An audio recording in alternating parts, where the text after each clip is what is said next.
this really is fundamentally a new era in spaceflight, a new era in space exploration. We're going to go to the moon. We're going to have a base on the moon. We're going to send people to Mars, and make life multiplanetary. And I think this day heralds a new age of space exploration. That's what it's all about.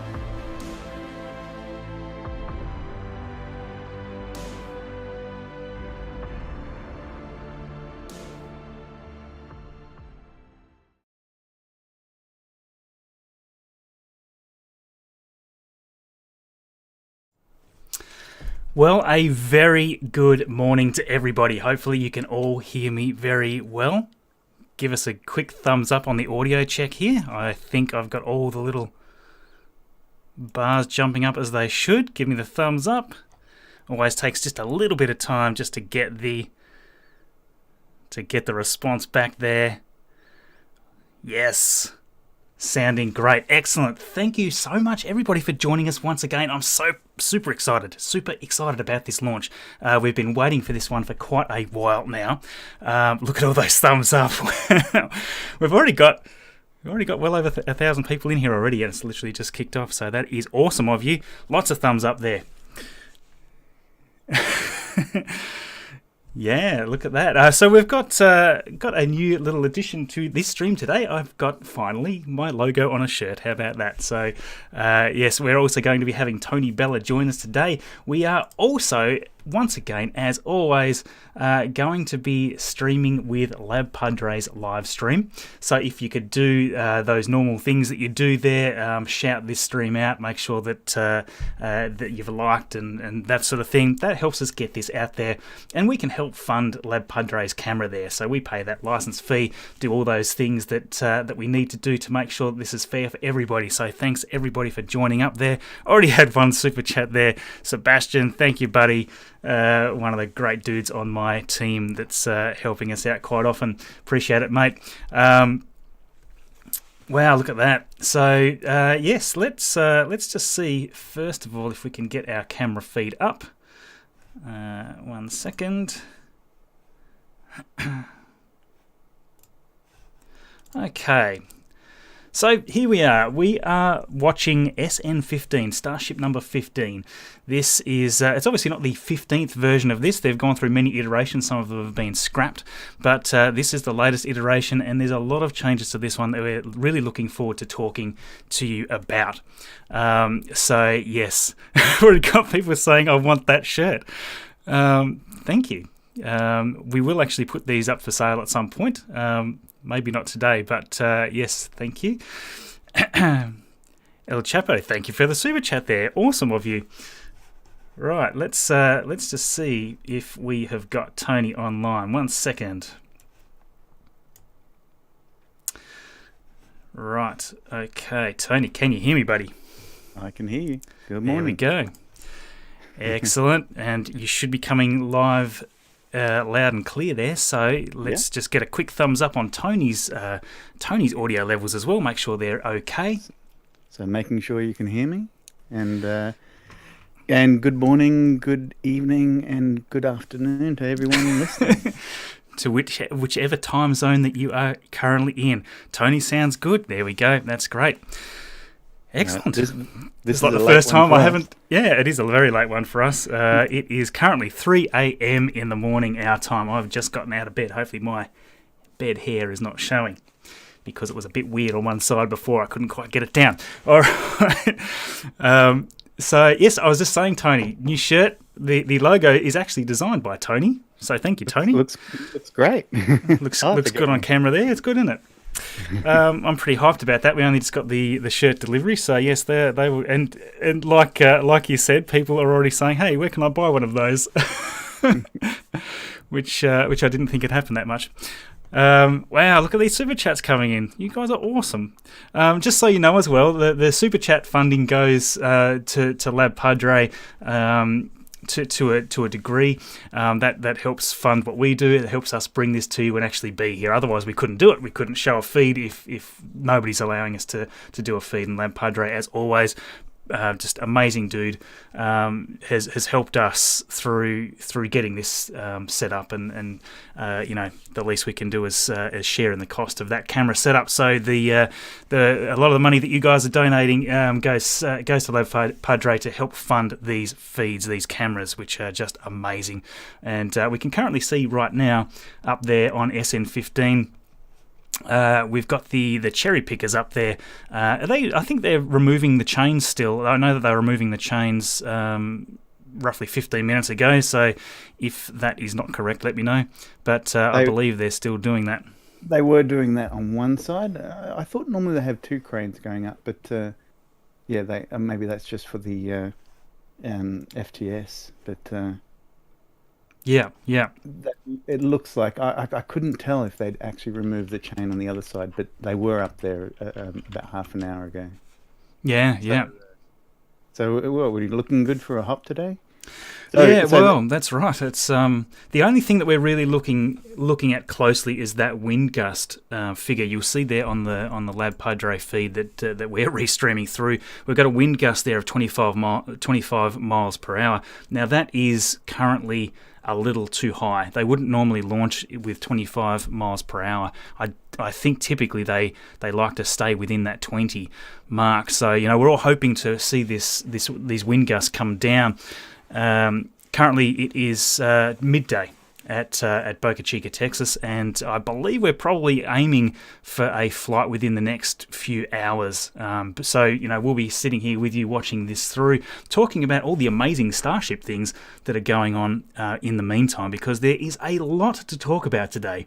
A lot to talk about. There's been so much that's happened since the last live stream, and more specifically, I think around Lunar Starship and a lot of the news going on around there that seems to be causing waves repeatedly. So that's going to be interesting to have a bit more of a chat about.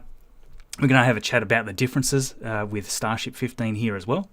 There is a lot of differences. We'll probably even touch on that mystery nose cone that's there on the right-hand side, which we know quite a lot more about since it moved down there to be tested. So that's interesting. And I guess mainly while we're here, we want to hear from you. We want anything you guys want to ask us, and hopefully we can help you out with some answers. But basically, we're here to just kind of hang out with you and shoot the breeze together, and hopefully we all learn something new. Absolutely. And see a hop. Yeah. Now, for those of you that aren't familiar with Tony, Tony's tag has just popped up there underneath my profile. So Tony Bella on Twitter there, Infographic News. Make sure you're following Tony. He does these amazing graphics. One of those graphics is used for this thumbnail today, the graphic of the Starship Hop. Now, interestingly, Tony, last stream we had issues with the thumbnail. As soon as we went live, the thumbnail reduced itself to some horrible quality thing. And that is exactly what happened today. As soon as I hit live, it reduced the quality down to this horrible little thumbnail, and I had to re-upload it. So hopefully everybody is now seeing the proper quality thumbnail. I don't know why it's doing that, but it's super frustrating. So that's on your initial landing page, was it? Yeah, just the home screen or whatever. So that thumbnail, is very nice and tidy as long as you're seeing it the right way. Because if you're not seeing it the right way, you're going to see a big garbled mess like I saw here just before we went live. So yes. Oh wow. Let's quickly scrolling through here. So how about we jump into a few questions? So obviously, we got SM15. Feels like a long time ago, doesn't it?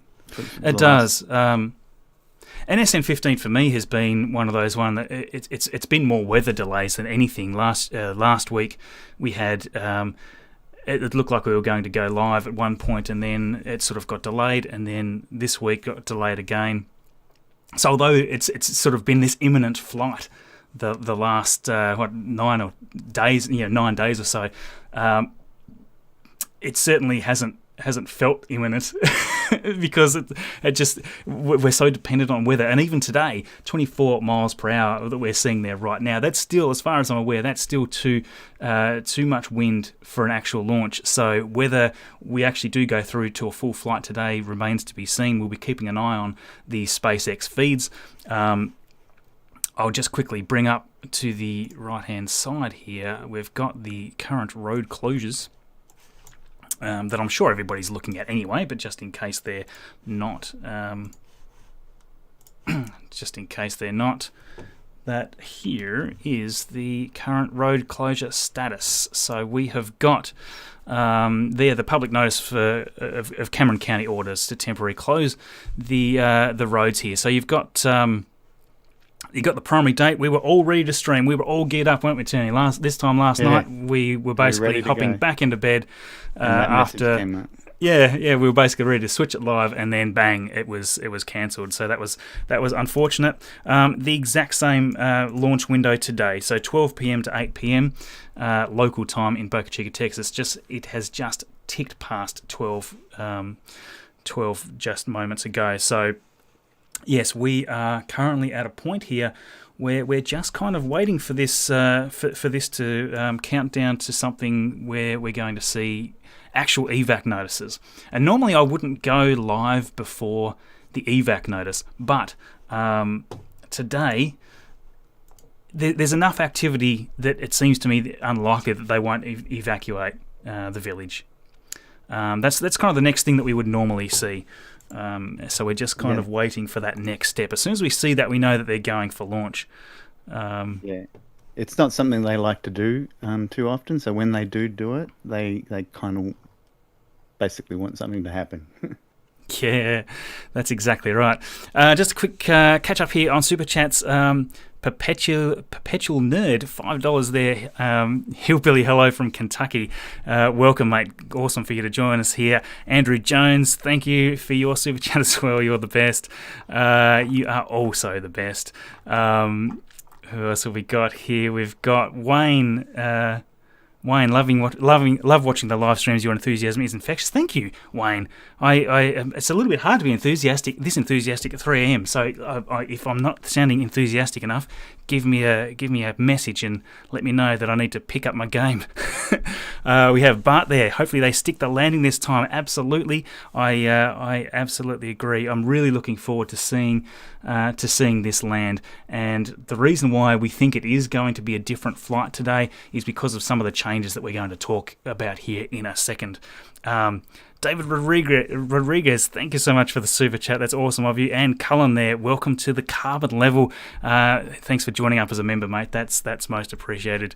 Wow, look at that. And Quantum Fire, Marcus for PM End Toxic Aussie Politics.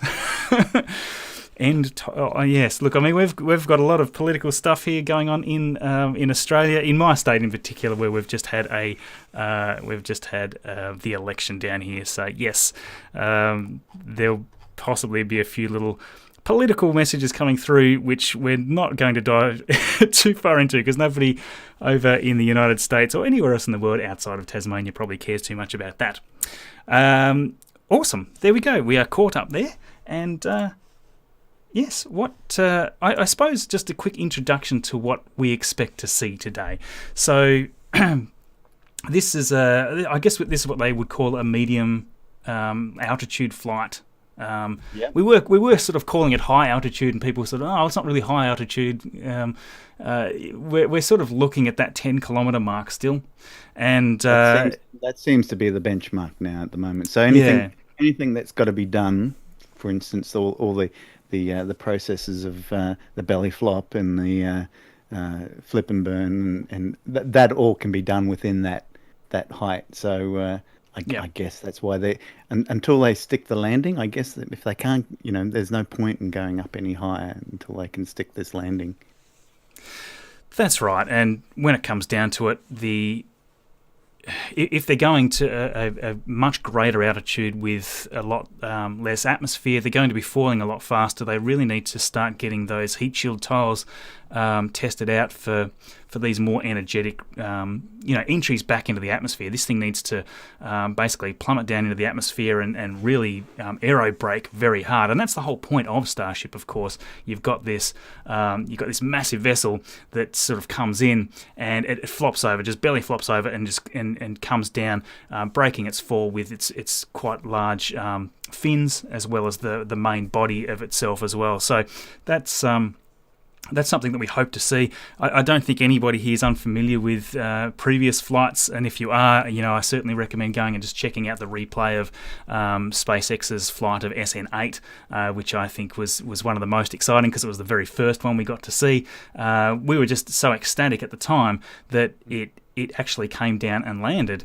It came down and belly flopped correctly, I should say, because none of this had ever been tried before. This was all brand new stuff, and the fact that it did fire up and flip the vessel in an attempt to land, that was impressive stuff to get that far, and I don't think anybody really expected the first version to do that. And really ever since then, with the exception of SN10, which did stick the landing for a few moments, the rest of the Starships have possibly not even gone as well as SN8 did. So yes, this is the next iteration, and one of the more interesting aspects of this one, I think, is the engines, the engine bay. And you've spent a bit of time modelling the engine bay stuff in a lot of your 3D models, Tony. Yeah, that's right. And you kind of you get to know these vehicles after spending many hours kind of doing 3D models of them. I mean, it's gotten to a point where I can just quickly look at it. Anyone can show me a picture of any of the Starships, and I'll probably can tell you exactly which one it is. Just noticing little subtle details and differences between each one visually, most people wouldn't pick up. Certainly the heat tiles are one of those things that they slightly alter each time. Right now, I notice a couple of heat tiles have fallen off, and I think they came off through the static fire test. Yeah. And we quite often will see a few tiles crack and they sort of dislodge themselves. Even now, some of the more recent test tiles have done that. So I'm not sure if they're still testing different iterations of design for those heat shield tiles, whereas the main body might have more of a standardized version that they think that they're going with.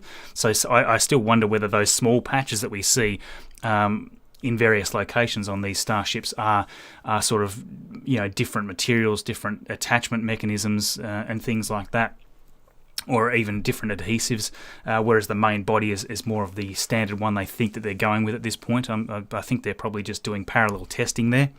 That one of the last ones I saw, I think, had just cracked tiles in that part of it, in just some of those little test areas. So that's going to be interesting to see.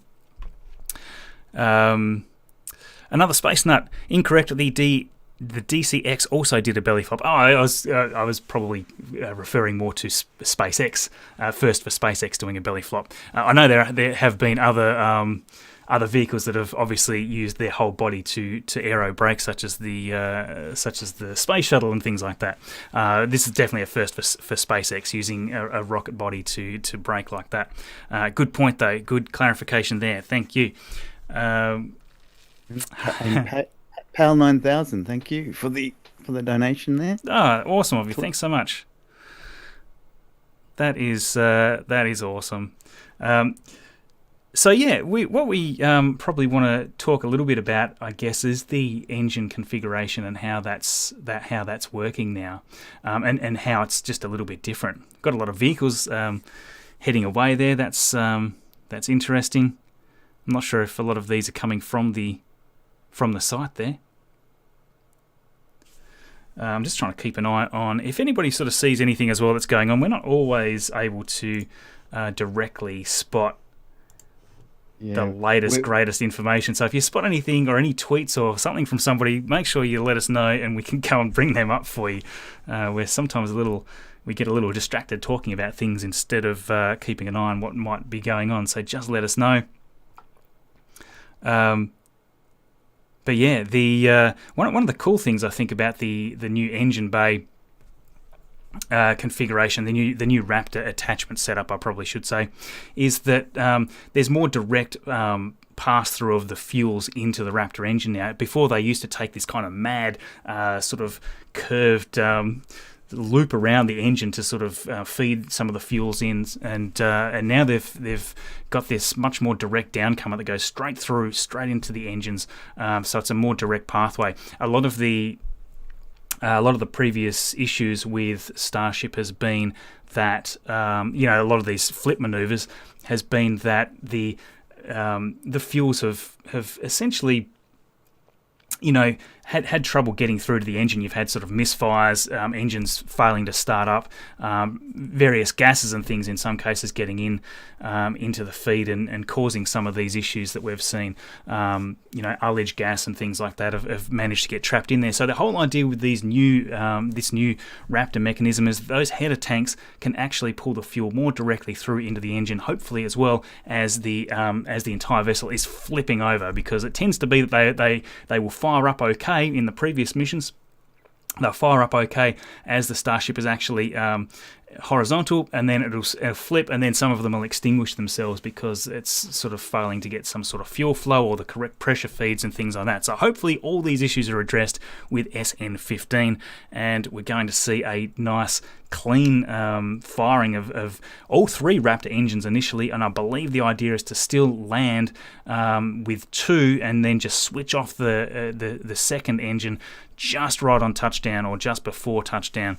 So the idea is to have these coming right down, and then you'll see both engines firing, and then one will extinguish itself just as it touches down. That's what we're expecting to see still.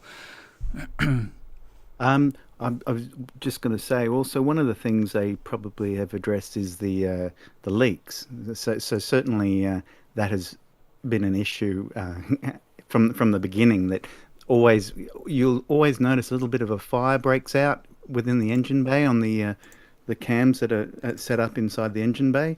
I think that has a lot to do with the fuel mixer they're using, because basically methane. If there's a leak, it's going to find the leak. It's a gas, and it. I guess it's a thinner fuel, so it finds those leaks, and that's one of the issues I know that they've had with it.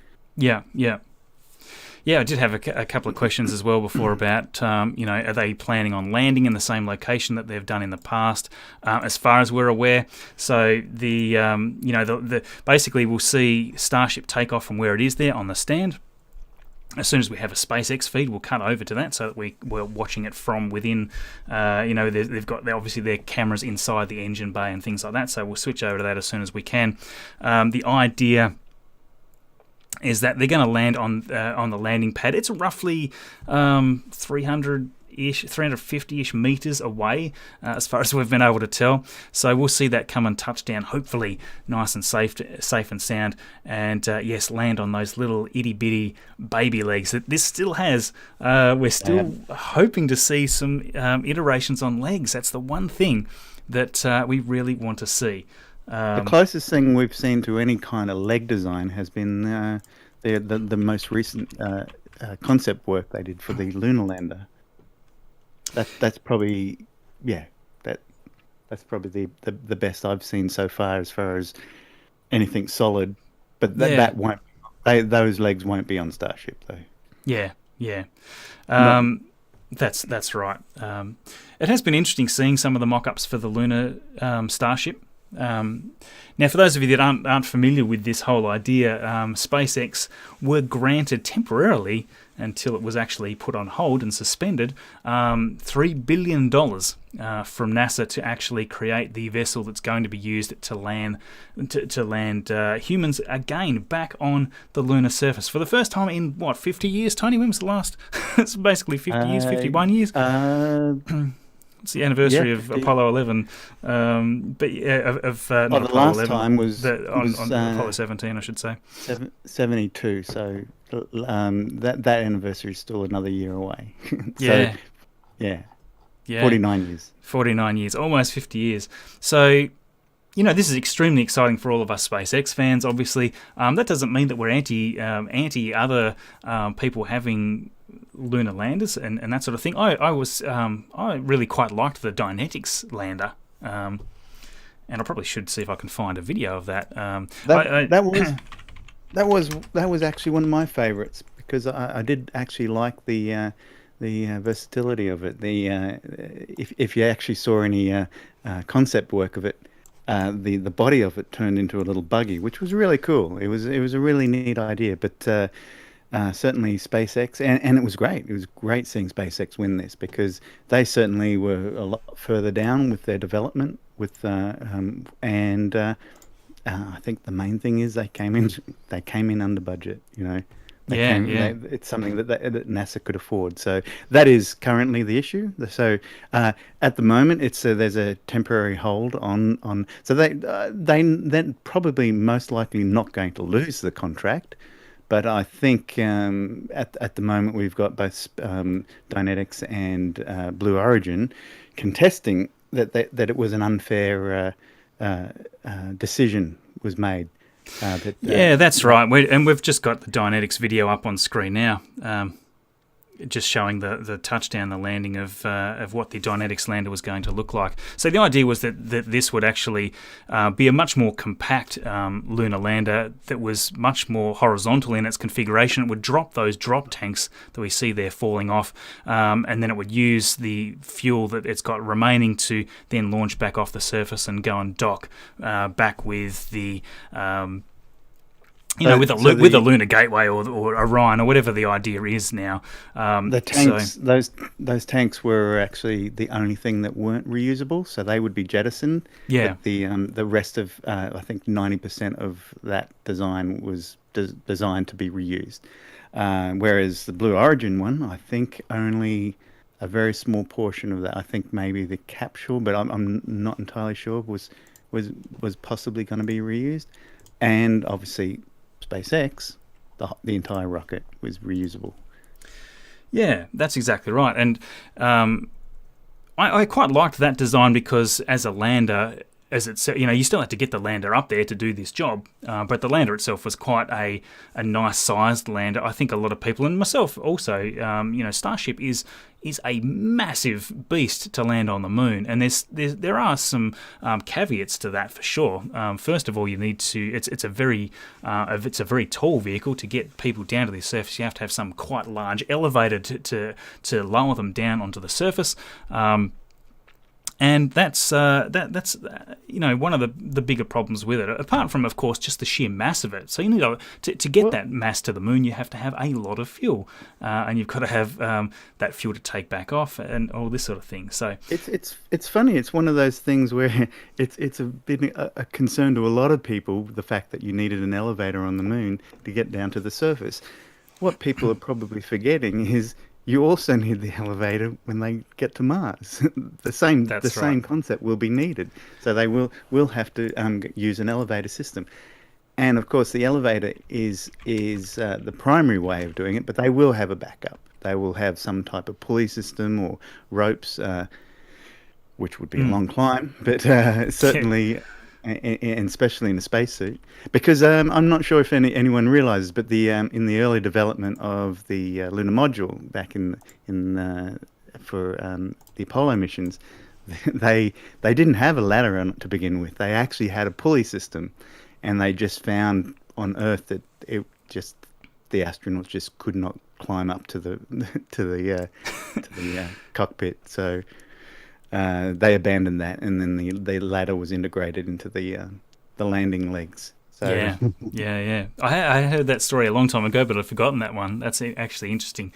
And it's also good to remember that it's very cumbersome when you're in one of these. With one of these huge spacesuits. They're not easy things to maneuver with. You've sort of got these quite large locking mechanisms and things that very much limit your mobility, and just doing something as simple as, climbing a rope or whatever it might be, even if it is in a lunar vacuum, it's still a very tricky thing to try to get right. And you definitely don't want, although the gravity is low on the moon, that doesn't mean that you can't hurt yourself. Just because you get dragged down towards the surface quicker, you can still hit the ground very hard if you fall. And be, to a certain extent, if you were falling from a larger, a higher height, there's not even any atmosphere to slow you down. So, you will actually just continue to speed up until you hit the ground. So if you're falling from something like the size of a Starship, you could potentially be just a big splat on the. I haven't actually done the math on how fast you'd be hitting the surface if you were to fall out of the top of the Starship, but yes, let's not go there. I wonder if anyone's done the math on that. Would you survive that? I guess I'm not entirely sure.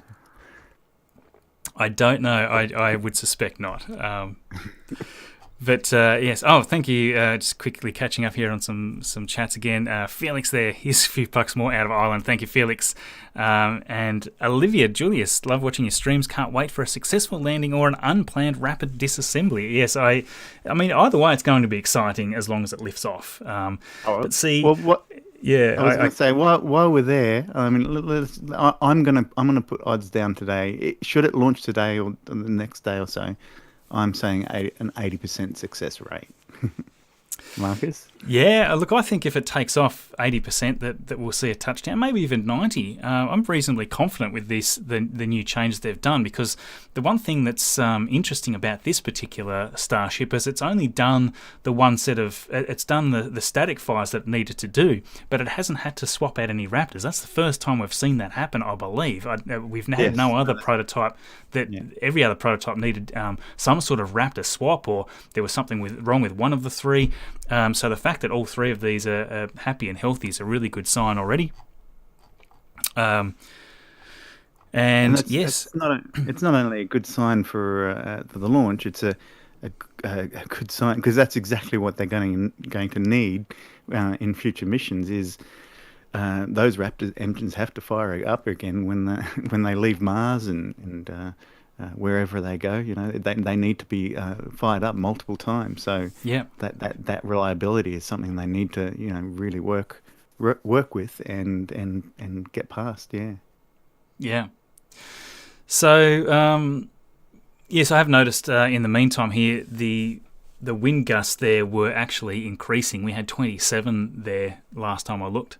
Just as you were chatting then, yes, we've just switched the live status there over to show, the little the checks that we need to see before we're going to see that flight. So roads have been closed. Obviously, that happened. That happened just a little late. So they're doing that right now. That road closure. And that looks like it's now been finalised. So that's great. So we will then see pad clear. And I'm just checking on, have we had an evac notice yet? That's what I'm trying to find out. I keep jumping on the Twitter, just making sure. Mary Boca Chica gal is normally straight on there as soon as they get the evac notice. So the last thing from Mary there is saying that the last flap is unchained and it's time to head to my viewing location. So she's heading away. So, all signs are good there except for the wind. The wind is what we're going to be paying a little bit more attention to. But yeah.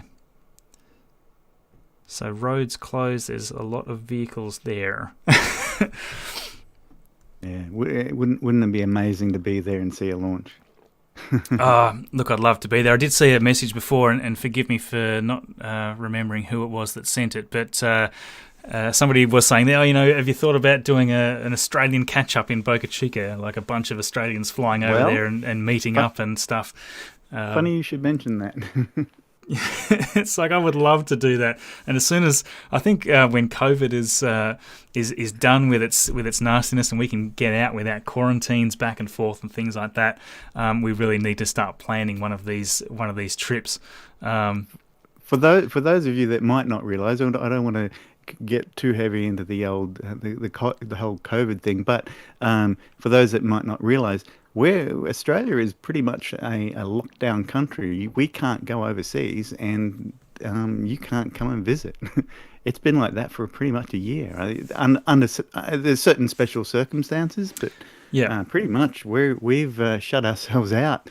And I guess that's why we've been really lucky with COVID here. But anyway, enough said. But yes, as far as travel, both Marcus and I have talked about. We'd love to go over there and catch up with a few people that we've gotten to know in the space community as well, and see a launch. But I don't know. See, hopefully in the next 6 months to a year, that could happen. Yeah.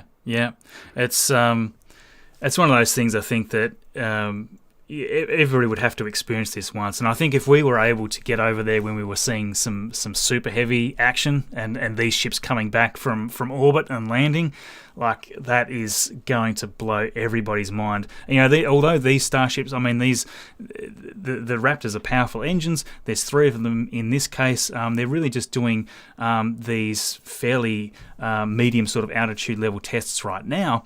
But as soon as they start sticking these landings, I think we're going to be seeing some pretty amazing stuff. At the moment, Saturn V, all these previous vehicles, Space Shuttle, they've all had much more power than what we're seeing here with Starship right now. But you stick a Super Heavy under this thing, that is another story. That'll be the biggest, most powerful thing ever created. No, not the biggest, the most powerful thing ever created by humans, and that is going to just blow everybody away. You won't be. I'm not sure what the evac range is going to be for Super Heavy. That I suspect you'll have to be much further away than than what you have to be for a Starship launch, and that's why. We see these drone ships that are being, not drone ships, these big oil platforms, these big oil rigs are being sort of repurposed for launching super heavies and things. So I wonder how much opportunity we're actually going to get to actually see a launch like that in person. Well, I'm curious too to see how they're going to play out the launches of the Super Heavy, because obviously they're probably going to follow a similar path where they'll launch the Super Heavy and do a hop, I imagine, and then they'll do an altitude flight. But with the altitude flight, will they need to have either a nose cone or or even a Starship sitting on top of that for that test flight? Yeah, because I'm not sure how that will all play out, because they obviously. You would need to put some. I think what will happen is they'll put one of these nose cones on top of the stack before they stack a Starship, which is a little bit confusing, by the way, because the whole thing is Starship. But generally, when we refer to Starship, we were referring to the top half, the orbital part. Yeah, it is confusing. To be honest, I've never loved the Starship name. I much preferred BFR and some of the earlier iterations of this vehicle. Starship tends to confuse people, and it's always a bit of a topic of contention for those people. It's like, oh, it's not going to other stars. Like, well, technically it can orbit around our star, and it can still technically be a Starship. But I get the point. I get the argument that a lot of people don't like the name Starship. And it is a little confusing when you're talking about the full stack. It's like, okay, well, we've got Starship and Super Heavy together. It's a bit of a mouthful to say, but you've got the full vehicle, and you've got just the Starship component on top. So yes, it can be a bit confusing. But I guess what we can see here is that the bottom fins right now are fully opened up. And that sort of, when you look at it there, it's basically makes the whole rear section of that double the width. So, the entire width of the vessel there is 9 meters wide, which it actually looks quite small here. When we're looking at it on screen, it doesn't look the size that it is. As soon as you get a couple of large cranes or trucks next to it, you realise how big this massive beast is. It really is a colossal thing. The Saturn V was slightly wider in its base, but the Saturn V did narrow off as it got up into stage 2, stage 3. It kept on narrowing off. So although it's a skinnier column, slightly skinnier column for the 9 meter diameter, it goes right up the entire body, right up through to the nose of the Starship. So because of that, it's still a quite a lot larger vessel than the Saturn V was.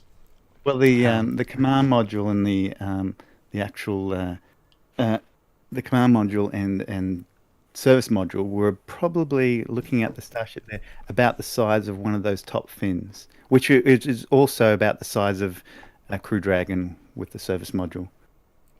Yeah. So that gives you an idea of just of the scale of it. It's a little bit hard to really comprehend this massive beast here, the Super Heavy, the Starship that we're looking at, actually being stacked on the Super Heavy.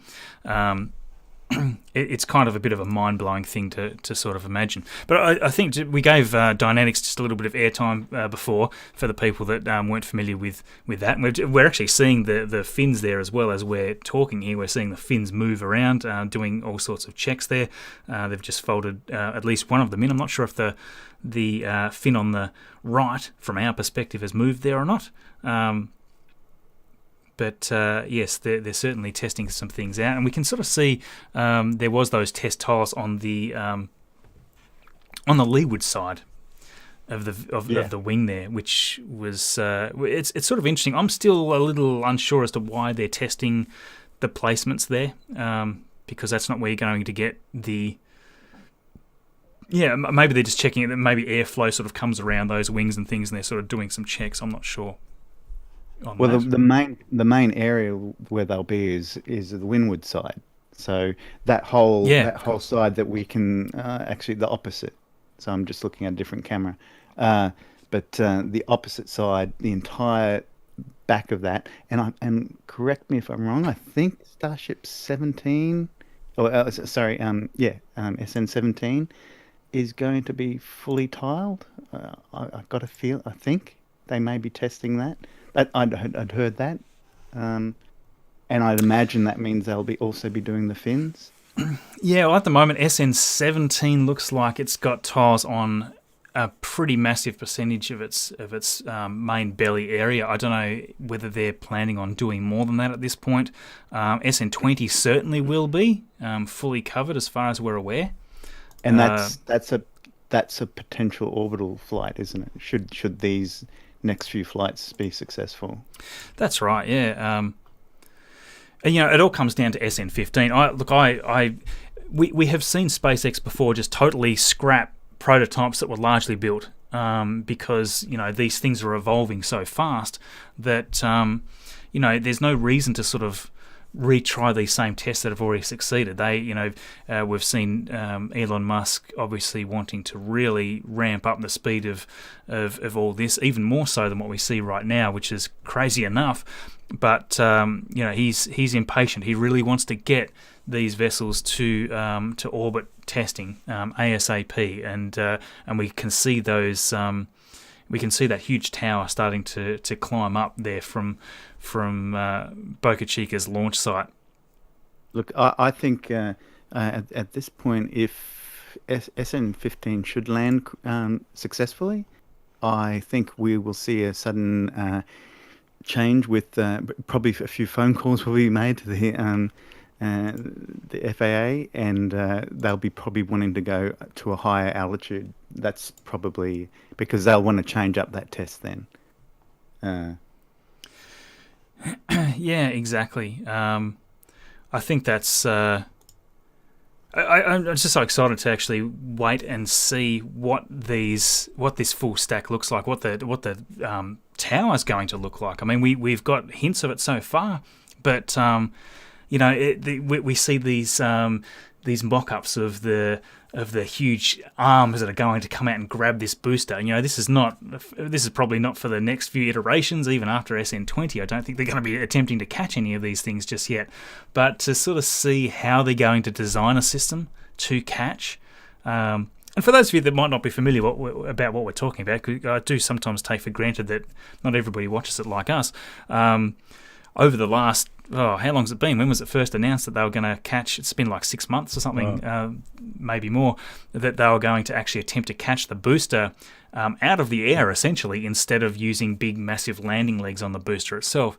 And that to me has been a pretty big head scratcher, because how are they going to do this? How are they going to support the weight? We've heard other tweets later on to say there's going to be support mechanisms built in around the grid fin area. For those of you that aren't familiar with what the setup there of the Super Heavy, I do have a Neopork rendering. So when that was announced, it was quite funny, because there's quite a community of 3D artists out there on Twitter, and and YouTube, and we're all in a friendly competition with each other, but we're all trying to outdo each other with the designs, hoping that Elon might see, or someone might see that these cool ideas that we had, and the ideas, they got pretty wacky, but not as wacky as what Elon has suggested. That people were doing nets and like wires, complex wire harnesses that would capture it. And I think I came up with these kind of like two hands sort of grabbing it, and that's pretty much. I mean, I was probably copying just other people's ideas as well, but everyone's probably pretty much come up with that concept now of that they'll kind of clasp in and somehow catch when those fins come out. Well, there's Neopork's work. Look at that. He's beautiful. Yeah, I just thought I'd bring that up. So this is Neopork. If you're not following there, obviously follow Neopork on Twitter. He does amazing work here with some of these 3D renders. But one of the live streams he was actually a guest on here, we were just running through this image, which I just still happen to have handy. So these massive grid fins, if you're familiar with the Falcon 9, the grid fins are used to obviously control the vehicle on the way down. The massive super heavy booster that we kind of see mocked up here is very similar to the Falcon booster, the Falcon 9 booster, and that is and those grid fins are huge, by the way. They are massive. That's massive. The size of a car. Yeah, I mean that's right. I mean we're talking a 9-meter diameter of this tank. You look. A good way to look at it is each of those segment rings that you can see on the actual rocket section. Each segment is 6 feet tall, so that gives you an idea of how. So those fins are at almost 12, 13, 14, 15 feet long. Yeah, I'm just looking at. Yes, I mean, if you sort of imagine one of the things that they've said was that they'll attempt to catch the super heavy booster just underneath the grid fins or within here, so there'll be some sort of mechanism. We were thinking for a while that they meant that they would catch it by the grid fins, but it seems like they're going to have some other support structure that's within here to catch it as well. But we just don't know enough. We just don't know enough about it, and that is the that is the really intriguing thing with Starship. There's so many unknowns. So it's all so new. All the territory. It's all just new territory for them. I mean, they if it doesn't work, they'll just go back to it, or they'll try something new. That's what's great about what they're doing, and they want to give it a go. They want to see if it's doable. I mean, if you look at, I guess maybe a comparison would be aircraft carriers with fighter jets landing on them, and the mechanisms they use, the cabling mechanism they use to slow the planes down, which is probably a similar kind of system that they'll have. In a way, the way it will catch it, so that it'll have take some of absorb some of the. Although the Starship won't be, it'll be almost hovering as it lands. So there's actually not going to be a huge impact or as it's coming down. There won't be too much stress on those supports, I guess. Yeah, I mean, there's so many questions around it that. I mean, if you want to, let's. I mean, there's been talk, obviously, about catching the Starship itself, which until that was only maybe 6 weeks or a couple of months ago. Tweeted that. I thought he was I just thought he was being sarcastic. At the time. I thought we all thought he did it so that he wanted to see how many 3D illustrations popped up on Twitter about it. So I just didn't think for a second that they were serious there. But when it comes down to it, the main takeaway for me after seeing him repeatedly reiterate this idea of catching the Starship, until I actually got quite a number of comments in my last video because I'd sort of said something along the lines of, it seems more appropriate to just develop the leg system because they've got to use it for Mars. It makes a lot of sense to just iterate that until the risks involved are so minuscule that these landings are just commonplace. Nobody worries about them. But somebody did make the point. There's a couple of people that made the point in the comments. It's like, well, he could just be talking about the tanker version of Starship. The tank is a version, obviously, that is it's basically just a massive rocket body with huge fuel tanks. We've seen a few different mock-ups for what that might look like. It could just be that they've got 2 massive tanks. It could be that they've got two additional tanks to transition fuel from one ship to another. The idea is that they fly a Starship to orbit, a normal crewed Starship or a cargo Starship. And if they wanted to then take that Starship onto, say, the moon or something like that, they would need to actually fully fuel it at that point. So to fully fuel it, you need to send not one tanker up, you need to send many tankers up to actually fuel the ship. And that's because the vast majority of fuel is needed to get this thing to orbit with an actual payload. So the payload we're talking about, I think, is probably still somewhere between 100 and 150 tons might be the target. But I think, initially 100 tons to orbit. Yeah, I thought it was 100 tons, yeah. Yeah. So, if they're able to get that 100-ton payload to orbit, the ship at that point is basically empty. There's no fuel left. Yes, you've got a great amount of payload to orbit, and that is, by the way, impressive by itself. And the one thing, a lot of people will say to me, what if it doesn't work? What if it can't get to Mars? What if it can't get to the moon? It's all going to be a big waste. No, it won't. So if they can do this next step, if they can get a Starship with payload to orbit, that is a game changer by itself. That puts them well ahead of all other manufacturers. If they can fully reuse those, that changes the entire industry instantly, because you're not having comparatively the cost of, say, a Falcon 9 launch with a expendable stage 2 and things like that. They're miles cheaper than the competition already. If you can make this fully reusable, if you can launch 100 tons to orbit and come back and land and refuel and go again, that changes the entire industry right there. Even if Starship ends up being impossible to do anything else, if it can do that one thing in a fully reusable configuration, then that changes everything. I can't sort of stress that enough. My understanding on that is one launch of a Starship is about the cost of the fairings on a Starlink launch. So the fairings on a Starlink launch, and this is why they try to capture and save the fairings when they do a launch.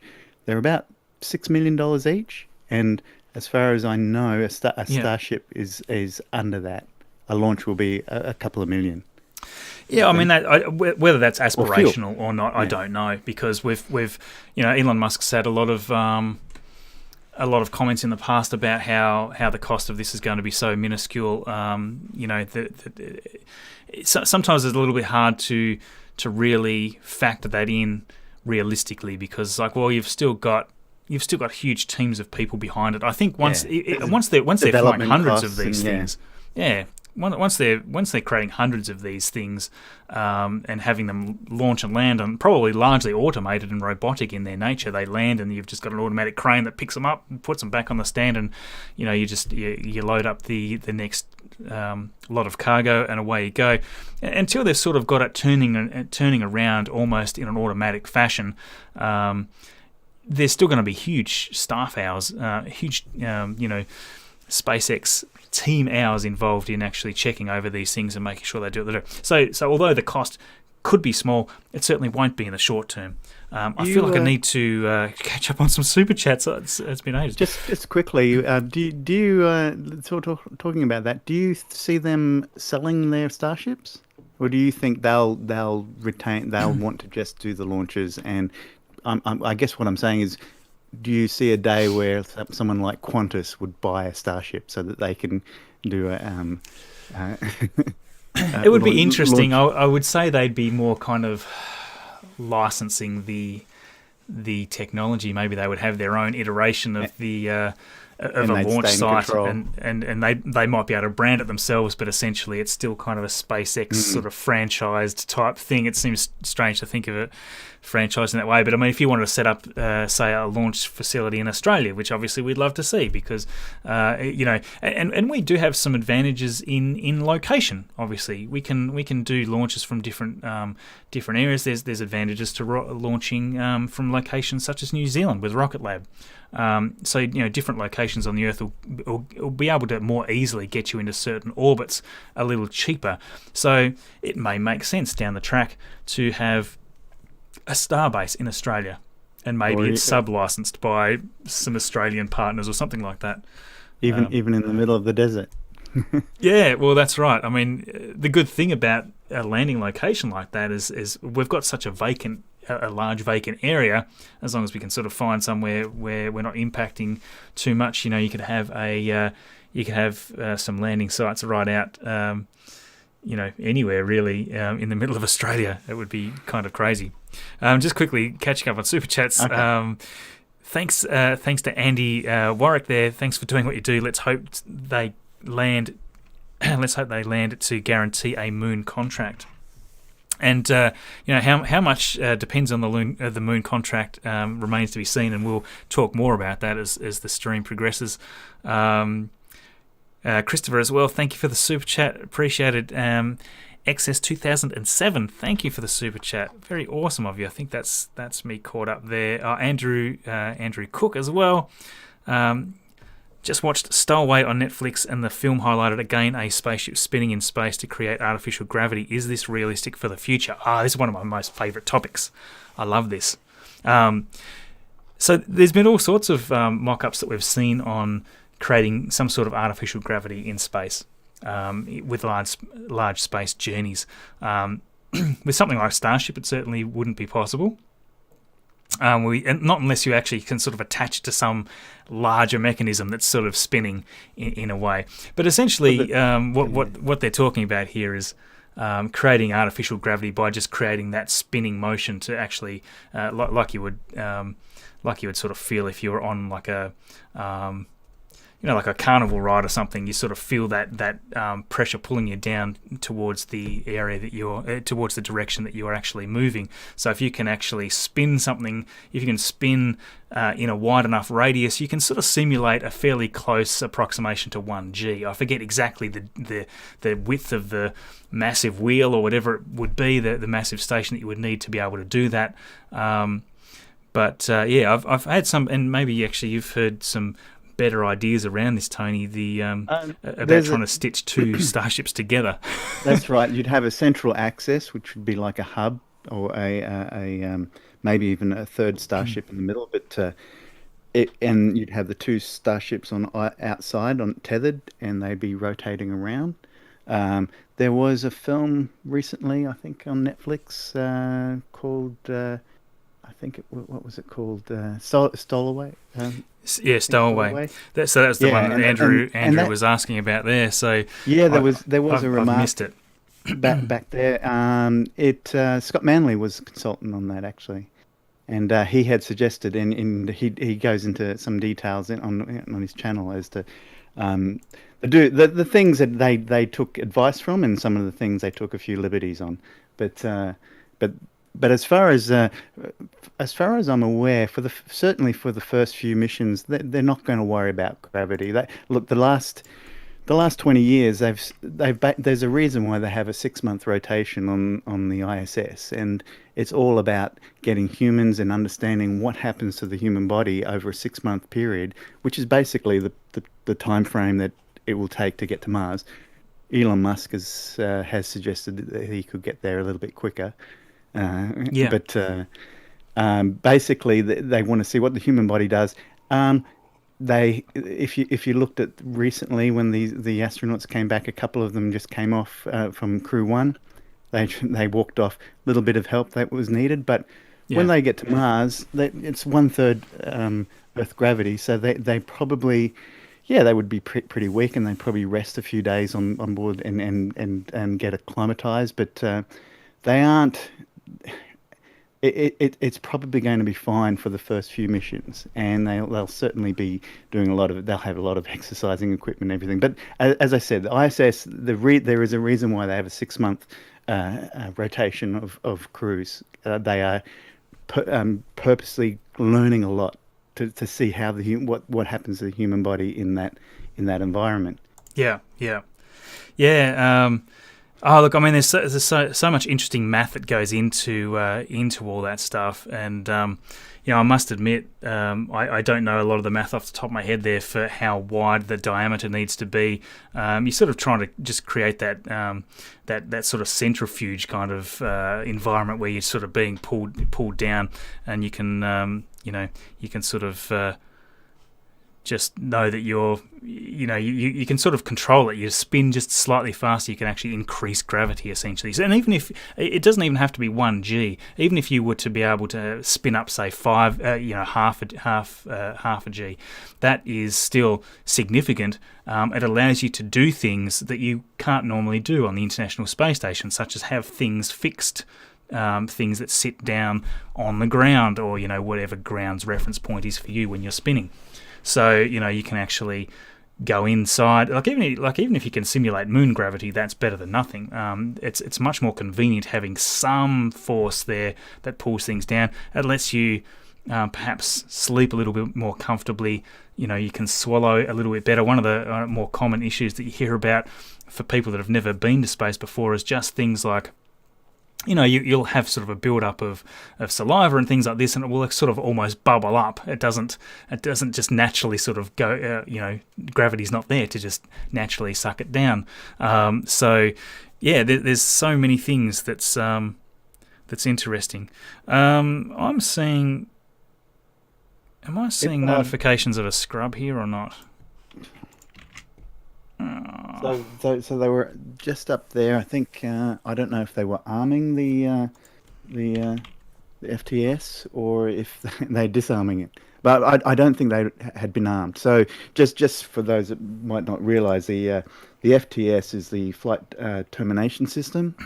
That's normally they add within the day of a launch. And there's they're basically explosives that are designed so should there be a mishap, so that it doesn't cause any damage to surrounding areas, they can choose to detonate the rocket, and it'll just blow apart where they want it to basically crash. I'm just looking. I just can't tell if they would. They certainly haven't removed them. Yeah, so I'm not seeing. I'm not seeing anything definitive. I've had a number of people say, "Is it scrubbed? Is it scrubbed? What's going on?" I don't think we've officially heard anything about a scrub yet. I'm just quickly clicking around. There's nothing from Mary. Nothing from. One of the first things we'll see if there is a scrub is that the TFRs will be cancelled and the road closures will be cancelled. I'm just keeping an eye on those now.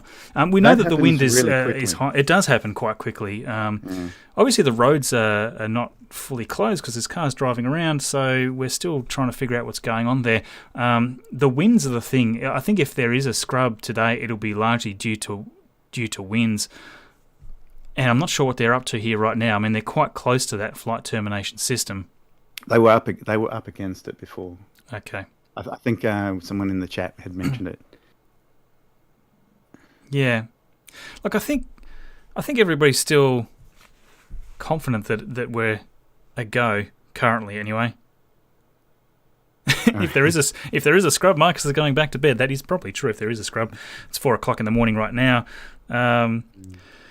At the moment we're just sitting pretty. I think we're going to see a bit of action here still, so we're not going anywhere. There was a little question back there. I'm trying to find who said it, but and there's a little bit of a debate going on in the chat. But do Aussies say math or maths? We kind of say both, don't we? Yeah. I think a lot of American word terminology is pretty much integrated in our accents these days. So probably because that's probably 80%, 90% of our TV viewing and movies are American. Yeah. Couple of questions there. When do you think we would see an estimated launch? Fellow Aussie needs a nap. Look, I don't think we're going to see one for the next hour. Because although I think things can move fast. When they decide to go, they can go fast. So I probably shouldn't say that with too much enthusiasm behind it. But yes, I doubt we'll see it in the next hour. Probably within the next 2 hours. What's the time? It's 1 p.m. now. We've been streaming for just a tad over an hour. So I was originally estimating that we would probably see a flight within the first 2 hours of our stream here. So that remains to be seen. And their window there is open for another 7 hours. So sit back and relax, grab a coffee. Yeah. That's right. I mean, until we see any sort of signs of a real scrub, we'll be streaming. Yes. I don't think we've seen any test flights go past 5 o'clock. So even though they generally seem to, and of course they don't have daylight saving. No. That's right. Daylight saving is on, or it's no longer. I think it is on. Yeah, and so they get dark. I think around 8 o'clock there. Boca Chica anyway. Yeah. So we were sort of talking a little before about the Dynetics version of the lunar lander. I did have one comment there, and this I must admit I haven't kept up with the more recent updates on the Dynetics lander, but they were saying that they had actually changed to just 2 tanks, so not having those separate drop tanks. I'm not 100% sure on that, but that's interesting if that's true. B-Space there, what are your thoughts on the contract suspension? So it's kind of all stemming from that subject that we started off, actually. So the suspension there with is largely because, well, originally Blue Origin, I think, got in a protest first. And then Dynetics sort of very quickly followed with their protest, and we'll talk about that in the upcoming video on Saturday in a little bit more depth, a little bit more interactive depth as well. But long story short, they just believed that it was an unfair award, given that they didn't have the opportunity to bid at that lower value, is what they're saying essentially, I think. So what turned out to be the case was that NASA was originally going to award multiple companies, so they were going to select 2, and there'd be sort of a competition similar to what we've seen with Crew Dragon and Starliner, right? And obviously Crew Dragon has kind of won that race for the moment. Starliner hasn't managed to get up to the station to dock yet due to various issues. But the idea was the same. You'd have 2 companies. You got redundancy. You want there to be that friendly sort of competition to make sure that they're both trying to outcompete each other and make the best system. But apparently they weren't given that chance because Congress had only said, well, we've got around 2.9 billion. That's all you're getting for the moment, or maybe they said 3 billion. You've got logistical costs and stuff, but you can only award 2.9 billion or whatever it was. Now the problem with that is that it's not enough to do anything. And SpaceX, as far as my understanding is, SpaceX said, well, look, it's not enough, but we will fund the other half of it. We will actually make you a lander. We'll take your 2.9 billion or 2.8 billion, whatever it was, and we will make you a lunar lander, and we will pay the difference. We will invest into this ourselves. It's like, well, it's kind of a no-brainer. From NASA's point of view, this is the only budget they've got. Nobody else is really going to be able to compete with that, or nobody else is going to be willing to fund the other half of this project. But maybe that decision was made too fast, and Blue Origin and Dynetics didn't feel like they had the opportunity to figure out a new solution within that $3 billion mark or $2.9 billion mark. So yes, that's interesting. So basically. SpaceX aren't going to lose this contract. Then that's not what's going to happen here.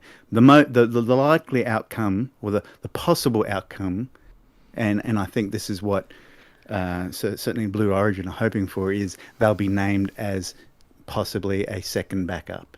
Now, and also NASA have not said that this is it. We're only going with SpaceX from now on, and we're going to the moon. This is just the initial. 10 years down the track, there could be, and both these companies could be still going and going to the moon, and others may enter this area.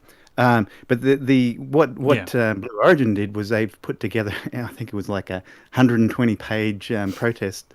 It's extensive. I haven't read all of it, I will admit, because I just haven't had time. But I skimmed it, but it went to it's called the Government Accountability Office, and they basically got 100. So we'll know this isn't going to go on for years. So there is a bit of a delay. So SpaceX can't. Well, they're still moving ahead.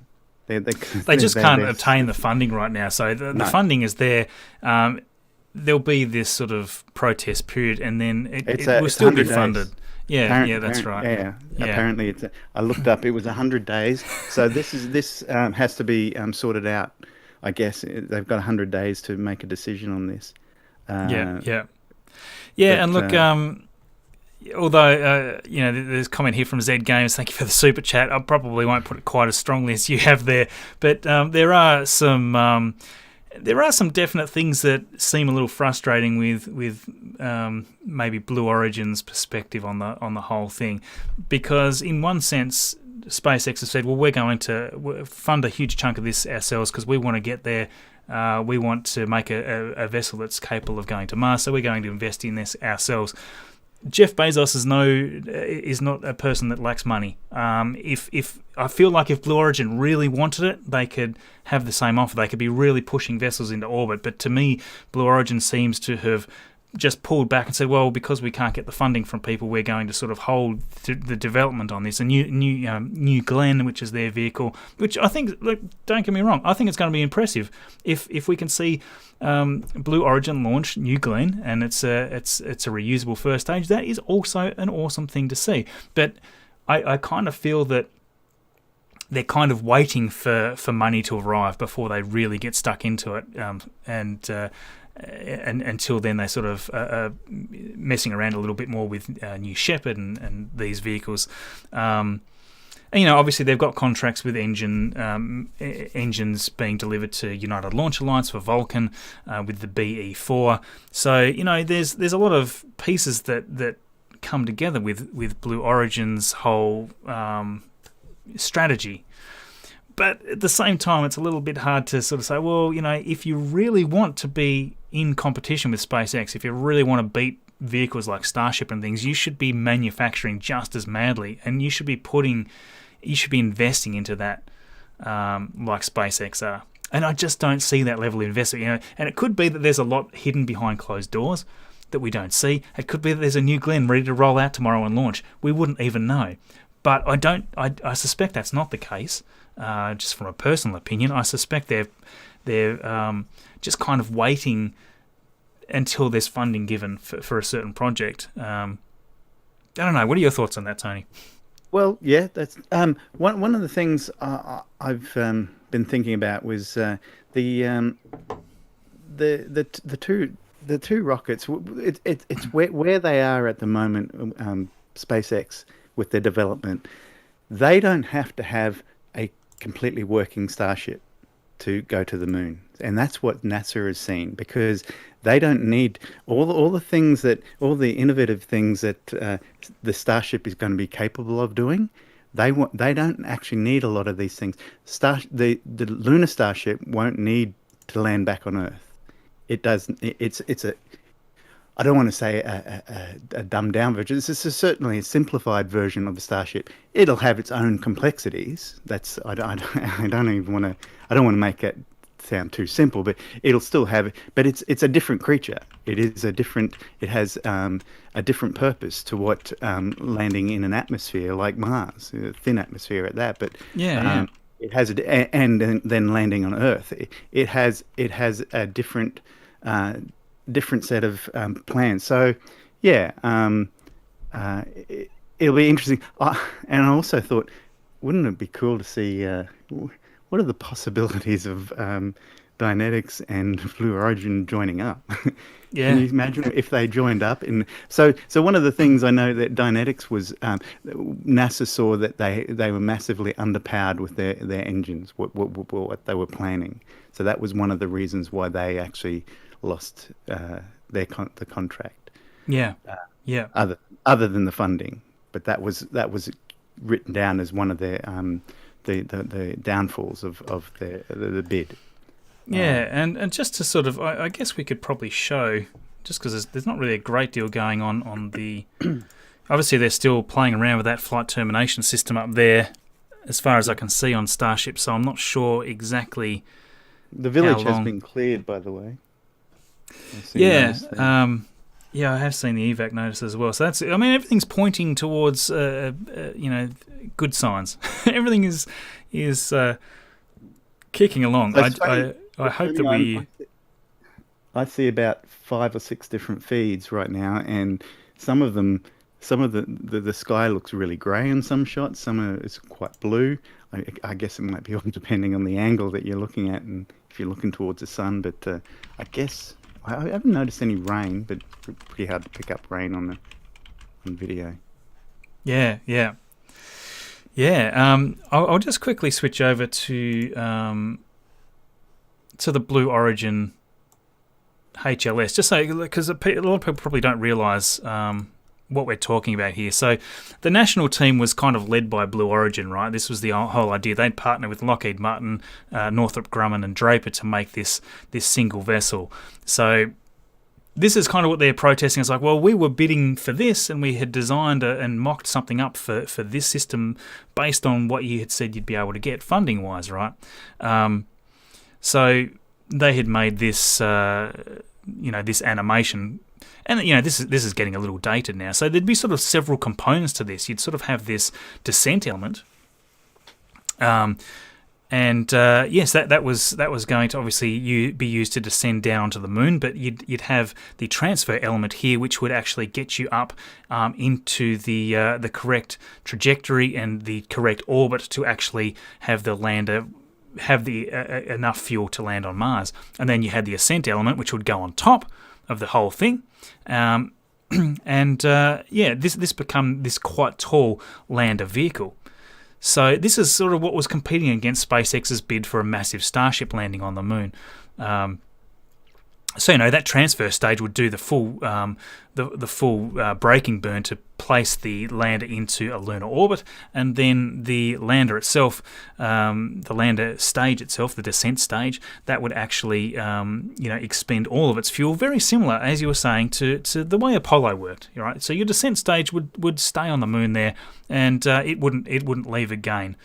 And then the ascent stage has its own fuel, and it would go from there. So we see there the ladders and things, so you have to descend quite far compared to say Apollo, but it's a much larger one. And there was some issues raised there about the height of that, but it's nowhere near the height of Starship.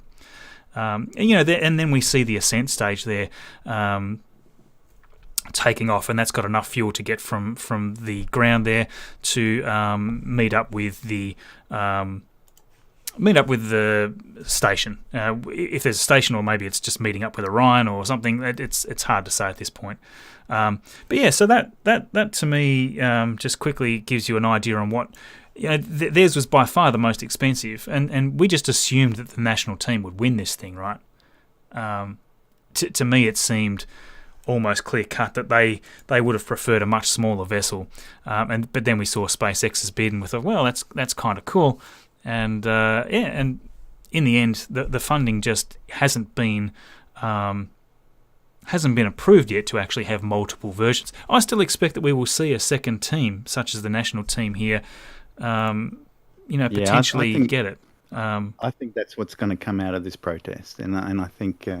That was probably expected. This is not a new thing. The idea of protesting, and it's always happened with NASA, companies bidding and being outbid and then coming back and I think the Apollo spacesuits were a good example where you had two rival companies bidding for this, and it ended up that the company that I think initially won the contract ended up not being able to fulfill its promise, and they had to bring in the other company, and both of them had to work together to build the Apollo spacesuits. One of them being the latex bra company. They won the contract initially because they were the best manufacturers in using the latest latex in building bras and pantyhose. Yeah, I mean, some of the stories that you sort of hear from the early days are always kind of a little bit fun. Now I'm just going to see if we can key someone into our chat here. We may have a new guest just trying to organise in the background as we're talking. But yeah, as you say, there's a lot of historic stuff that's happened in the past with protests and things like that. So as you say, it's nothing new. It's just something that is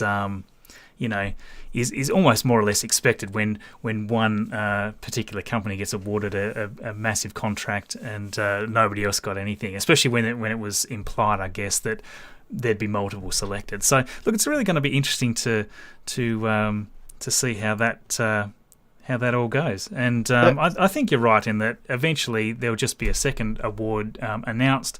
And you just don't want these guys to burn bridges. So if they're going to get too narky with NASA for not selecting, then you don't want them to rub people up the wrong way. The three bidding companies for the lunar lander, they all got over $100 million each. And I remember at the time thinking, well, why would NASA do that? Why would they spend all that money? NASA never see any development, any money like that they put into a company. They'll still see returns from it because those people are developing ideas and technology that they will benefit from eventually. So, I mean, the thing what everyone's got to understand is SpaceX and their Starship. It's just radically different to anything else that's out there. It's extremely different. It's extremely different. And just as we're talking about this, have a guest here. We have Tori from Overlook Horizon. Welcome, Tori. Hey, guys. How are you? You hear me all right? Yeah, good. Hey, good. Hey, Tori. So we drag you in here before you start off your stream. You sort of tend to kick off your stream just a tad later, but welcome. Nice to have you as a guest. Yeah, this is awesome. This is so much fun. I pretend like I'm doing work today. I mean, I am doing work. Like, it's the middle of the workday for me. So I'm like trying to get stuff done, but I spend half the day just watching Starship updates. So I've been watching your channel all day, trying to make sure I don't miss anything. So that's usually why I start later, but I'm just enjoying watching everybody today. Oh, it's awesome to have you on board, mate. You've been watching the goings on here. They're still playing around tinkering around with the flight termination system as far as we can see at the moment. But yes, we were just ranting a little about the lunar Starship and various competitions that have sort of put that on hold for the moment. It's kind of been interesting to see that develop over the last week or so. Yeah, I heard you talking about like the lunar Starship and stuff, and I was super surprised that they picked. I mean, I'm a big SpaceX fan, obviously, but I was definitely super surprised by that. I thought the national team was a shoo-in to get it. It just seemed so Apollo-like, and when they went with SpaceX, it just seemed. I mean, obviously the cost was, what they could afford, and it seems like the national team built exactly what they wanted at a price they couldn't afford. So, but it still surprised me nonetheless. Yeah. That's right. And in the end, I think I've just got the actual national team video there playing in the background as we're talking about this. I think it just seemed like it was already selected. To me, it was like, look, these guys, they've already got a plan for this to be the thing, and SpaceX chucked in a bid because they could, and maybe Dynetics as well. But to me, I was just assuming that the national team would be the selected vessel to do it. So it's kind of interesting, I think. Yeah, and I kind of wonder, because SpaceX, part of their bid was to they're basically going to fund half of it. So when you look at the dollar amounts, because I think it was reported that the national team's bid was somewhere around like $6 billion, and SpaceX's bid was what, 2.9 billion, and they were going to fund half of it. So if you look at them side by side, and SpaceX is not funding half of it, they're basically about the same amount of money. You kind of wonder, did SpaceX drop that down just so they could get in under NASA's budgets?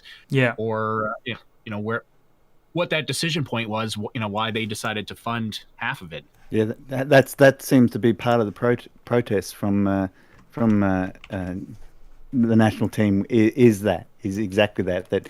Was there some sort of backdoor deal done? But we may never know that. But it's kind of hard to say. I'd like to think there wasn't any sort of backdoor deal or anything like that. And it's just SpaceX trying to be innovative, and Elon's goal has always been to make life multiplanetary. So he might have just said, "Yeah, we're in this. We want that stepping stone to the moon that'll help us get there."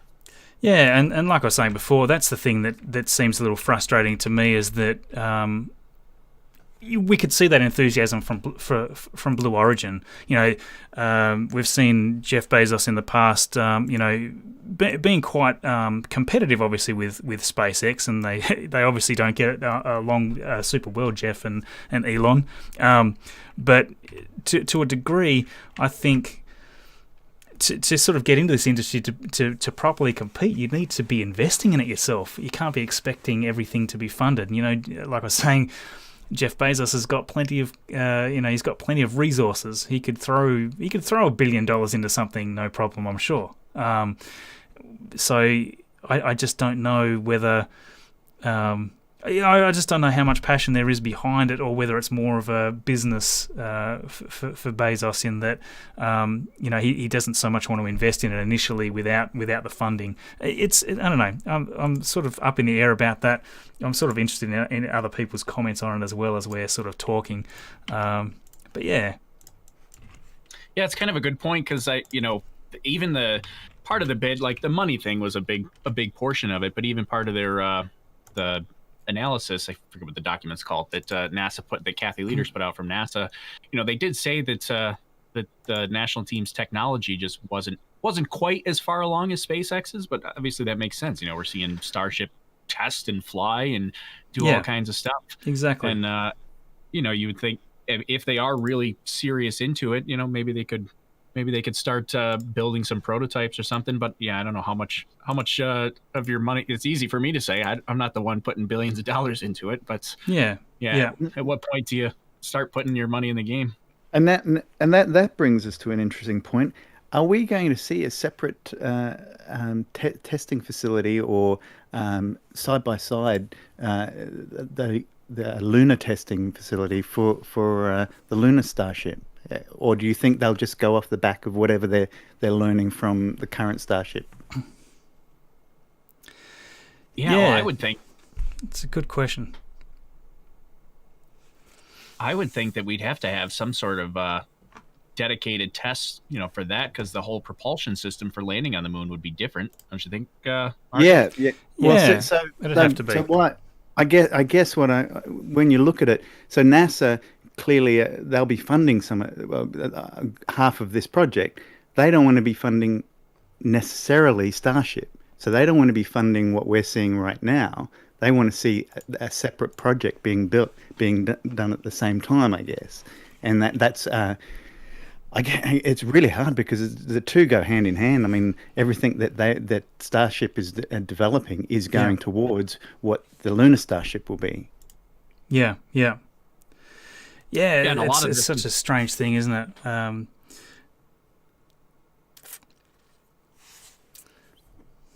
Sorry, Tori, yeah? Sorry, I'm like watching you on the screen, and there's obviously our voices are instant, but I'm like watching your live stream like while you're talking to me, so I'm like seeing the reactions delayed. This is disorientating. I'm just disoriented here. But I mean, NASA would get a lot of benefit from even from this program, because you're still going to have control systems and computer systems and flight termination systems that, although I don't know, somebody asked, I heard over on the NSF stream this morning, there was an interesting question that I was kind of pondering myself this morning. It was the flight termination system. I was about to say that, well, NASA would benefit from a flight termination system here too, but I was like, well, wait a minute. If they're putting crew on it, you probably don't want a flight termination system directly on Starship. But on the other hand, it is a giant tank it's a giant missile, yeah. Right. So, I mean, what do you do there with a flight termination system with something that's actually carrying crew? That's a great question, and it's one that I personally think that we're going to see Starship carrying just cargo for quite a long time. There's a lot of people like, we'll be sending people to the moon on this thing in no time, and that might be the case for a very modified moon ship. But remember, the idea is to not launch the crew on that Starship. They'll actually meet up. So to a certain extent, the majority of the dangerous part of the mission, there's not going to be any humans on that one. And I personally think that's the way that we're going to see a lot of flights, perhaps over the next, say, 5 years or so. If we're doing missions to Mars and things, I suspect what we'll see is the Starship uncrewed launch, goes into orbit, gets refueled with tankers, and then the crew might launch on a couple of Dragons or something like that. That's what I would expect to see, because it takes all the risk of the launch and things out of the equation. That flight termination system, then sort of becomes not a factor they need to worry about. They can terminate that as soon as it's in orbit, and it's all fine. But I don't know. That's just a personal thought. I've got no evidence to back that up. The most dangerous part for humans traveling on Starship will be the launch and landing. Now, if they take those away from and certainly that is not the plan with Lunar Starship, is launching and landing on Earth isn't the plan with humans on board. Yeah. That's a good point too. If you can put crew on a Dragon and have it meet up, you could still potentially have a termination system during that launch portion, so that's that giant tank of fuel. If something happens, you could terminate it, but you would you obviously deactivate that before crew gets anywhere near it. Would probably be a good way to handle it. But I guess then that probably, maybe it was you that said that this morning, is you get to that point where Dragon is starting to deliver crew to Starship in low Earth orbit. It's like, what do we need SLS for then? Yeah, that's right. Yeah.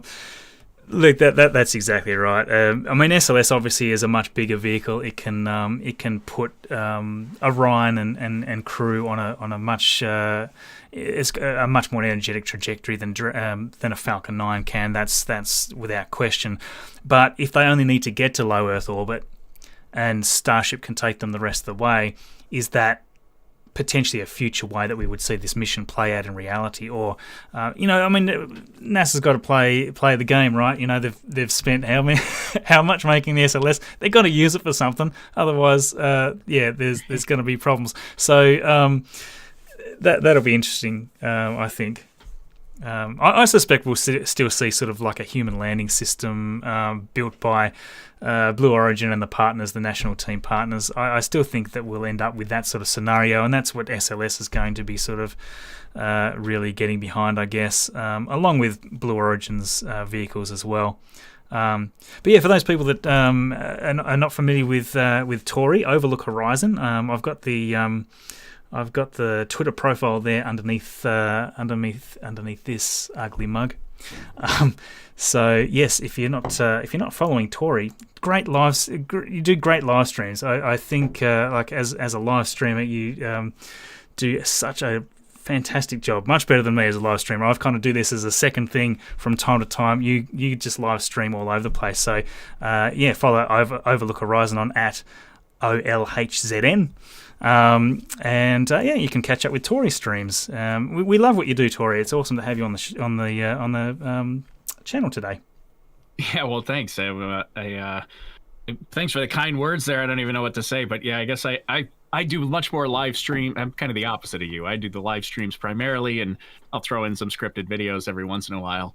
So yeah, I guess I get a lot of practice at it. But yours are great. They're fantastic. I mean, you just started these a couple of, I don't know when Starship started doing it. Isn't that when you first started? Yeah, doing pretty much from SN9 onwards. We've been trying to do them, but yeah, it's still a bit of a learning experience to me, getting used to all the software and audio mixing and things. You just do it like a natural pro.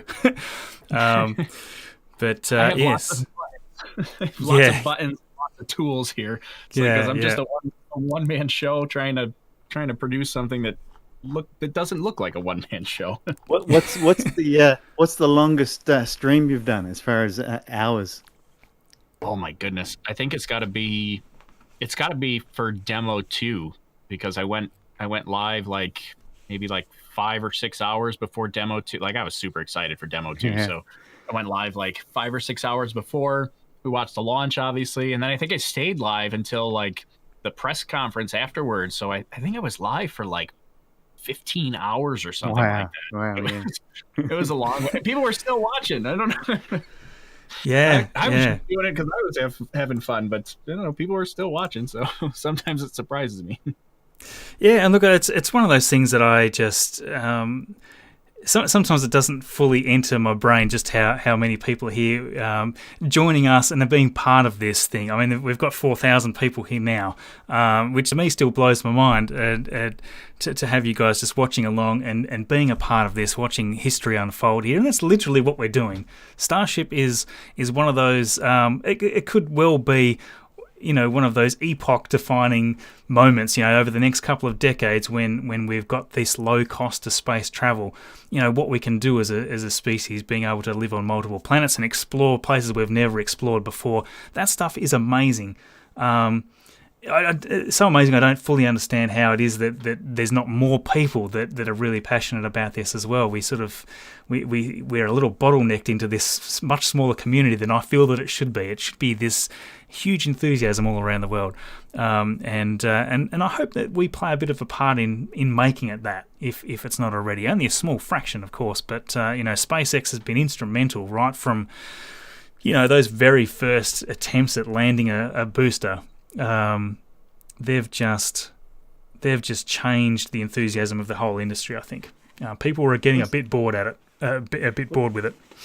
Well, SpaceX and Starship have had their, they've had their negative press. They've had their, their critics. But I tell you what, the winning the contract, and then as Tori pointed out, it certainly surprised me. Winning that NASA for the human landing system, that just put them back in the not back in the ball game, but that really solidified their existence. NASA had to have some real faith there to know that what they're doing with Starship is actually not playing around. They got something serious happening. Yeah, that's exactly right. And to a certain extent, I think it surprised a lot of people. They're sort of like, oh wow, NASA's not only partnering up with SpaceX now to send crew to the International Space Station, those sorts of things that people would have scoffed about. Just remember, there was plenty of people that were dead against, private companies launching astronauts. Even some flack from people that we admire in the past. And although that's it's great to sort of see that skepticism has disappeared, it's really nice to see NASA fully get behind something that's kind of in development, that's in prototyping like this. And, we're seeing lots of explosions. This is not a simple, it's not possibly not the safest political alignment either, because, we see these things, Elon Musk's quite out there with this rapid prototyping. He doesn't matter if he explodes another 30 of these ships. He's going to keep on doing this until they iterate it and get it down to that point where it's doing what they want. And that can make some quite negative press. You've only got to sort of see after any one of these ships lands. It may not land, it lands a bit hard, explodes or whatever, and the negative press will be everywhere, along with positive press, but there'll be plenty of negative press around that's kind of, questioning whether this is the right decision. And if this one doesn't land, it might do everything right. It might touch down a little hard. Maybe this one will be lost as well. And I'm sure there'll be plenty of negative press around it saying, NASA's made the wrong decision here. Here's another version of the Starship that exploded. This isn't safe. Yada yada yada. It's like people are just missing the point that this is a prototyping phase, and these are rapidly prototyped too. They're not engineered for months and months and years. These things are put together in the course of several weeks and rolled out to be tested. So, there's big differences between how SpaceX run this and how it's been traditionally done. It's been, it's been a big change in that, and people still, I don't think, are used to that. Yeah, well, there's also still like there's a very fine line, right, between obviously blowing things up and getting the negativity and the negative press and stuff like that, where you could get funding pulled. Somebody's saying that, that's the wrong decision, we can't support SpaceX. But on the other hand, there's the other side of that fine line where it's like, well, they're getting so many people excited to watch space flight, and they're getting support of the public, and having general public support, especially here in the United States. I mean, that's what's going to generate funding for space flight, whether it's SpaceX or even somebody like the national team. I mean, if you get more public support and people are saying we love the space, all this stuff that's happening, we could get more funding for somebody like the national team. So I mean, I do think, just going back to something that you kind of touched on a little bit about how our small community is, I mean, I think one of the goals, or one of the things that I like to feel like we're contributing to is making that the pie of people that are watching bigger. Some people come to me, they would say stuff like, somebody so and so did this video, or Marcus did this video. You're stealing viewers from Marcus or from Tim Dodd or from whoever. And I'm like, I'm not trying to steal viewers. We're trying to bring in new viewers. Like, we can all have a slice of the pie. Let's just make the pie bigger. Yeah. Get that public support. So and look, what a lot of people don't understand, there's other channels that are probably a little bit more competitive. I tend to think that everything that we do feeds into each other. So quite often you'll watch one video that leads right onto somebody else's channel, and it actually, if you've got thousands of views coming from one channel to your channel, it's a great thing, regardless of how you look at it, and it brings in people from different countries, because people are doing this all over the world. It's not just me. There's people streaming from the US. There's from Germany, obviously, many places in the world, all over Europe, and and these things are bringing people, even with non-English. There's loads of people that are coming from all over the world to actually integrate with these videos, interact with these videos, and I think that's a great thing. Competition's kind of a bit silly when it comes down to it. I saw Matt Lown in the chat too. He says, "Or from Matt Lown." From Matt Lown, or from the UK. Yeah, that's exactly right. Hi, Matt. How you going, buddy? I probably should. I've been neglecting the super chats here. I'm so sorry. I just wanted to say something for a second. Look over your shoulder. Look at that rocket sitting there with its flaps all out and everything. Yeah. Now picture that in a few months, 6 months, or a year from now, with a super heavy sitting underneath it. I know. I mean, it's not going to fit in. It's not going to fit in frame, and how spectacular that's going to look with the wings, the flaps out like that, and wow, that's just going to be an amazing sight. It's already an amazing sight. And it kind of looks like, I mean, sure, I don't see any of the lifts there anymore. I mean, are they? Are we clearing out? Yeah, it looks that way to me. So, and obviously, for those people that have just kind of joined, I mean, there is a car on the road there, so it's not fully closed off right at the minute. But I haven't noticed is any kind of venting from even any of the tank farm. Normally, you kind of see some liquids or vapors coming out of that. It's been very quiet on that front, but yeah. Look, I'm not exactly sure how far away they are from heading into the next phase of this. As you say, the village is evacuated as far as we know, and we haven't heard anything. Just quickly skimming some of my chats here to make sure that we're not missing anything. I would think based on this, like we're at least, I mean, we're not going to see anything for at least an hour and a half, probably. Oh yeah, yeah.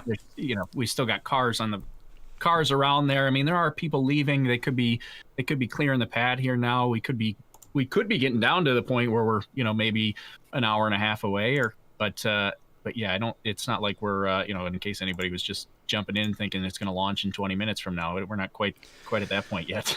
Yeah. Exactly. I think more realistically, we'd probably, as you say, about 2 hours out would be a reasonable guess. I've had a lot of people obviously saying, oh, you know, when's it going? It's like, we don't know. I wish we had SpaceX in our ear telling us exactly what was going on. Sadly, we don't. Likewise, none of the other crowds that are streaming this right now do either. But you know, all we can do is hear from various sources of what's going on, and yeah, it's going to be interesting to see. Yes. So what do you think? How are you feeling about landing for this one? Because I was feeling pretty good. Although they say that there's, you know, hundreds or thousands of upgrades for this. I haven't gotten a list of those upgrades. So, but yeah, so I don't really. They Elon, I mean, we just go by what Elon Musk has said, which is there's been dozens of upgrades, you know, and but. Yeah. I mean, one of the more main things I think we're really wanting to see is how this new Raptor plumbing all features into the stability of those engines, especially on the landing. I don't think we have any doubts that we'll see a nice clean ascent and belly flop and descent right down to the ground, nice and controlled. I don't think we'll see many differences in that part of it. It's really just going to come down to that landing, I think. We do have a Starlink dish inside the body there, or just on the body there of this Starship. It's just above midway. You can see it's like a little white dot on that sort of just above the flight termination system there. That's that spot. That's we can right, say. Yeah. See the two white spots, which is the flight termination system, and it's about a few meters up from that. Now that they had to get approval. That was only just given recently from the FCC to be able to use that. And there's actually, I guess, there's all this paperwork that's involved in everything that's got to be documented and signed. They're allowed to operate that for, I think it was a maximum of 8 minutes for testing. But that's the duration of the flight. But and there's a lot of rules that are involved in operating that. It's sort of interesting because I think they did have a Starlink dish there on the previous prototype, didn't they? 11 had one, or did it? Or am I misremembering that? But they may not have been able to use it. It may have been there for testing purposes, but not for actual usage in the flight. I'm not sure. That's hard to say. Just quickly catching up on some super chats because I haven't done it for a while. We had Richard Walker there half an hour ago. Thank you for the super chat, Richard. Appreciate it, mate. We have Mikhail there asking, how will humans cope with a Mars day-night cycle, 24 hours and 39 minutes? Has anyone tested it on Earth? It would be like having constant jet lag. You know, would it be like having constant jet lag? It's a good question. I haven't really. I think you will naturally sort of get into a cycle. A natural rhythm once you've experienced it for long enough. I mean, myself, I could quite easily have a longer day as long as I could still have sleep. You know, you might be getting quite exhausted by the end of the day as long as you can have sort of a longer sleep. I don't think that would be too much of a problem. Whether you'd have constant jet lag, I think you'd get used to it reasonably easily. Actually, I might be wrong in that. What do you guys think? I wouldn't have thought that half-hour difference would make it that much of a difference, but. I know that your birthdays will come around a lot quicker, will it? I would think you'd get used to it and get right into it. I mean, you got to be used to it now, right? All the Starship streams that you do is like the middle of the night for you, right? It's the middle of the night. Yeah, it's coming up to 5 a.m. now, so you know It's going to always be an interesting day. This is actually sort of the worst, one of the worst days of the week for me personally to be doing it, because it's recording day today. So I've got to do the video recording later, probably just after this stream ends, depending on how long that goes. But yes, it's coming up to 5 a.m. now, so it's a fairly interrupted night for us. But we sort of get back into it. You just have a bit of a nap, have a bit of a nap to sort of get back into the right time zone again. So we just ignore the bags under your eyes when you're recording a little bit later today. Yeah. Probably just need a quick power nap before I go and do the recording. But yes, also another super chat there from Joyet. Thank you. We have another one from Logan Hawkins there. Hello from Canada. Praying for a SN15 launch today. So are we. Really want to see this move, because as we all know, by now SN16 is actually not that far away. It's fully stacked in the high bay. It's still being worked on, so it's not ready to roll out yet, but I'm sure that they could probably move faster on SN16. They just need to get SN15 out of the way.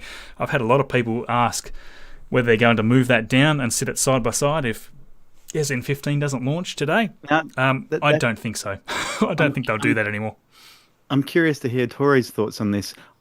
So we've talked about this in the past when they had was it SN9 and 10 when they were both sitting there together on the launch platform, and what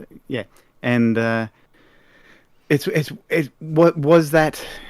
In hindsight, I think they probably thought that was a mistake. It was a great photo op, but certainly there was a lot to lose and less to gain from having two starships sitting there.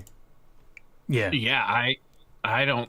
I was kind of surprised by that as well. Like you said, it was a great photo op, but when what was it, SN9, when it came down, and that was the one that came down a little bit askew, and it just looked like debris. It looked very lucky that nothing really hit SN10, and I feel like in retrospect maybe they'd go, maybe we won't do that again. But I don't know. Maybe they're like, why not? What's the worst that could happen? Yeah. I kind of felt like it was one of those things that was great for publicity, but probably a bit of an unnecessary risk. So I'll be surprised if we see that happen again. I think as soon as one's out of the way, then they've got the other one ready to go and roll straight down there. It only takes a day to move it down. They probably don't need to really rush that. They can move them. They can move them fully Raptored up. Still, I'm assuming, because they have moved one with the Raptors on it. I think more often than this, they're still, and this one included, they're still installing Raptors on site at the launch pad. But I'm pretty sure one of them did move with the Raptors, or am I just making that up in my mind? I'm sure one of them did. Maybe someone in the chat knows straight off the top of their head. That'll be interesting. I don't recall, to be honest, if we've moved one with Raptors on it, but I'm sure that that SN9, SN10 was probably had some publicity to it. That was when we had the whole everybody was coming for the FAA for slowing things down, and it could have been there might have been a little bit of show of force there. Yeah, I vaguely remember. I just can't remember exactly which Starship. I vaguely remember one, or maybe even more than one, that moved down to the site. And it had Raptors, because I remember there was a photo of it in the high bay or in the mid bay with Raptors on it. Yeah, I thought it was SN9. Yeah, that's probably right. Well, it was definitely one of the earlier ones. We haven't seen them for a little while, I don't think.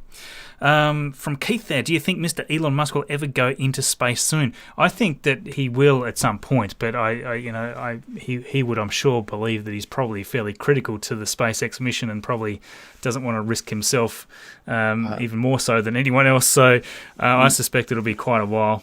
Maybe it'll be more retirement age for Elon Musk when he decides to take flights and head to Mars. It would be cool as like a legacy for Elon Musk to have moved to Mars and founded the whatever it might be, the Mars base. My bet's that he's going to go up with Tom Cruise on that flight. Oh man, he's going to get a cameo in the movie. Yeah. Oh yeah, in terms of Starship, I was sort of talking there. He may go up in a Crew Dragon. After they've done loads of Crew Dragon launches, he might want to take a trip. That would be an extraordinary thing to see. Good question, Keith. I think that's going to be interesting. I'm willing to bet that he would probably not go anywhere near that until there's been like 100 crewed launches. They'd want everything ironed out before he went anywhere like that. Elon was in Iron Man 1, wasn't he? He was in one of the Iron Mans. I can't remember which one.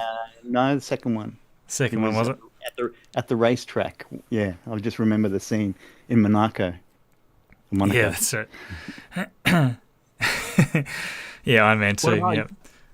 What about you, Marcus? Did you do the Dear Moon thing? I can't remember if I saw one from you. I didn't do a public application. I did write in and stuff to get a bit more information on it, but I didn't do a public application for it. I don't know enough about it.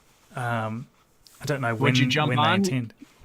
It depends when it depends when it goes. Like if it, I certainly wouldn't want to be on the first mission that is heading on that trajectory for the very first time when it's never been tested before with re-entry systems and things like that. No way.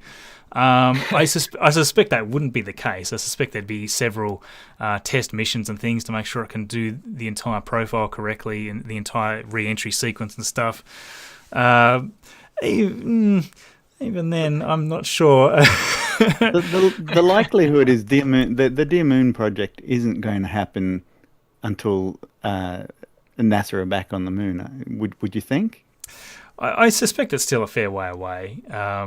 I know they were talking about 2024 and things. To me, that's still far too close. I don't see anything really happening in 2024.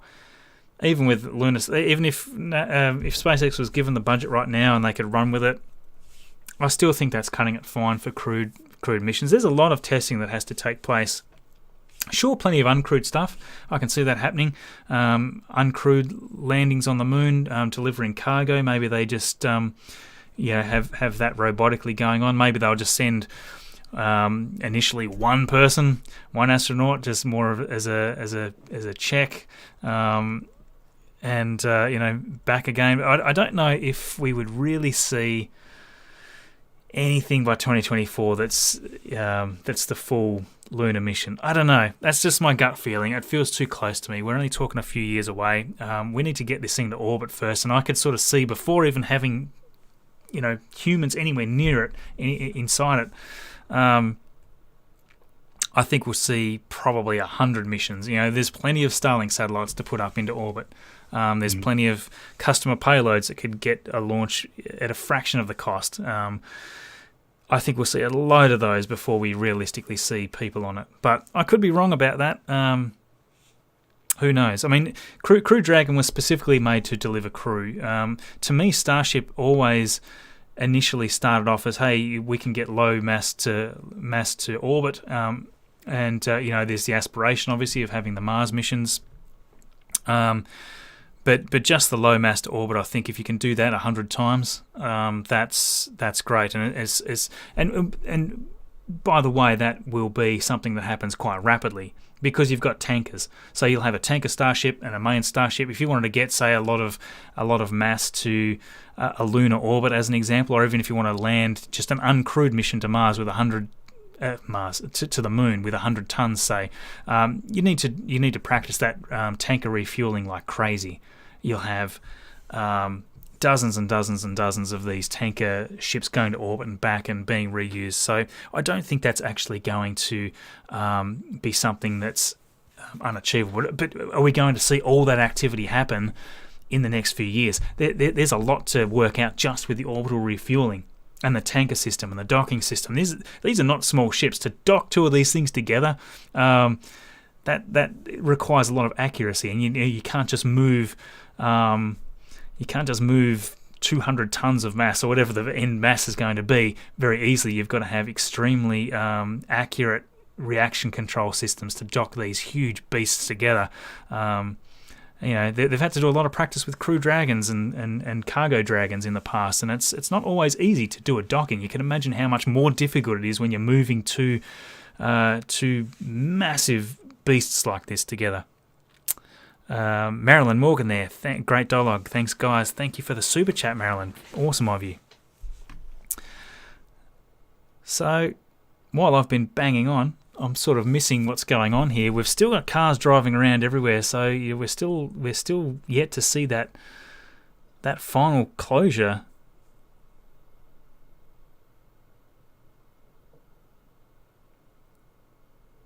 Interesting, all the same. Yeah,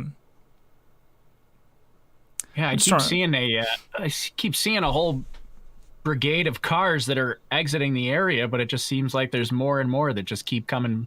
Just a massive car park back there, and they're just slowly moving cars out one at a time. We're not seeing many go back in the other direction, though, are we? So that just goes to the beach, doesn't it? That if you keep going down that road, that's straight to the beach. So I imagine that's one way in, one way out. I believe it is, but I think I believe the sheriff actually went out to the beach a few hours ago to start clearing that. Right. So I would think that the beach would be cleared at this point, and now we're just seeing people from the pad. I mean, I don't know that for sure, but it is. I mean, it's a good sign that they're not. It doesn't seem like there's anybody working on the vehicle anymore. We don't have the lifts up there. We've got the flaps are unstrapped. They're ready to do their flapperating or whatever they do. The FTF system looks like it's activated, so I think it's all looking good. I think, it's all looking good so far. I'm not sure what the wind is doing right now. It actually seems to have calmed down a little bit, unless I'm mistaken. But I don't have the readout. What's the winds look like right now?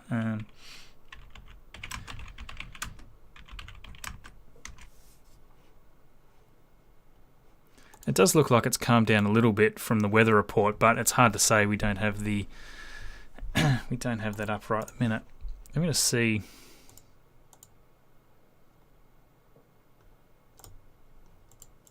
If I can find something else useful here. Yeah, so I got the winds here, but I'm going to give them to you in my crazy American units, because that's what my weather program has them in. But we've got like ground level winds are at 20 miles per hour, which is kind of quick. Yeah, you have to help me out with converting these, but the 20 miles per hour is kind of quick for ground level winds, but it is a pretty big vehicle. And I think that's kind of, I think that's sort of on the range of acceptability. I think I've heard a number of people say that and 20 miles per hour is about the max that they would launch in. So the fact that that's come down, and only 2 hours ago, I guess we were looking at 25 miles per hour winds. So it has come down. That's a good sign. Maybe it'll come down further. And we see a vehicle there heading back in. Alan Hart, super chat there. Thank you so much, Alan. Appreciate it, mate.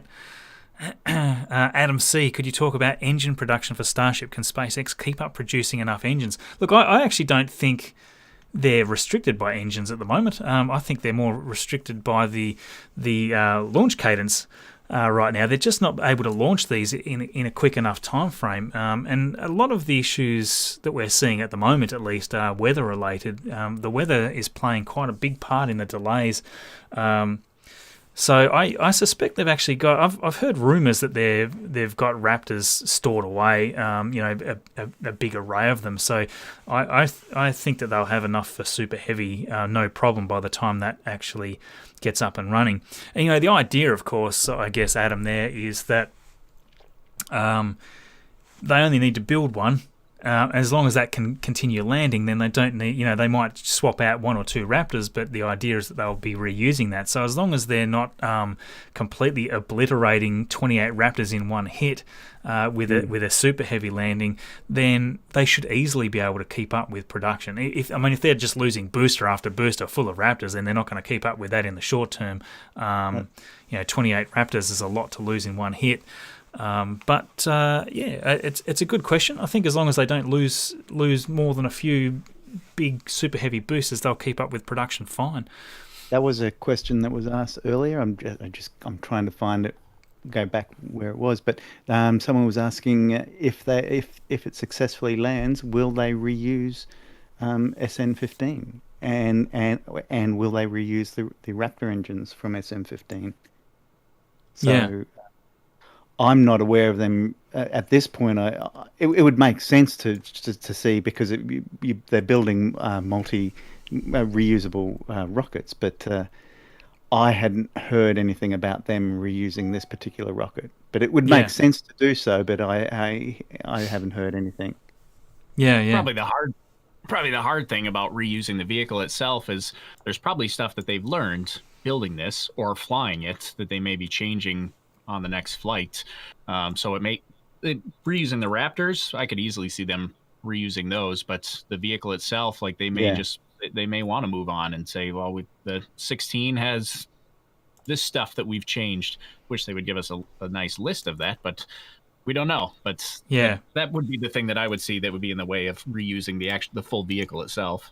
And there's always the danger of structural damage, and I know they're building them to last, but at the moment they're not using the landing gear that they'll eventually use, and that hasn't proved to be quite satisfactory. But admittedly, I mean, we're yet to see a nice soft touchdown, so maybe that landing gear will just crush as it's designed to do and not do any damage to the rest of the rocket. But so far yeah, it sort of remains to be seen as to whether that's going to sort of work out.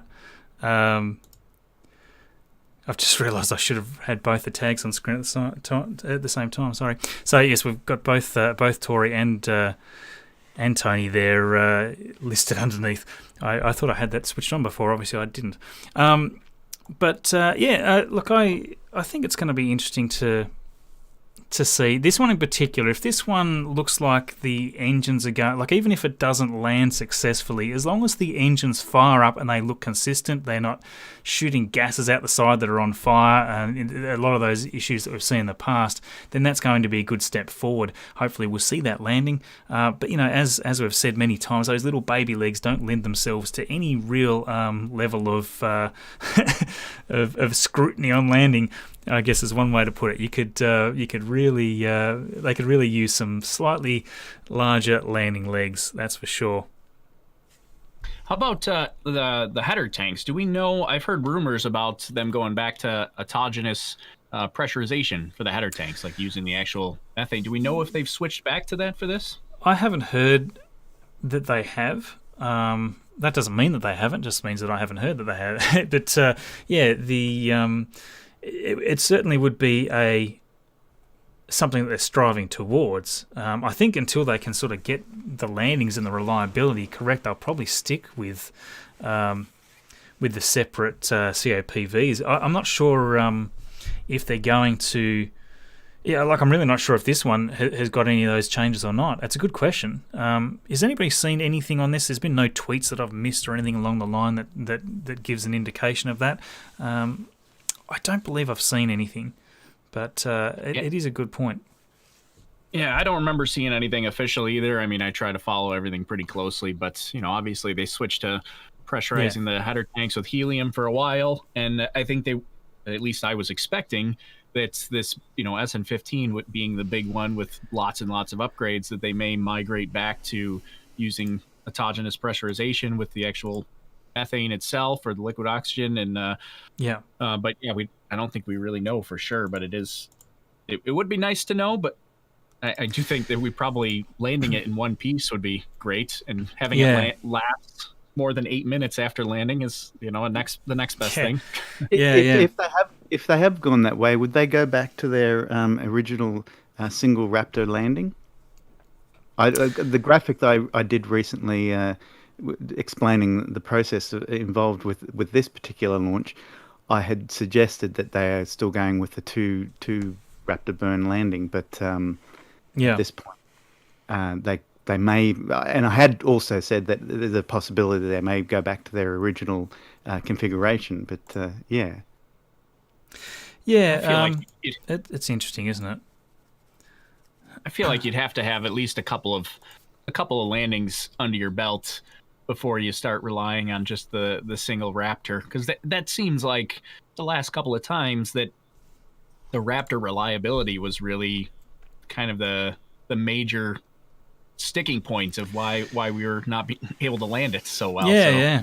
If anything, they got less reliable. SN8 seemed pretty good. SN9, had SN9 arguably the least reliable. SN10 landed. SN11 we didn't even see. So, it's been one of those strange stories where it almost seems to have gone backwards. But for those people, I suppose, that don't know what the heck we're talking about in terms of autogenous pressurization versus the separate COPV fed, pressure systems. So there's a couple of ways that they've been able to do this. To talk about header tanks for a second, there's actually some separate header tanks. I should really bring up. Let me bring up a diagram. I'll let you guys have a quick chat while I go find it. Looks like we got some ground venting there too. In case you didn't take a peek there, do see some venting happening there. Oh, nice. Okay, yeah.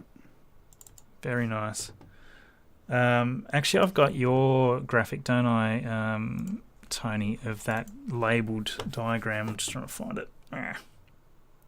Yes, hang on.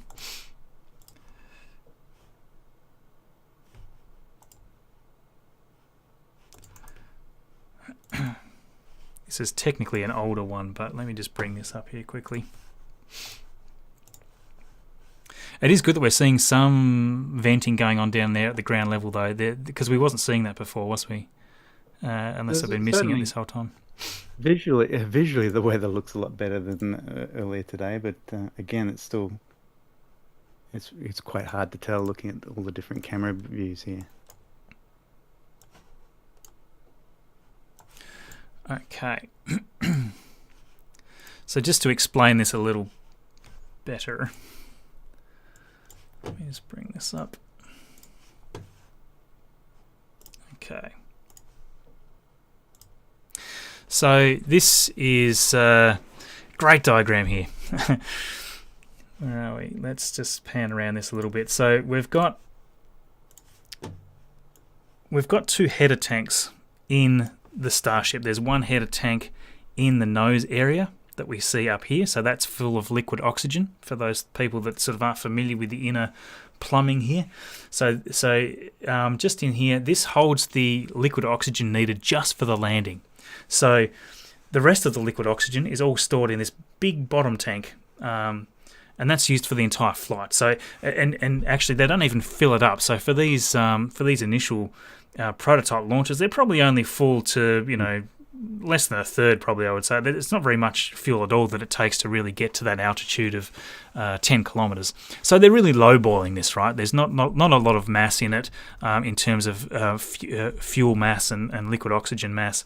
They're really just sort of doing these test flights to make sure that they can have that reliability of the Raptors. Likewise, we've got the large methane header tank here, and that is actually... whoops. Where did you go? So we've got the large liquid methane header tank there in the center. So that holds the liquid methane, and both the liquid methane and the liquid oxygen from the header tanks both flow down directly into the Raptor. So what they do right at the top of their trajectory when they do their flip, this is the point where they seal off. And it may happen even just a little bit beforehand, but they seal off the valve between the liquid oxygen header tank and the liquid methane header tank so that it stops feeding fuel in from the main tanks. And the idea is that because these are totally full, or very close to being totally full, there's no gases in here. Or very little, because you don't want gas feeding down into the engines. It's going to make the thing explode. You don't want that uneven fuel flow coming down. And I think so, you're. Yeah. I think I was just going to say. I think the thumbnail might be. People have chatted that the thumbnails, the overlay is just masking the graphic at the moment. Oh, of course you it might is. not see that. Yeah.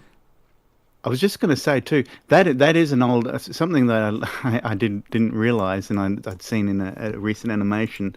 And everyone's drawn it this way, by the way. But most graphic artists draw it this way.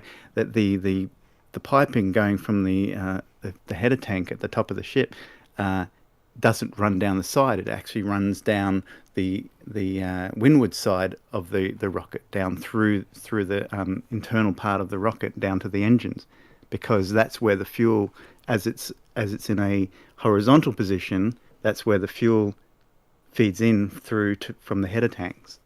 Yeah. It's which I've since fixed on my latest graphic, but. Yeah, it's a great graphic. It's great for illustrative purposes, that's for sure. But yes, people do make a good point there. They can't see the header tank that I'm talking about. I'm sorry. So yes, I was pointing out the liquid oxygen header tank that's in the nose here. So this is a liquid oxygen tank, feeds fuel down here, down the side of the vessel, into the engines, and likewise the methane header tank feeds fuel straight down into the engines as well. So when they seal off the main tanks, it's just running from those headers, the reason why.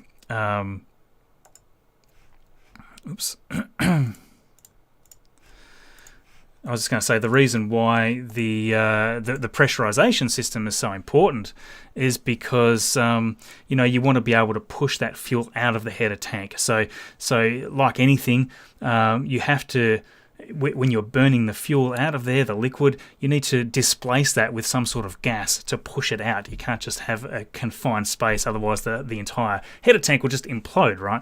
And that may have even happened in one of the earlier starships, because you've got these quite powerful turbo pumps that are like, they're ripping the liquid fuels through. And it's just going to suck the header tank inside out if the gases aren't displacing it. So there's two methods. The ideal method is using autogenous pressurization. Now what that means is that you use the gases that are derived from the vehicle itself. So you've got the main tanks there, and you can take that liquid methane and you can just heat it up a little, and you can convert that liquid methane to methane gas, and then you can feed that methane gas back into the header tank to displace it, because obviously when you convert your liquids to gases, it's a large, I can't remember the exact number, but it's it displaces it by a huge number. So you only need a small amount of liquid turned into gases to be able to displace that. And likewise with the other header tank as well. It's quite complicated though, because you need to convert it, you need to feed that gas up back into the header tank, and it's kind of tricky to get that plumbing right and to get the exact pressures right to do that. What's much easier is just feeding a bunch of helium or some other inert gas into the header tank instead. So you could have just a pressurized COPV, a composite overwrapped pressure vessel, if I'm remembering that correctly, and that will actually feed in helium into the header tank instead. Much easier. You just store a bit of helium in a tank there, and away you go. You don't have to worry about the conversion of the liquids to gases and all that sort of thing. So much easier. Yes, as you were saying before there, Tori, we're not sure if they're still running, because they were trying to do it with autogenously at one point, but then they changed back to the COPV pressure. I think that was just using was it helium or I think it was helium, yeah. Helium or not, one of the two. Anyway, so and that would feed back in. Yeah, maybe it was was it nitrogen? I thought it was helium. Yeah, I think it was helium. Typically, Yeah, I think it was helium. Obviously, the problem there with that is that at some point they're going to have to switch back to autogenous, especially if they're going to go land on Mars, because you're not going to get helium for the return trip if you're on Mars. I mean, in theory, we can get methane, we can get liquid oxygen. I think helium's going to be a little tougher sell if we're going to bring a starship back to us. Yeah, that's the whole thing, of course, that autogenous pressurization is the way to go if they can manage that. That just ensures that they can create the necessary fuels needed for the whole journey to Mars and back. Yes, so That's a cool little tangent. What have I missed in the chat? Mark Webb, no shout out required. Sorry, Mark, just shouted you out. Great feed. Always look forward to the honest and informative chat. Thanks. Thank you, Mark, for the super chat. Appreciate it, mate. What else have we got here? So there was an interesting question I saw before and I've lost it. So a few people want to know where they can get their hands on that graphic. I hadn't actually, that was more, I had actually put that together for Marcus to be able to just display parts of the rocket. But if people would like it, I can put that up on Twitter straight after the launch or no launch. I'll put that up on Twitter, so it'll be available on Twitter. And a larger version. Generally, I put slightly larger versions on my website as well, 150 dpi, which is a pretty good, decent size. And then for extra high versions, you can go onto my Patreon page. But so everything I pretty much do is all available on Patreon as well. It is a great graphic, and thanks, Tony, obviously, for putting this together. We haven't actually used it a lot in the live stream, and I sort of stumbled across it as I was looking for something else. I'm like, oh, that's perfect right there. But for those people, I suppose, that aren't overly familiar with the graphic, Tony, maybe even give them a rundown. I'm just showing the larger side of the graphic there on the left. As I said, the idea is just for you to be able to scroll around. So when we're talking about certain parts of the rocket, we can. Well, there you can see the flight termination system, and this has been again. This was SN11. This is based on SN11. I'm just looking. No, SN10 because it's missing some panels down the bottom. Yeah, and so yeah, we can basically see it's pointing to all the parts that you that are relevant, what you need to know about the rocket.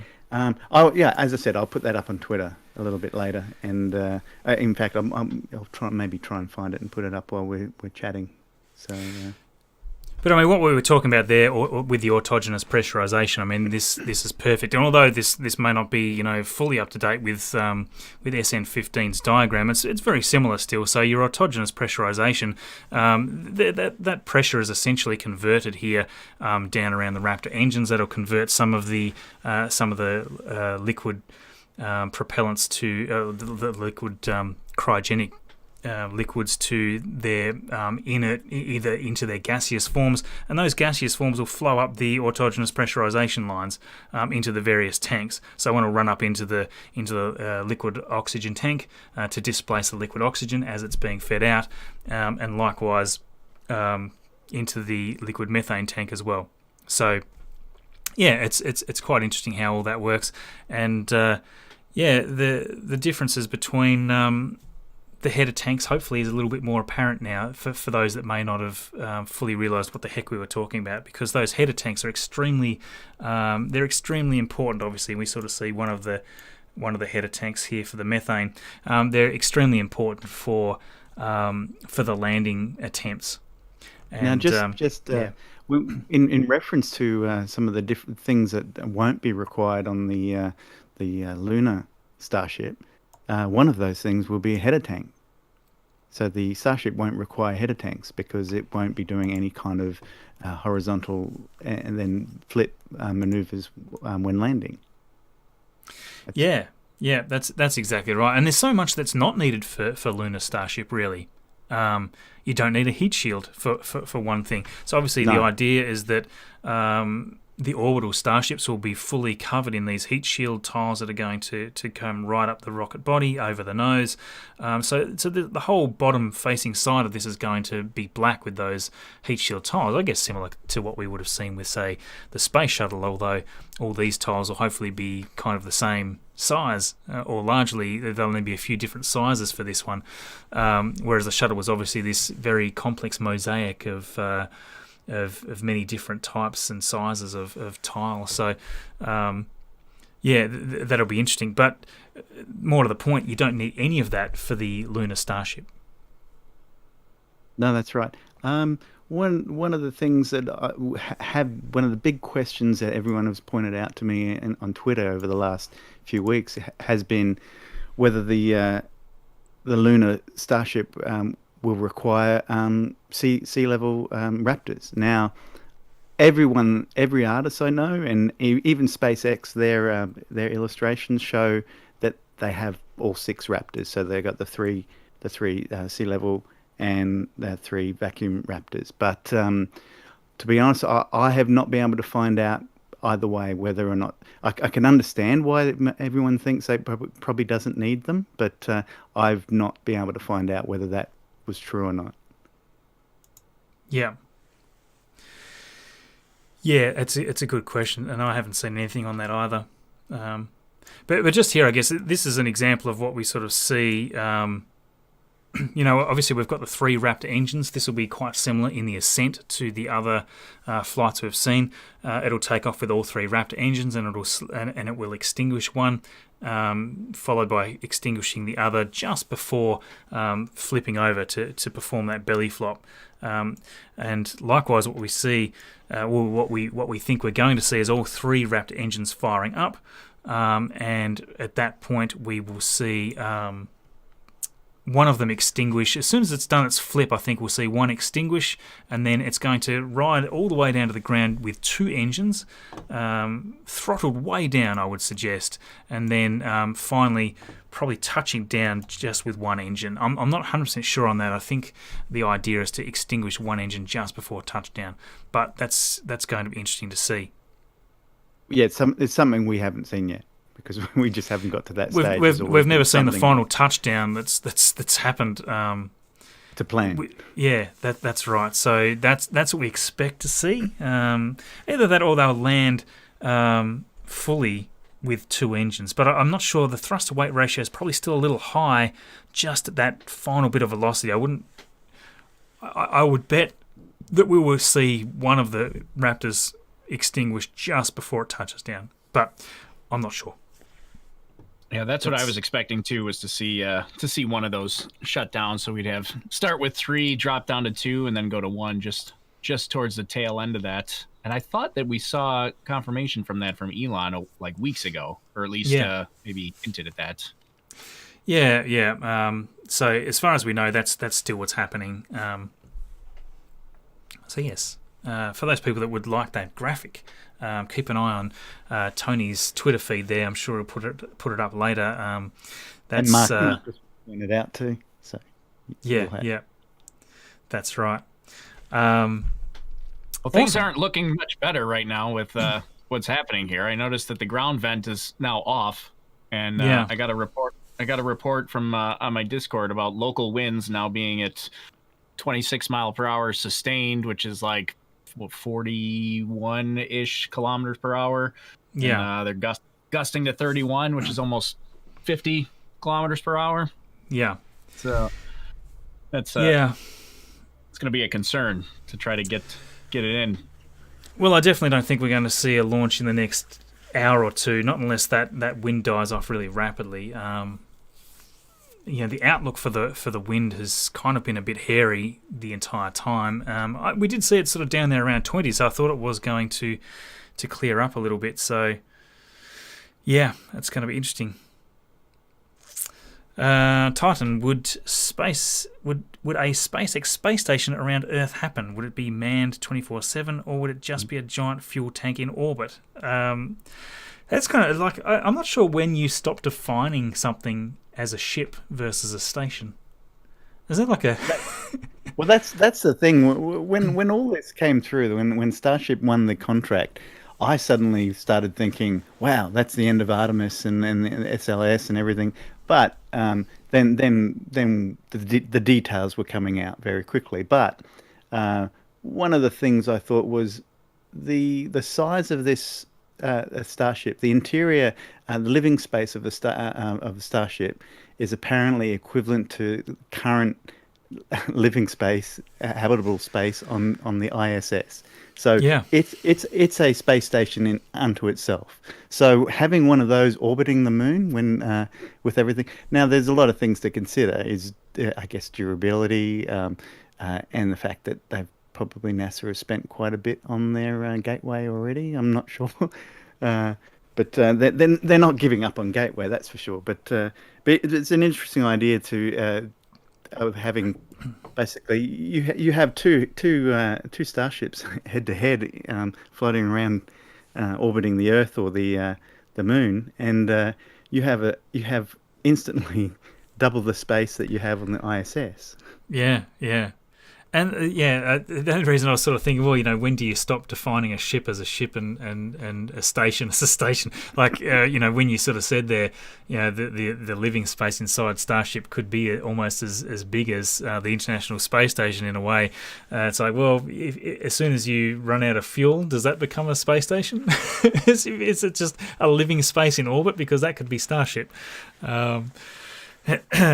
From Jeffrey here, who or which group in SpaceX proposed the belly flop maneuver? How did they come up with it? Such a brilliant idea to just use air friction for the controlled descent before landing. And yes, that's I'm not sure who first. I mean, obviously it was proposed by SpaceX as a group. I don't know who came up with the original idea, whether that was part of Elon Musk's vision or whether that was part of the collective group there, but. Yeah, I mean, obviously, what we're referring to there is the immense amount of friction and that lowers your terminal velocity. So when you flip the Starship down onto its belly, you open up those fins as wide as they can to while controlling it adequately. That increases the drag by a massive amount. Something like you've only got to look at, say, a Falcon 9 booster. It screams down through the atmosphere, even with the grid fins. It'll scream down. The terminal velocity for that is very high in comparison to what we see with say Starship. The idea with Starship is for it to sort of come in belly flop down through the atmosphere, and that increases its surface area coming through the atmosphere by, like, I don't know, it would be roughly 10 times, factor of 10 probably, maybe more, because if you're coming down vertically, you've only got sort of the small base. You multiply that over the entire surface, the belly surface of the huge beast, and then you can sort of see how much difference that makes, because that adds so much drag. It super lowers the terminal velocity that vessel's going to have, and that's why it almost seems to be falling in slow motion as you watch it in some of the live feeds. And we might bring one of those up shortly to have a look at. Well, I think I was just going to say the person had asked, like, who came up with that idea. Wasn't the idea of the belly flop itself? Isn't that kind of an older idea? Was it the old the Delta Clipper that did like the swan dive test maneuver that was very similar to the belly flop test itself? Like, I think people have theorized that belly flop maneuver, but nobody has gone like, yeah, let's do it with this scale, this enormous. Oh, like in general outside of SpaceX, yeah. I mean, it's been done before. Yeah. I mean, obviously, aircraft use this idea all the time, obviously, and the space shuttle used its belly to slow down quickly and things like that. Not to this degree, and this is more of a vertical fall. And I think that's probably what's a little bit unique about SpaceX's thoughts here, is that you're really using that more as a skydiver type maneuver rather than a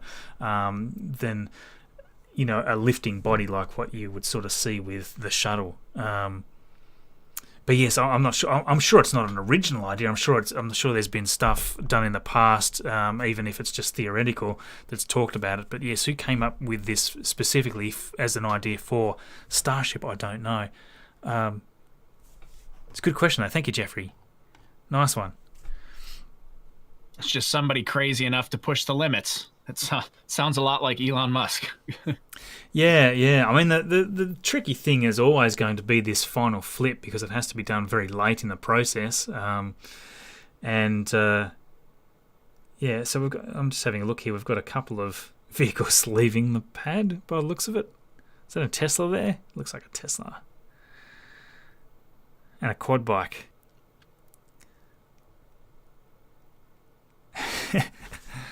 I see Lab Padres reporting the pad clear now. So maybe this might be the end of the parade. Yeah. Oh, it'd be nice to sort of see some progress there. We did see a little bit of ground venting earlier, but I'm not sure. I mean, that wasn't sort of the ground venting you'd normally start seeing after the pad being clear, so that's interesting. Cantora Mask, the G's to a human during flip is also very low. With gimbaled seats, it would be very low impact on a person. Look, that's kind of true. A lot of people sort of freak out a little bit about the flip, saying, "Oh God, that's going to make everyone feel sick." I think if they do have seats that swivel, it may not be so bad. And you are sort of, as long as the crew aren't all sort of packed into the top of the nose cone or something like that, as long as they're sort of centralised in the body. Oh, we're seeing some RCS test fires there on the Starship. Just to interrupt myself. That was something I actually just keyed in on recently, that because the same question has come up several times when I've done graphics, and when you actually think of it, the point. Yeah, there you go. That's the. Yeah, they've got some energetic RCS tests going on right now, so that's a good sign. Yeah. Now they're used to help it with the flip. The belly flop. The initial when it's coming through.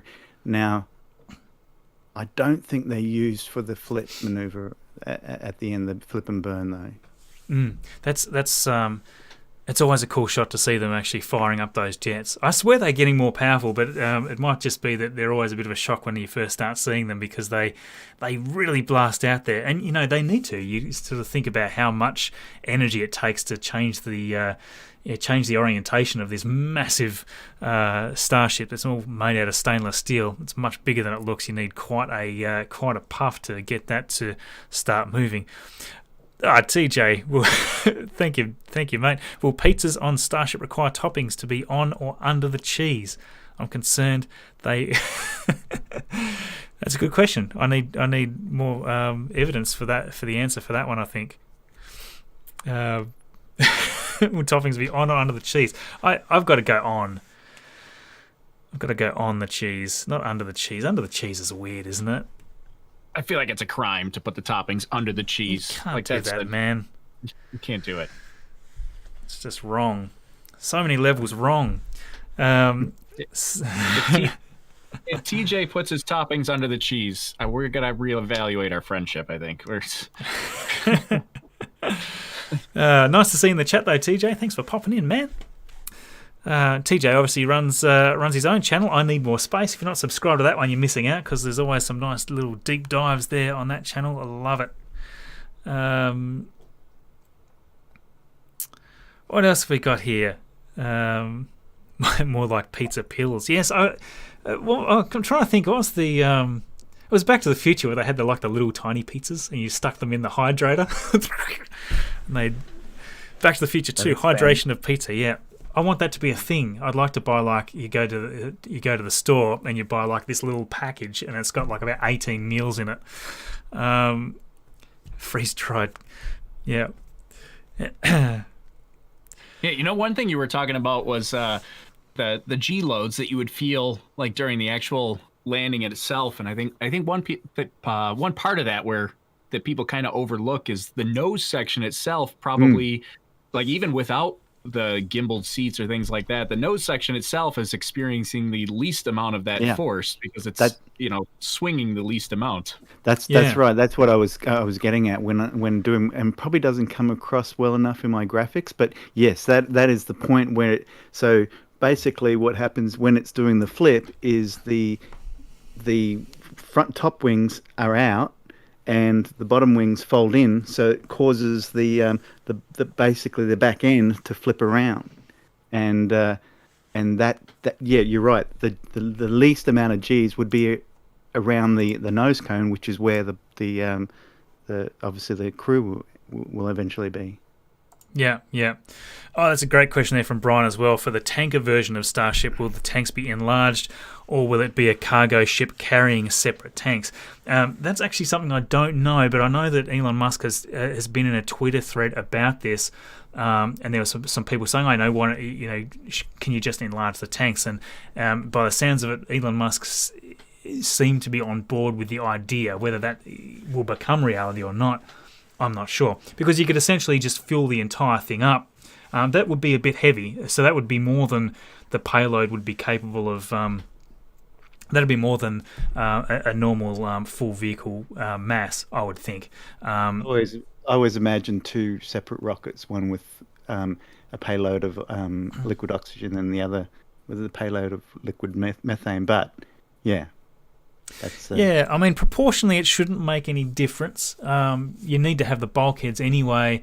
So if you just made it if you needed to have two separate tanks, say up in the payload area where you're going to store your payload fuel, the fuel that you're going to be transferring into your destination Starship, then you'd have to have more bulkheads. Whereas if you can keep it all in two tanks and you can just transfer a good percentage of the fuel from one to the other, then it's a little simpler. So my bet will probably be that the problem is that you do have to have different Starship designs for that. This one's obviously got a very big payload area for cargo and crew and that sort of thing. If you were to make a tanker version where the where the bulkheads needed to move up and you were filling essentially the entire thing with fuel, then it would have to have different design configurations. Just all of the lines that need to run up, just as one thing, the lines that need to run up are going to be different. The mass distribution is going to be different. So yeah, it's although it sounds like a good idea just to have two tanks and just enlarge them, it may actually be more tricky. It may be much easier just to have a separate area for fuel. and there's actually a strong possibility that you'll need one tanker to refuel another tanker if they're going to take any tankers to the moon. Yeah. Well, and do we know how many tankers they've talked about using for say the HLS or anything like that? I mean, I've heard rumors of anywhere from 2 tankers worth to somebody had mentioned like 12 tankers worth to send a HLS lunar starship. Well, we just don't have enough information to really be able to estimate it because we don't know what the actual profile is going to be. In the more recent release documentation, it seemed to be that the idea was that they would take Starship from low Earth orbit up to land on the moon, and then bring the crew back up from the moon to dock with, say, Orion. But no matter how I run those numbers, I can't get the Delta V to do that. The Delta V needed to do all of that would be insane. And that could be that we don't have the right dry mass for the vehicle. Maybe the lunar Starship is much, much lighter. Obviously, it doesn't need fins. It doesn't need the heat shield. I'm assuming it's going to be made out of the same stainless steel material. It would be weird if it wasn't. So it's still going to be a heavy body regardless. I mean, they might bring it down to, say, a 2mm or something like that if they can. But to me, no matter how I ran the numbers, I still couldn't get the necessary Delta V to do that full trip and obviously get back again, because you want it to be reused. Unless it's going to become a disposable ship, which I don't think that. I mean, I don't see why it would be. That seems like a weird thing to do. I just don't see a way to get it from low Earth orbit to land on the moon, back to lunar orbit to drop the crew off on Orion, and then make it back somewhere to refuel, to be reused a second time, or third time, or fourth time. I just can't make that happen in any way that I've done the numbers for it. So here's I was just going to say, here's a great question that I actually hadn't thought about, and I'm probably butchering their name, but Twerg, it's TEWRGH. They're saying, Marcus, is a loss of one flap survivable? Which is interesting.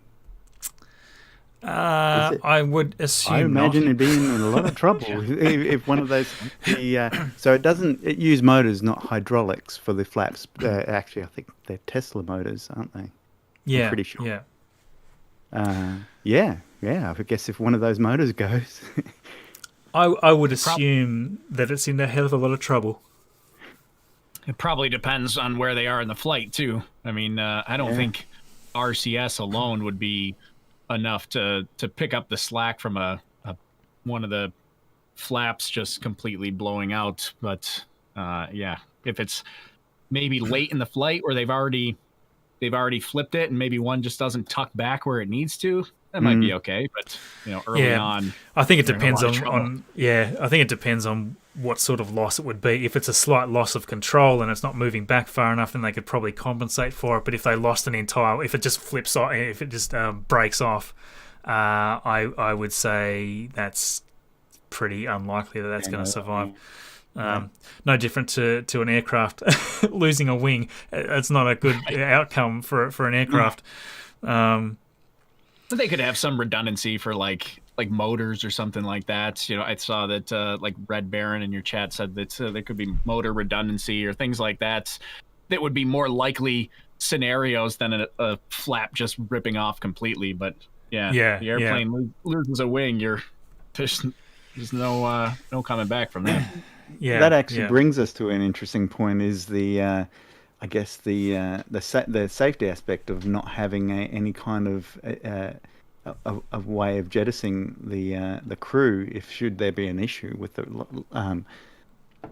the actual rocket during launch, which is the same deal that was with the space shuttle. Yeah, that is a common criticism I hear, and look, it is a fair one. The idea is that you make it so reliable that the need for an abort system isn't really necessary. But they did say that with shuttle as well. Shuttle was supposed to be so repeatedly, to be able to fly so frequently and easily, and in a reusable nature, that it was supposed to be something that was complete. So, I mean, this I believe is a safer design than shuttle, because you're not strapping the crew straight onto the side of the rocket booster. That's retrospectively that was just horrible, because if you have any issue with the space shuttle anyway, if you had any issue with either of those solid rocket boosters, then the crew had no chance unless you could. It just. It wasn't a vessel that was very survivable if anything went wrong with it. A lot of people probably didn't realise that the first few shuttle missions, I think it was at least 3 or 4 shuttle missions, they had ejector seats. So, but they also were only for the any crew, and I think they were only crew on the top deck of the space shuttle at that stage. But that was soon abandoned, I think. Pretty much. They were it would have been considered fairly useless. I think it was much more of a gesture than actually doing anything of and being able to survive ejecting from a rocket going at the speeds it's going and the altitude it's going. Yeah. Probably one hard part to that, like without having an abort system, is not necessarily the system itself, but I think one of the hardest things is going to be that the public selling point, kind of going back to a topic we talked about all the way at the beginning. Like, if anything goes wrong, trying to explain to the public why there's not an abort system on board might be the harder sell, even if that is the right decision. If you've got, especially now that SpaceX is going to be getting funding from NASA for the HLS program, even if it's not, HLS related, because it's the same vehicle, you could get, we already see the negative headlines that come out when Starship crashes uncrewed and is part of a test campaign. If there's ever anything that goes even just slightly wrong, people are just going to twist the gears or to start asking those questions. I think that's going to be the tougher sell, is trying to explain to people why it doesn't need an abort system. Yeah. And look, I mean, in the end, nothing's zero risk. There's risk in any of this stuff, and space is hard, as so many of of my peers so frequently say. It's a hard thing. Only takes one thing to not go right, and the entire mission can be a loss. And if crew is on board, systems like Crew Dragon have got that abort system. I suspect that there will be an abort system with Starship itself, but it would probably only activate. It'd probably only be applicable for certain areas of the flight. So if there was something that had gone wrong with the booster or whatever, the Starship could presumably disconnect and fire away. And they have said in the past that they could actually fire off all vacuum engines and all sea level engines at the same time, which normally that's not what it's designed to do, and that would give it the thrust weight ratio to pull away fairly quickly. that's in the case of something going wrong with the booster. But probably, like I say, it's probably only a little later in the flight. If you wanted to pull away from the booster early in the flight when it's just taking off, you probably don't have enough speed in your trajectory to do that effectively. You can't sort of abort from, say, a kilometre on the ground because the Starship needs to sort of orientate itself and flip maneuver and get back into position and things like that. So that's interesting. But the main question in such a scenario is, okay, so Starship has now pulled off, something happened with the booster, say, Starship has aborted off there. Now what's it going to do? It's got to have a landing pad to land on. It's got to land vertically. Is there going to be like various landing pads scattered around the launch trajectory so that you can land in a number of places in case of some sort of abort scenario? There's a lot of questions around that, and they're good ones. And sometimes, put some buoys on it. Yeah. Sometimes I sort of wonder whether in reality what we'll see is Starship being used to send people to orbit, to send cargo and huge masses to orbit, but you might have maybe a more modified version specifically for crew transport. You may have one that's more of a much higher. Maybe it's a smaller vessel, much higher thruster weight ratios and things like this, just for getting crew up to orbit. I don't know. The future is going to be interesting. That makes it more complicated and that sort of thing. But yes, the abort scenarios do lend themselves to a little scrutiny with Starship, I will say. Probably, like I say, no more than Shuttle did, but probably not a huge amount better. I say this very loosely, but I'd say with the lunar Starship that NASA are basically buying the safer end of the whole trip. So basically having something that's already in orbit around the moon and landing on a rather more gentle sort of surface is probably a lot safer than the rest of the trip. That would be a normal Starship. Yeah. For those people, I was going to say, for those people tuning in that's sort of asking when's it going to fly, we don't know at this point. The launch window is quite a long window. It goes right up until it's right up until 8 p.m. So yes. We've still got quite a long time in the window. We're really waiting, I think, for winds to drop, but we are seeing some progress. I'm just kind of waiting to see some activity. Well, I think the pad is officially clear now. I know we talked about that a few minutes ago, but I think the pad's clear. Probably the next big thing that we would see would be some sort of tank farm activity. Village is evacuated. Pad's clear. Just got to start filling her up. Yeah, I did hear rumours earlier that they had already started filling it up. They haven't. As far as I can see, they haven't started doing anything like that at this point. So, yes, I would say not.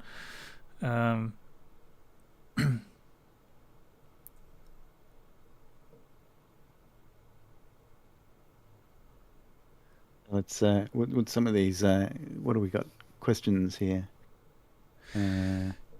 Yeah, just skimming through a few of those now. Anthony, Marcus, I bet you'd like a bit of breakfast right about now. It is coming up to about that time already.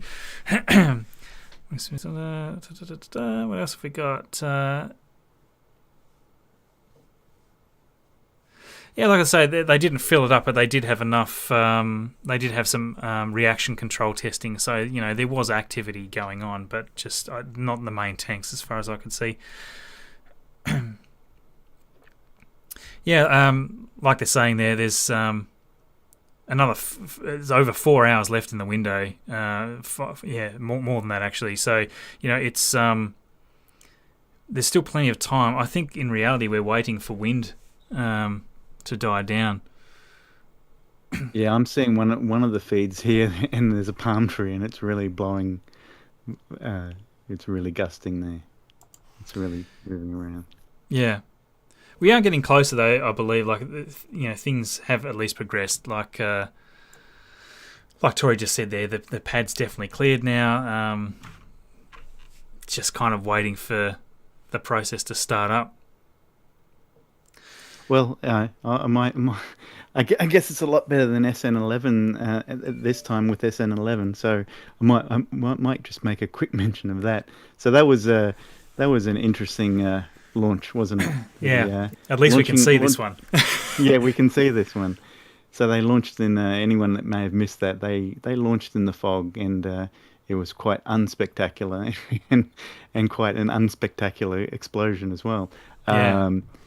There was never an answer given as to why they did that. Now, I had my own theories. My personal thoughts were they probably just wanted to see. They wanted to get to SM15, so they sort of thought, let's just use this as a test scenario to see that we can launch to a schedule, because they did. They launched it exactly the second that they wanted, which was, I think it was 8 a.m.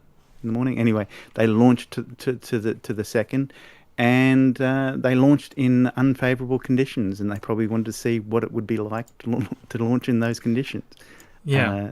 The only reason I could ever personally come up with why they launched in such conditions. But anyway, yeah. Did you have any thoughts on that?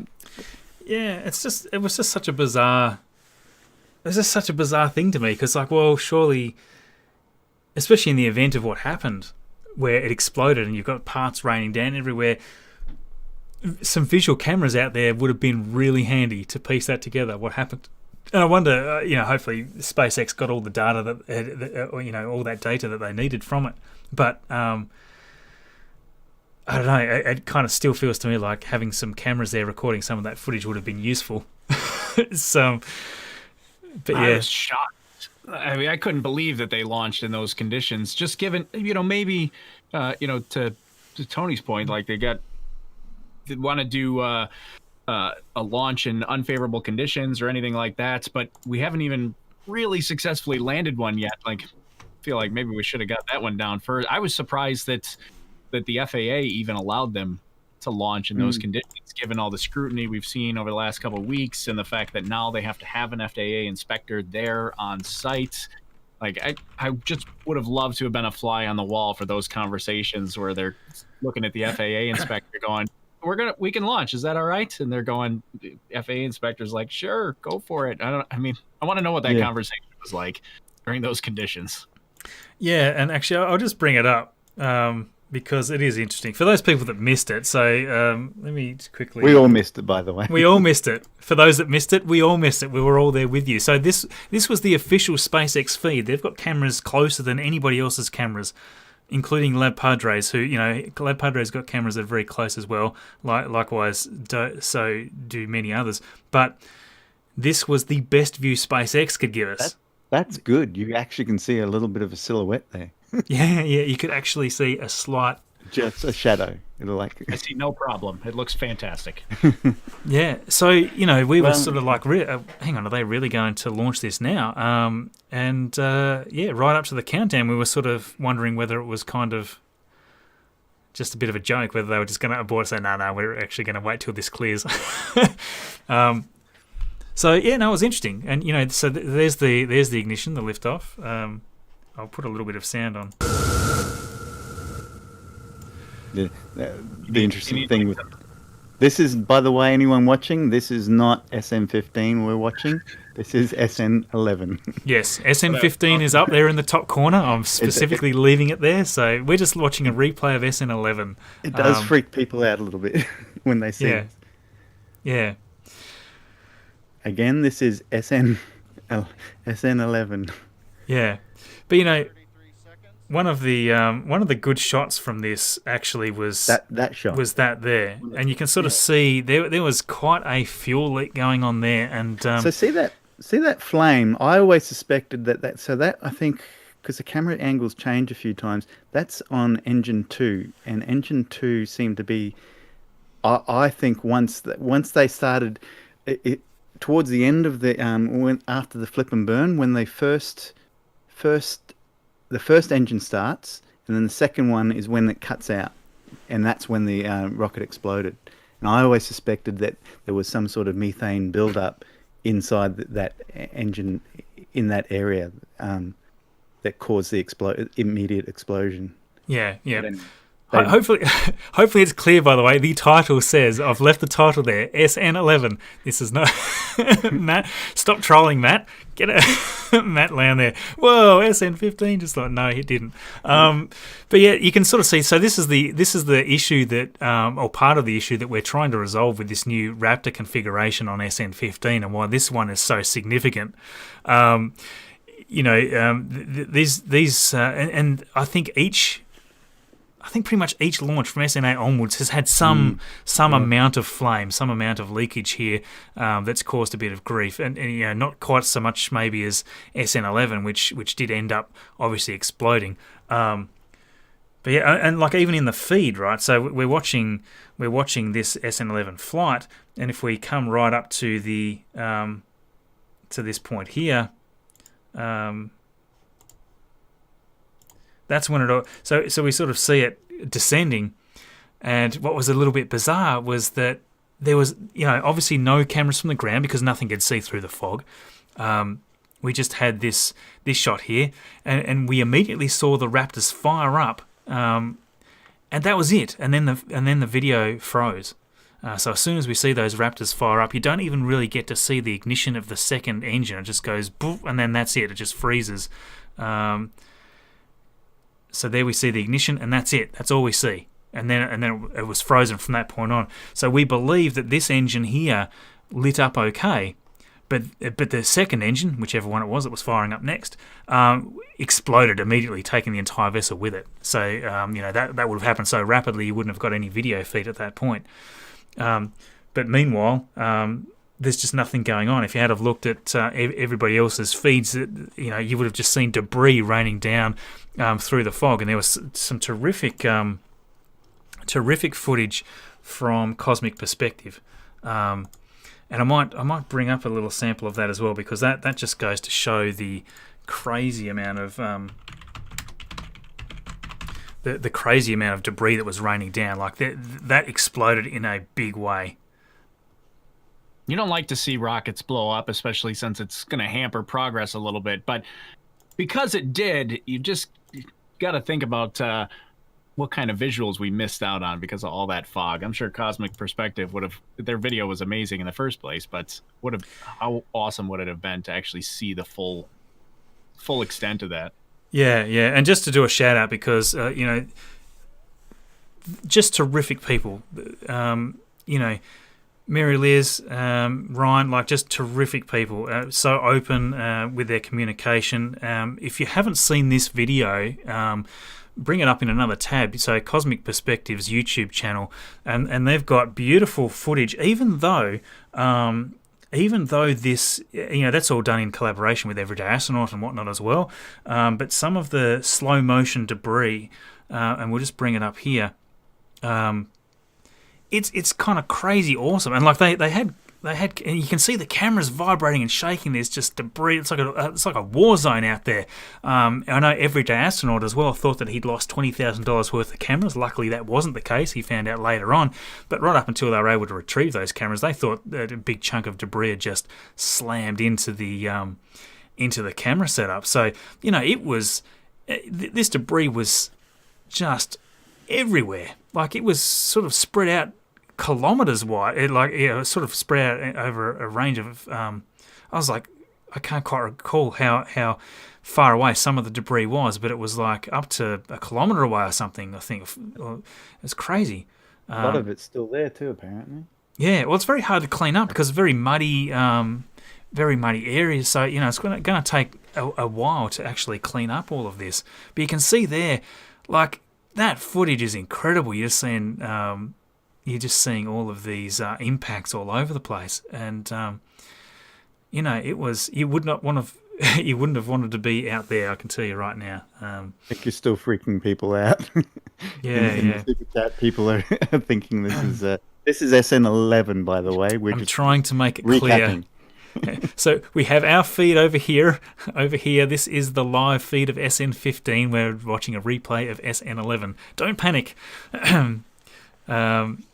So yes, it's one of those things. It's always a little bit hard because people that are just joining are like, hang on a minute, what's happened? Oh my God, this one's blown up as well. No, just hang on a minute.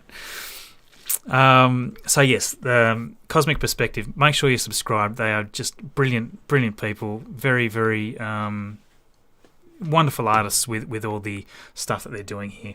Can't recommend that highly enough. And yes, they've got some very, obviously you can go on and watch that footage with all the audio, because the audio is also incredible. So if you haven't seen it, go and check it out at some point. Really, really, really fun stuff. Yeah, exactly. That's right. As skin flaps, lots of debris still all over the place. That is 100% true. We've seen pictures from RGV aerial photography from the last flight was actually a little while ago now, but there was just debris everywhere at that point. Still. People asking again when the estimated launch time is. We still don't know. We're expecting to see some activity over the next 2 hours. Hopefully before that. At least the pad is clear, so they are ready to start fueling. I think they're really just waiting on that weather to die down. We almost need like a live view of the wind to see what it's currently doing. Well, I don't mean to. I don't want to rain on the parade here, but I think I'm actually going to jump off here because I gotta get my stuff ready. And no worries, man. Also, technically, I'm working, so I gotta finish a few things at work before I actually end my work day here. But I wanted to say, thanks for letting me jump in for a little while and chat with you guys. And sure, we should do this again. And next time, I got to get you on the Space Lobster stream with us. Yeah. That's true, actually. And for those that aren't already following, you've got Tori there, Overlook Horizon, at where are we? Twitter handle, I always sort of forget what it is. So it's at OLHZN. So yeah, follow on Twitter. And thanks Tori for joining us. Tori. It's been awesome having you join us here. A lot of fun. Yeah, this was fantastic. A lot of fun. Well, thanks very much. Appreciate it. And hopefully we see a good flight. I don't know. Hopefully today, but if not today, then maybe tomorrow. Oh, jeez, you got the my GIF in the top right corner there. My Discord members it turned me into GIFs. We have a whole GIF library of just me. Yeah, we've just got to your Twitter feed scrolling through there. So thanks for joining, mate. Really appreciate it. All right, thanks, guys. Have a good rest of the day. No worries. We'll talk to you soon. See ya. Bye, guys. So we've got we've still got a bit of wait time, obviously, because we're just trying to see any sort of activity.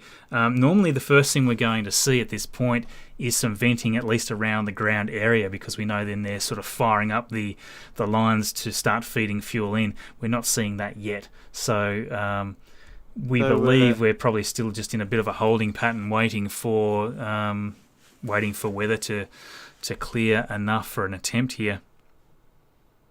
So Cabin Aquatics, the Aqua House, asking why is there not anything on the SpaceX website mentioning the launch? Well, they don't generally announce their launches. In fact, that is one of the problems. That's why we end up doing a 6-7 hour live stream, because we just don't know when they're going to launch. There's certain indicators that we pick up on, and we certainly you'll notice days leading up to a launch. You'll notice a lot of Twitter activity with a lot of YouTubers and everyone on Twitter talking about, and you often hear road closures and what is it? The flight temporary flight. Temporary flight restrictions and stuff. It's a lot of guesswork, and we're all kind of sleuths, investigating this, trying to find out exactly when they're going to launch it. Yeah, as I said, there's a lot of guesswork. Why don't they announce it? I'm not sure.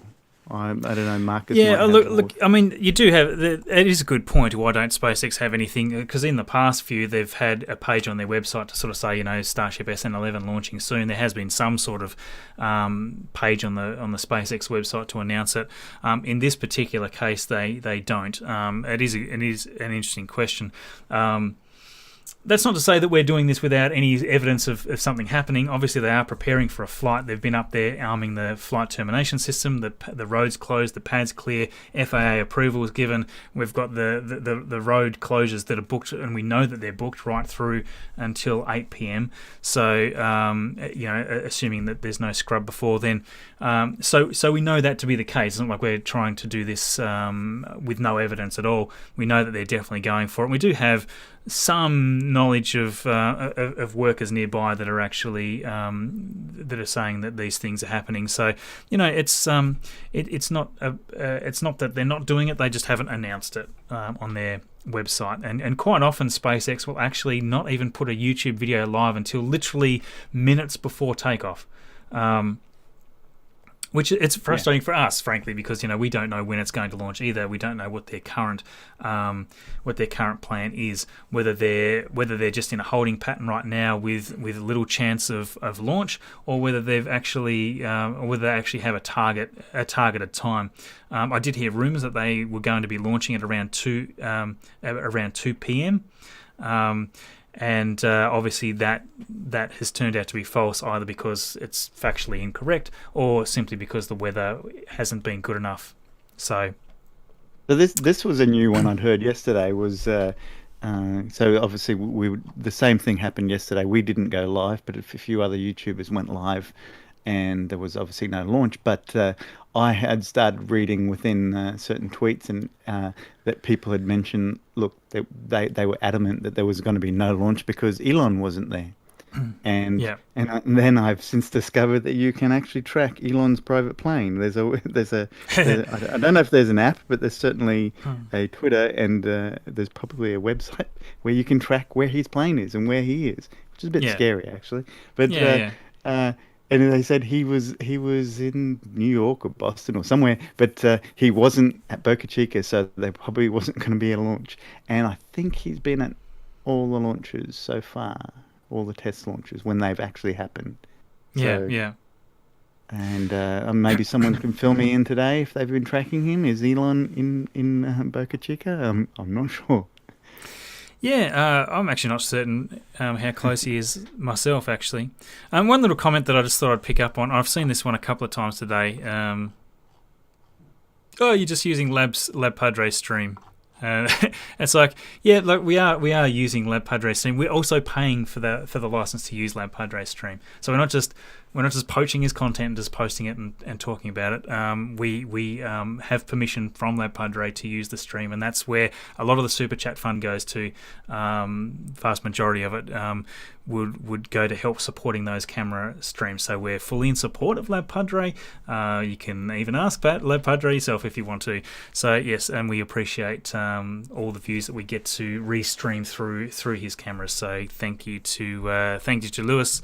Awesome of you for being open with your content. And yes, I mean we couldn't really be further away from the action. And actually, it's probably a good chance to bring up our graphic if I can find it, Tony. Our distance graphic, wherever it may be. Where have I got it? I actually don't have it. What have I done with it?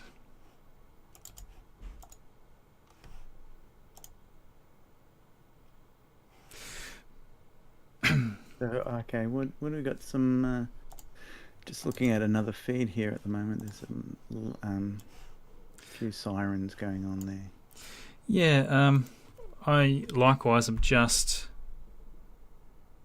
That might be standard. Yeah, no, we are hearing. Some interesting things there. Maybe targeting 3:30-ish. I'm not sure how reliable that source is at the moment, but that should mean that we're seeing some activity at the tank farm very soon, if that's the case. So we'll soon know how accurate that's going to be. And doesn't necessarily mean it's not accurate. It also means that plans change as soon as winds ramp up as well. So that'll be interesting. But yes, while we're talking about that, it's a good chance to show. And as we were sort of talking about Lab Padre's stream there, the reason we don't have our own cameras out there is obviously because we're in Australia. We are a very, very long way away. And this is the graphic that hasn't been updated for SN15, but this is the graphic that we had done here last time we were asking where everybody was from. I don't think we had another update to this one, did we, Tony?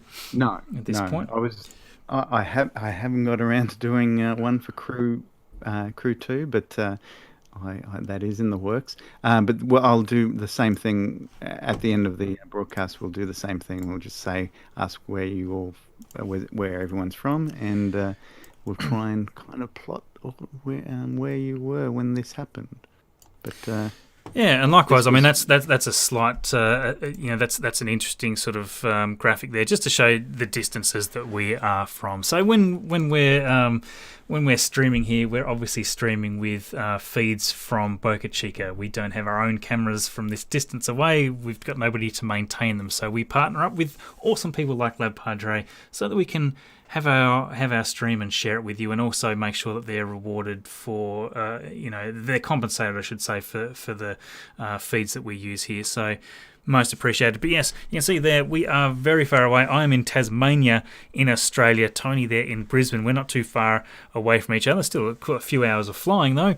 And yes, to travel to Boca Chica would take almost 14,000 kilometres of travelling. So yes, we're a long way away. That's 8,670 miles, roughly. So that's us there. But yeah, I'm interested where everybody else is from. We haven't actually asked that question today. How many people are tuning in from Australia already, I wonder? We've got, it's currently 6:14 in the morning. Maybe we've got a lot of Australians waking up finally today. It feels like I've been awake for a long time. We've got people, many people from the US and the UK. Obviously, we've got Ireland, Switzerland, Morocco, Belgium. We might do this again at the end of the video so that you've got some new spots to put on there, Tony. But yes, we've got a whole bunch here. Look at that. Germany, London, Bangkok, Ireland, Sweden. Awesome. It was funny because originally my plan was to put actual names next to where everyone was from. That just got insane.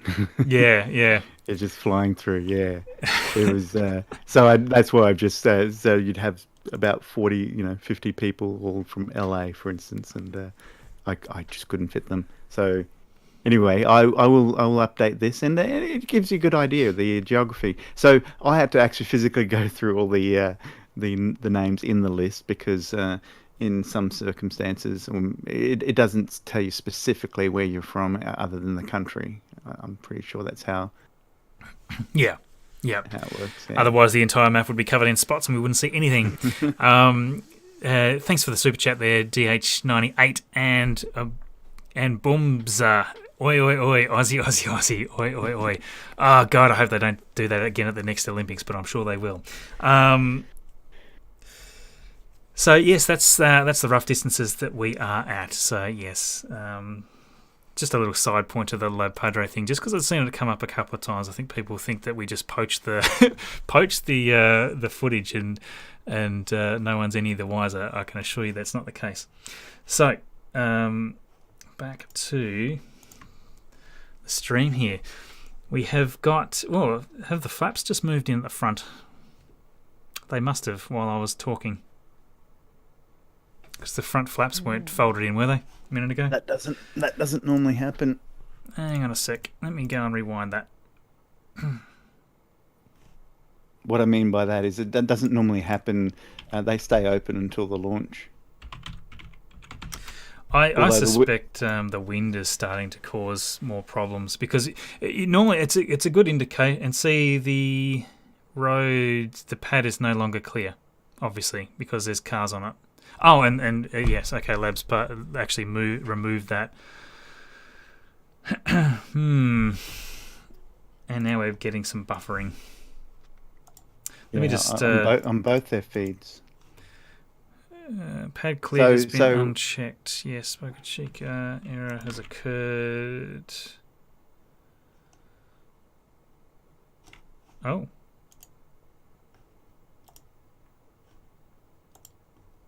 Problem?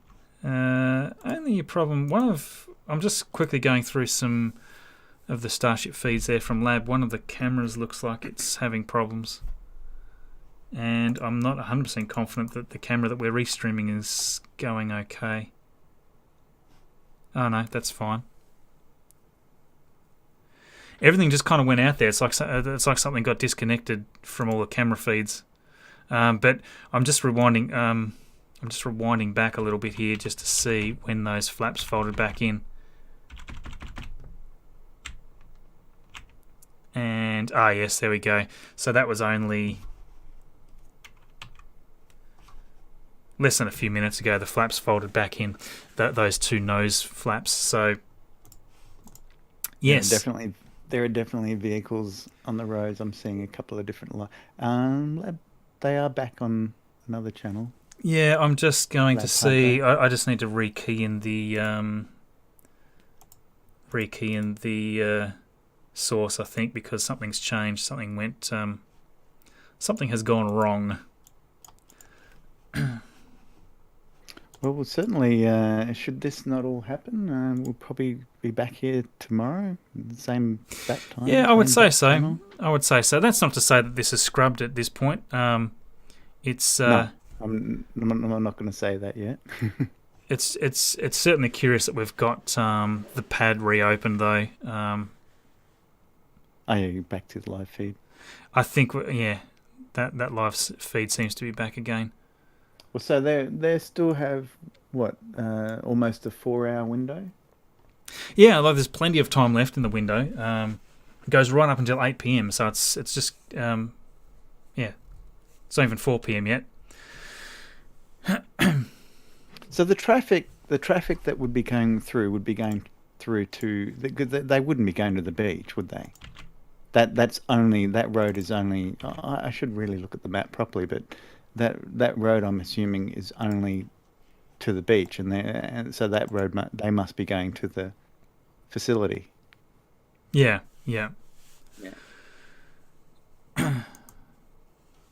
Yeah, like I said, there's plenty of time left in the road closure, but we certainly have got some issues going on with the feed. I'm just going to reload this. I don't think it's anything wrong with our stream. I think it's actually a problem that's occurring more globally. So that's live again now. There we go. But you can sort of see there's still plenty of activity going on, cars driving around. So everything's opening back up again. We're just waiting to see. Now you can imagine if the winds are that great, that it seems like it's a fairly dangerous thing to have a rocket sitting there with its wings out, ready to catch. Any gas. So I'd say they've just brought them in to be for safety. Just can't find anything on actual wind.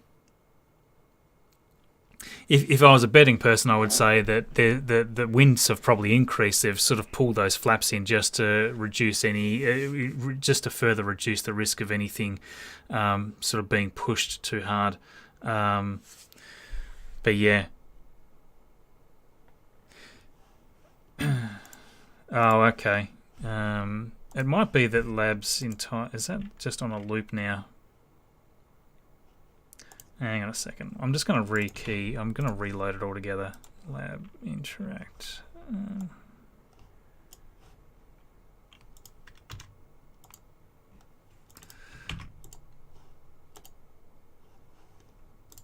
Let's see if that does the job. It does just seem to be on a loop, doesn't it? So I think we're just seeing like a looped feed there from Lab Padre. It's the same vehicle just driving by over and over again and then going back into a loop. So, look, it's not us. It is happening, and I've had that verified by a number of people. Lab Padre's feeds have got issues as well, unfortunately. So we're just sort of standing by waiting to see what happens there. Hacked by Starlink. Not sure if that's true. So that's interesting. Do we know what they're with the Starlink satellite attached? Are they just using that for telemetry, or do you think we're going to see video feeds and possibly better video feeds coming off that satellite link? I have no idea, to be totally honest. I think, I think it's going to be. Well, I just don't have enough information. It's probably just used as a secondary level of communication at this point, I would say. Thank you there for the super chat. I'm going to butcher that name. Joachim. Thanks for the great work. Love how you stream with quality information. Look, I try to stream with quality information where we can. We're currently just having a bit of an issue with that feed, so we might talk other things for a while until Lab's feed comes up again. I think it's worth noting. I'm just having a look through some other streams at the moment. So there's no other camera that I can use here, I don't think.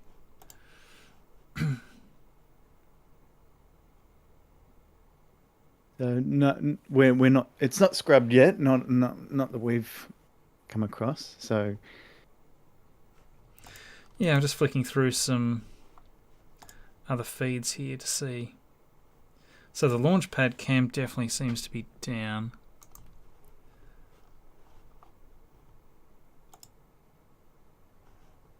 It's odd that they lost both cameras though. So yeah.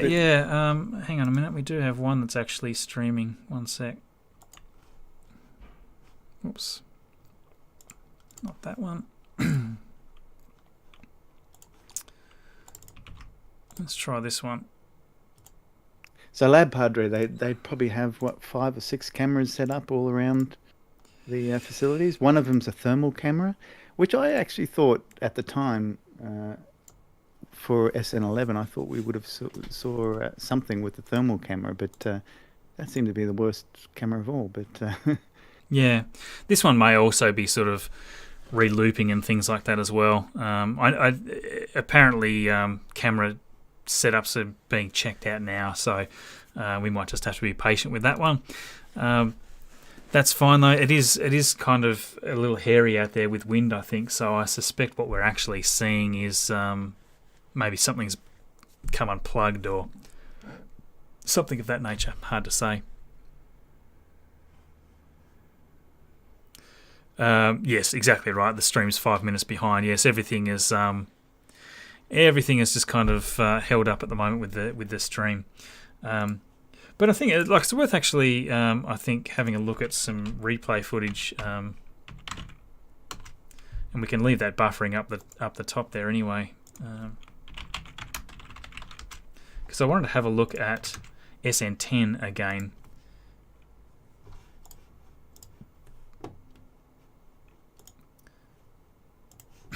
Let's quickly bring this over here.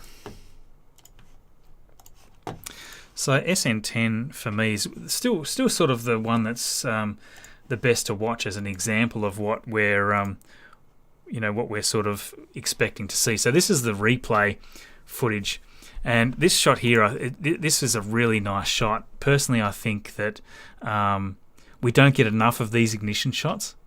I'd just love it if SpaceX had a few more cameras just around the exhaust area there to capture that really high def footage, because it's bizarre to me to sort of think that Lab Padre and other cameras nearby can get such beautiful clear footage, but SpaceX seems to sort of cherry pick some footage to send back in some of these. But that's not to say that this flight recap isn't awesome, because it is.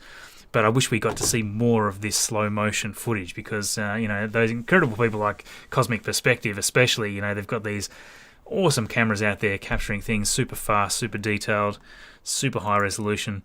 That's what I want to see.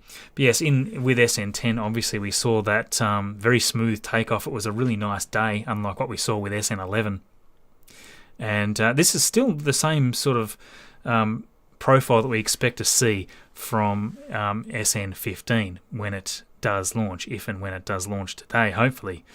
So we see those two engines extinguish, and they will, finally that final engine will extinguish and the entire belly flop there will happen. A lot of that smoke type stuff that you see coming out here is actually them dumping excess liquid oxygen.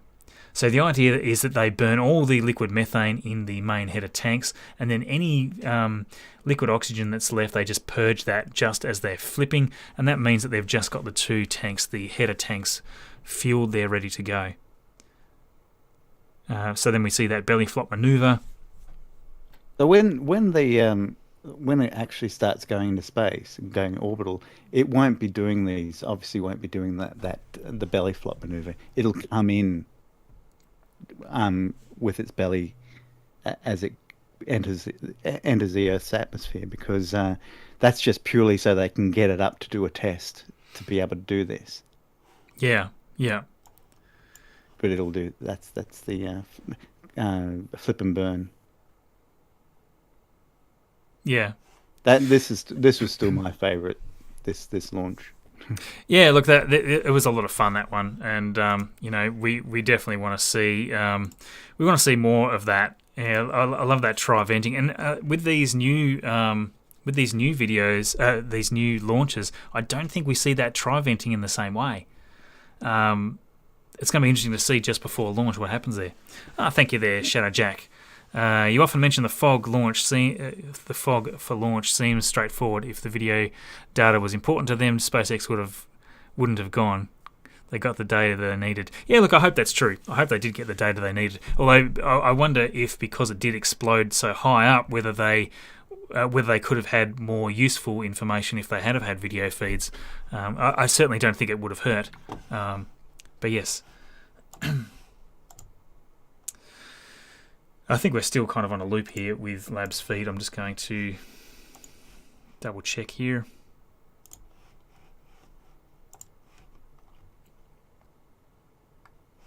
Yeah, I'm just checking there.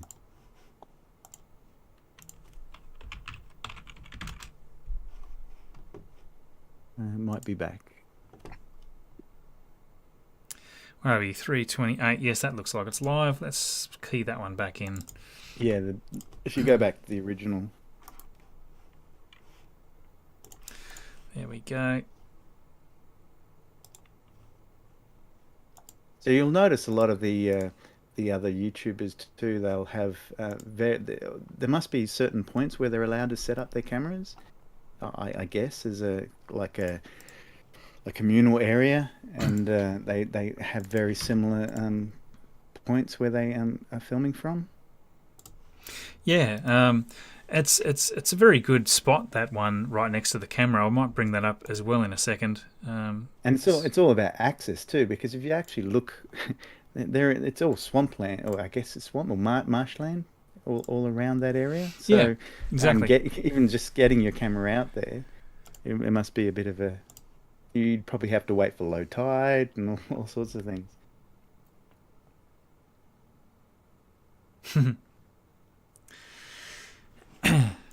So just going into the chat here for some questions. And if you've got any questions, let us know, because we sort of are in a bit of a holding pattern, just waiting to see what's going on. I just tabbed back, thought this was SN15. Yeah, sorry, no, we were just playing a bit of a replay of SN10 there. Yeah, I remember the first time we were still getting used to doing this, and there was this we put up one of the earlier launches that had crashed, and everyone just thought we'd been playing that they were watching the same the wrong or the actual launch, but so we now try and put up that at least you can see the live view as a thumbnail in the corner if we refer to any old footage. Yeah. Interesting one there from Paul. Thanks for the super chat there, mate. A French experiment looked at sleep cycles. A team in a cave for 40 days to determine their own sleep pattern. After 40 days, they thought 30 days had passed, so the Martian day should be no problem. sleep cycle experiment. So yes, I would say that natural. I mean, you sort of get used to the sleep cycles that you're on. I know that we tend to sleep a little bit more in winter here, just because it's darker longer, and then in summer we're sort of up a bit longer. So I think naturally you would just find that you sort of, especially when there's only like a half-hour difference, I think you would barely notice it. Some of them didn't want to leave the cave. It's funny. My body's a little bit out of whack at the moment because I think I don't know if you missed it, but earlier today when I said, "Oh, I don't know if they're going to launch today," I heard they're going to be launching on Wednesday, and I left it at that. And later on, I thought, it is Wednesday today. Now, I don't know if you picked up on that, but the reason I just thought that was because Monday in Brisbane, anyway, where I'm from, we had a public holiday. So, yeah, well, it's Wednesday. It's Wednesday there. It's Thursday for us. Well, so it's it's 6:30 in the morning on Thursday for us. So we're kind of ahead in time. But yes, we quite often will say the wrong day, a day ahead, because we're in a different time zone, obviously. I think over months you will notice half an hour. So yeah, I think like the topic of the lunar starship, I think, is still an interesting one to cover a little bit more on. And for those people that are just joining, we had a reasonably in-depth discussion before about the lunar starship, but we didn't really talk a lot about how it differs. I'm just sort of keeping an eye on other feeds as well to make sure that nothing's getting cancelled. We're still a little confused as to what's going on because the pad was clear and then we've seen vehicles go back in, so there's certainly not going to be a launch in the next hour.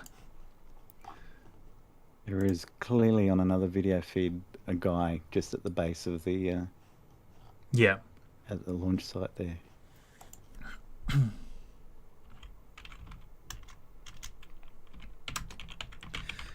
Yeah. As far as I can see, there's not really...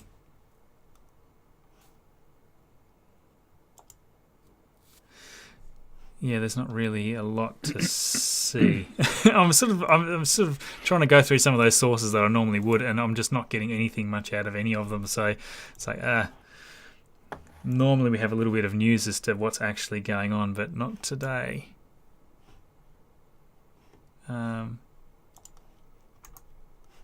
Whoops. So what I was just going to do was bring up the lunar starship graphic. I'm just trying to find a reasonable version of it, though. I sent you that. So I'm working on one at the moment. The hopefully have something out in the next few weeks on that. Actually, I don't know if I sent you the rough. Oh, certainly I'm playing around with a few different renders now. It's interesting because I think that definitely that the benefits that NASA are getting from Starship at the moment was one of the big reasons why they went with SpaceX, was because of how far down the line and basically how much free research and development they have already gotten out of what Starship have put together here. Yeah, and I've just got the page there up on the Starship to land NASA astronauts on the moon, just the actual the update that broke. I'm just working on something just for a second, mate. Just give us 30 seconds. Mm-hmm.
Yeah, sorry, mate. Just having a bit of audio trouble with one of my devices. Pain in the neck. Then you think bought I've a got new it sorted. machine. Yeah, brand new computer. I've just had a couple of little issues with my what do you call it? Like the Bluetooth in it. I've just got it working again. It's fine. It's like I couldn't hear anything all of a sudden. All right, so. Yeah, as I was saying, the Starship announcement was done. It was a couple of weeks ago now. This is sort of middle of April. But what was more interesting to me, and I'll just zoom into this. It's not the best graphic, and it's not going to zoom up for me in a sec. I'll just see if I can save a copy of this off so that we can zoom into it.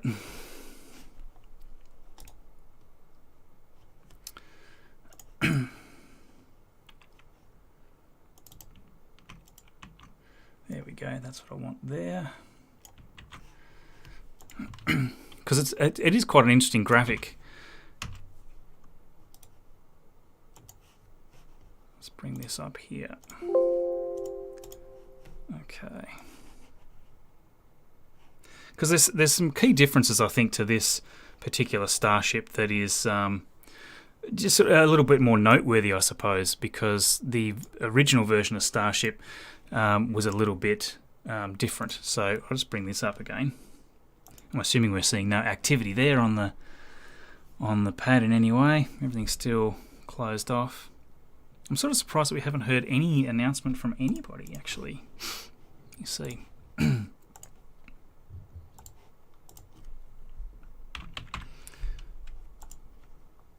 Nothing there from anybody there. No, okay. We will just keep waiting. Okay, so here is the Starship. I will actually bring up your one as well, Tony, here in a second. But yes, so we've got this here, and what we see that I think is particularly interesting, first of all, is the much bigger legs. Now, I don't know if we're going to see a leg design like this for regular Starships or something a little similar. But I'm just interested in what everybody else thinks of this. This obviously is a mock-up that was released by SpaceX and NASA. They both had news feeds that came up quite, at the same time here a few weeks ago, and we definitely see those very big flat pads, very similar to, I suppose, what we would have seen with something like the Apollo program and the lander there. It's by the looks of it, there's just the 4 legs. They look a little bit out of whack, but as far as I can see, there's 4 legs, one behind these dudes here, these astronauts, and the other 3. But it looks like they're not quite spread evenly in that picture. I think it's probably just part of the render that's a bit funny. But more interestingly, I think further up, we've got many of these little RC sort of reaction control type systems, or these are what we think are the landing thrusters, and there's lots of individual ones, and it's actually quite a clever idea if that is what they're going to be doing, because essentially what we'll get is these thrusters will actually, because they're dissipating the thrust right around in lots of small jets, it's not going to have quite that impact as if you had, say, 2 or 3 on each side here, like the old version of the Starship had. Now, so I learned something earlier today, which was quite interesting, was they will be used also to most likely launch from the moon as well, because there is issues with using the Raptors on the moon because of the amount of debris that they will kick up. Some of that debris could potentially go into space. It could actually and become quite damaging to anything in the vicinity. Because that's the reason why we've seen these sort of different jet systems on the lunar Starship mock-ups. It's essentially because if you've got 3 quite powerful Raptor engines down the bottom, if you use those to land, it's going to kick up dust at a very, very high velocity. The exhaust velocity of the Raptor engines is insane, and if you spit dust and particles off the ground, and if a lot of that's getting hurled out horizontally, which of course it will be, you're going to end up with dust particles and things that are actually exceeding orbital velocity of the moon, which is it's dangerous, first of all, because being that you're at a low altitude, and depending on, ideally you'd probably be landing in a crater so that you've got nice big walls sort of around you in general. But if you kicked up a lot of dust here, it'll go right round in orbit, and it could actually start intersecting and start causing it raining down, on other habitats and things like that may be built up in the future. So they need a better solution, basically, and that solution is to have some landing jets further up. There's not a lot of gravity on the moon, obviously, so you don't need anywhere near the amount of thrust that you would need for a landing on Earth. And all you really need to do there is dissipate this out. So if these are all pointing in different directions, they're all going to sort of shoot out in parallel, and by the time they actually hit the ground, they're going to be much less energetic. That should limit the amount of debris that's being kicked up by the Starship, and certainly should limit the amount of debris that's ending up in orbit. There was even some suggestion initially that exhaust could throw out some of the lunar surface at such a velocity that it would actually exceed the lunar orbit and actually end up on a trajectory back to Earth. So depending on which direction it's being hurled out. So there's a lot of interesting thoughts there, and that's why we sort of see these weird sort of little landing jets, and that's what we think these are. They're not confirmed, but that's the clue we have. And it also has a larger surface area for the solar panels, and obviously doesn't require heat shield, because it won't be coming back to Earth. Not in one piece, anyway. And likewise, the other ship actually didn't have the earlier mock-ups didn't have the heat shield either, but the solar panels definitely seem to have gotten a much larger surface area there. We sort of see this interesting sort of double floor here. Now, also the if you scroll to the top a little bit, so I have a theory that towards the top of the rocket looks in this rendering is flat. So I have this theory that it will actually have a docking port on the top, which would make sense because it doesn't need a header tank. There won't be a header tank there, and it just seems to make sense to have the docking port towards the top, because otherwise they have to configure some type of docking port on the sides, because it will have to dock with another spaceship at some point, and putting a docking port or on the side of a round hull seems a rather more complex idea. Yeah. Couple of quick answers to some questions there. Are we scrubbed, or is there a reason to stay awake? We're not scrubbed. We're just waiting. We're kind of in a holding pattern, waiting to see what's happening. So yes, we're not scrubbed yet, as far as we're aware. Winds northeasterly between 15-25 miles per hour. So the winds are still a bit strong, we will say. I'm not sure how likely they are to drop off. Doc Dat, I don't like the elevator design. It doesn't look safe. Look, that's a reasonable comment from people. That's one of the biggest concerns, I think, from this vessel in general, is that you've got such a long way to the ground there, and it's. I'll just go. What did I just do?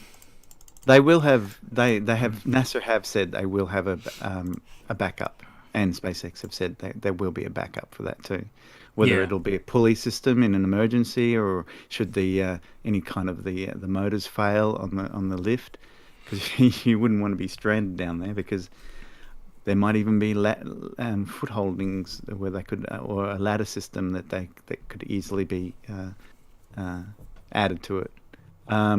That same system they have to come up with whatever works here has to work on Starship, the normal Starship, because the same thing will apply to when they land on the moon, on Mars. Yeah. The same thing. The rocket can't land on it; has to land this way. That's the only way it works. And they'll have to get to the ground somehow. So the elevator system, whatever they come up with, will certainly be.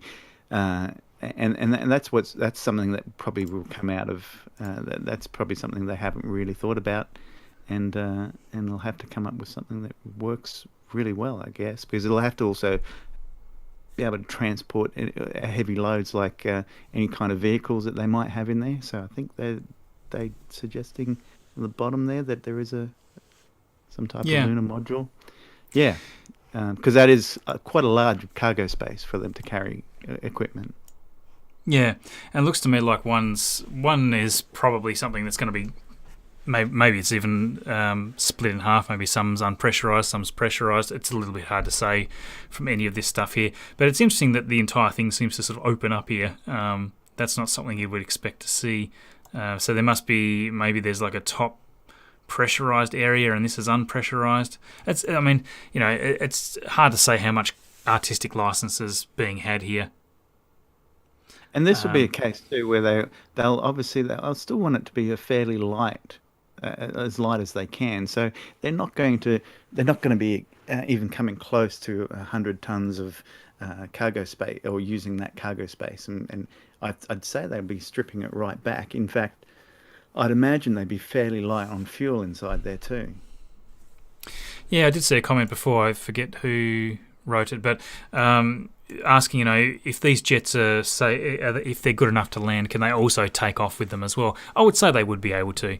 The idea would probably be that you would take off. Maybe you can launch up to 20 or 30 meters off the ground or something, and then you'd fire up your vacuum engines. Because the further up you are, the quicker that energy sort of is dissipated over a larger area. So as long as you're sort of 20, 30 meters up, I would expect that would have quite a small impact in terms of throwing debris up into orbit or something like that, compared to when it's just touching down. So yeah, that's what we would expect to see. And I'll actually bring up your let me just quickly find your other graphic there, Tony, that you were working. Do you want me to show that? Yeah, that's fine. It's just Starship. It's rough renders at the moment. There's no. They will be. I'm putting something together where I'll have the whole system, how Orion will dock with it and land. The plan is for Orion to carry the astronauts to the moon, dock with the space station, the Starship, which will be waiting for them. This is the first flight, manned crewed flight, and the idea will dock with. Here we go. So, and again, this is interesting, because when I put this together, I went, this can't be right, and it just gives you a really good idea of how big the Starship is, because that is the Orion rocket, which is the Orion capsule, and it's so small. It's like this little tiny thing. So that's about the size of the service command and service module, plus and equivalent to the size of a Crew Dragon with the service module attached. So that's about that. That's how big that is. So it just gives you a really good indication. And actually, there you can see how the thrusters will work when landing. These are all just test renders. So I'm just playing around with textures and colors, and the door wouldn't be open as it's landing; it would be closed. So I've got it open there. Yeah. That gives you a good idea there of the thrust. They'd all be angled in different directions, so you'd essentially have sort of like a wide radius, a circular sort of thrust pattern sort of hitting the moon's surface from a large, from the top of the rocket there. So you're looking at what 30 meters up, more than that probably. About 30 meters. Yeah, probably a bit more. Yeah. I did bring this up to Marcus earlier when we were talking about this. I think when the legs are deployed, so obviously they're tucked in from the initial launch. When their legs are deployed, which I would imagine would probably happen very similar to the way the lunar module works, is they'd probably on the way to the moon they'd be deployed to make sure that they're out. They will probably stay out because there'd be no reason why they'd ever need to retract. Yeah. Especially if the idea, I don't know about the first one, but the idea will be to reuse the rocket. I'm fairly certain, and so it will then remain in orbit or mated to the gateway station, and the second a new crew would come up with an Orion capsule, and then come to the gateway station once that's built, with Starship sitting there waiting, and it'll go down. So it'll just act almost like an elevator, going back and forth to the moon, and then they've got to get in another elevator to get to the ground. It's going to be really exciting to see play it. I'm one of the things I'm more intrigued about it is just the docking mechanism there. Whether there will be something like that. They're just going to have essentially like the standardized international docking adapter that just sort of sits at the top of the nose there.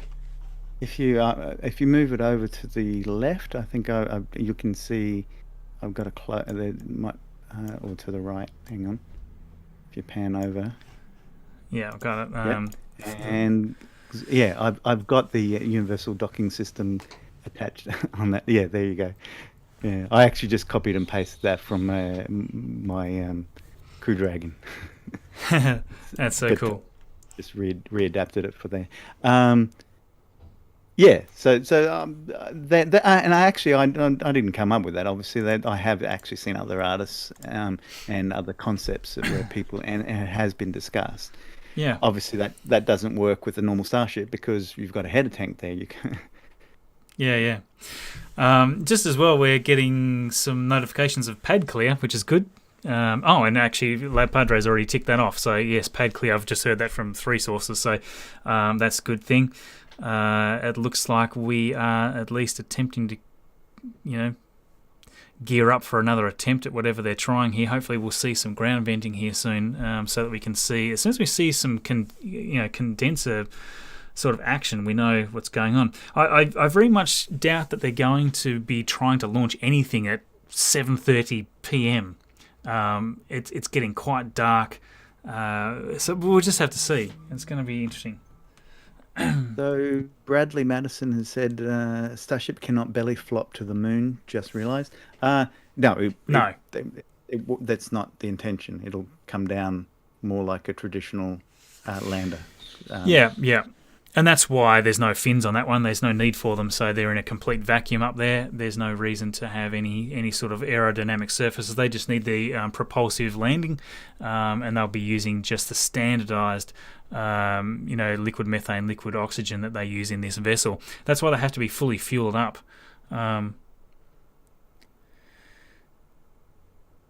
Pad clear, yes.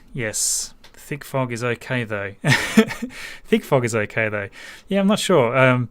I guess if they can launch in thick fog, they could launch at night. That's also true. Well, they've proven they can launch. Yeah, they can definitely launch. They just haven't managed to stick that landing yet.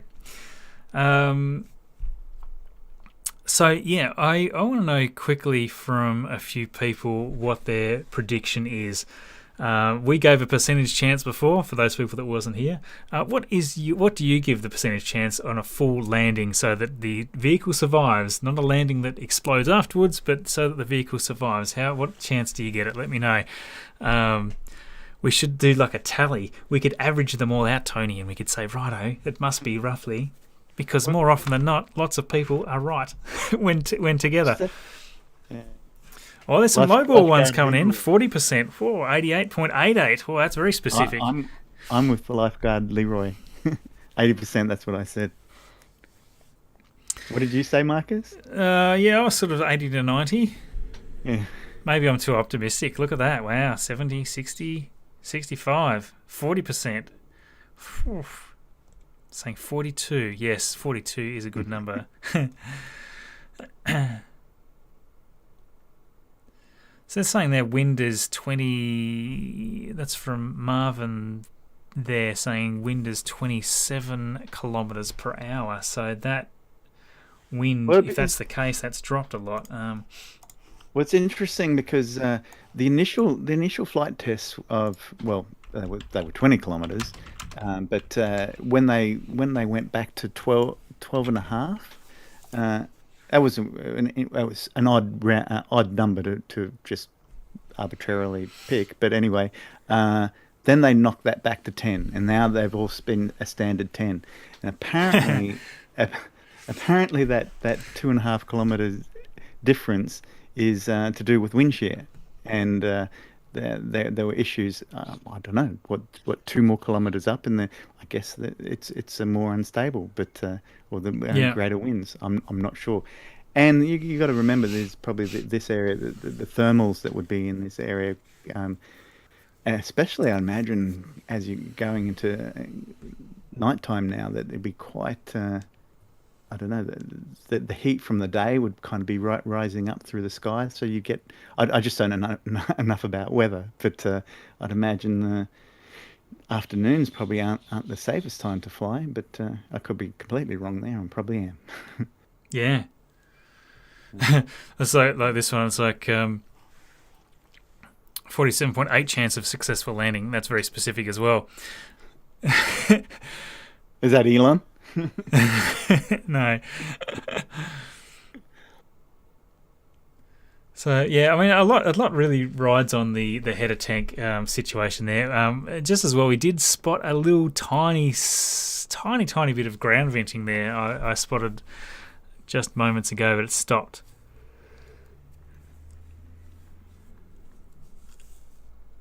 Is the wind shaking the rocket, or is it just the camera? It's just the camera. So I'm not sure. Yeah, we don't have. We've got more of an official readout on the camera feed on the wind gusts, because I've had a couple of people say it's quite low, but I'm not sure about that.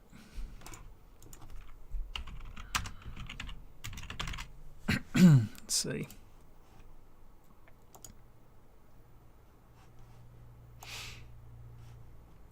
Sort of hoping to see some stronger venting going on there.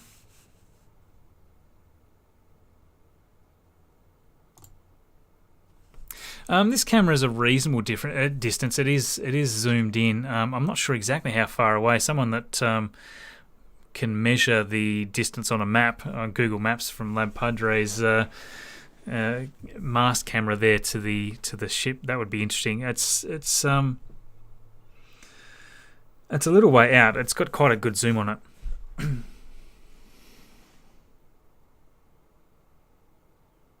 I can hear the birds outside waking up here. Yeah, the kids are out of bed. Marcus, do you think lunar Starship hot gas thrusters could be used as pad abort system if there is enough of them, and the upper section could be detachable? Would the methane header tank? Would need a methane header tank though. Look, that's interesting. I have thought about this in the past, where maybe you could have a ship that's detachable in the first half, and you've just got a bunch of cold gas thrusters. I heard something today. Not sure about that.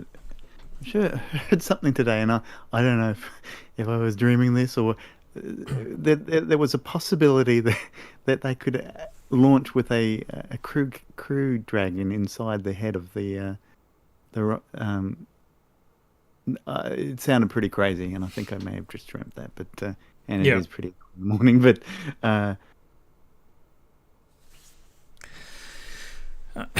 some subscribers coming in there. Thank you for subscribing, and for those that aren't following, and you sort of like so we sort of do deeper sort of stories. It's all very edited down and everything each week. So if you like to keep up to date with space news, do subscribe here, because we do lots of stuff every single Saturday, religiously every single Saturday in the morning, US time. We've got a video coming out that sort of really very, very much kicks off the week. And yeah, thanks for the subscribers that are coming in there right now. Awesome of you. It's a real pleasure being able to bring this stuff to you. And obviously, we're going to be filming a video here just today. I'm probably going to have to take a nap first, I got to say.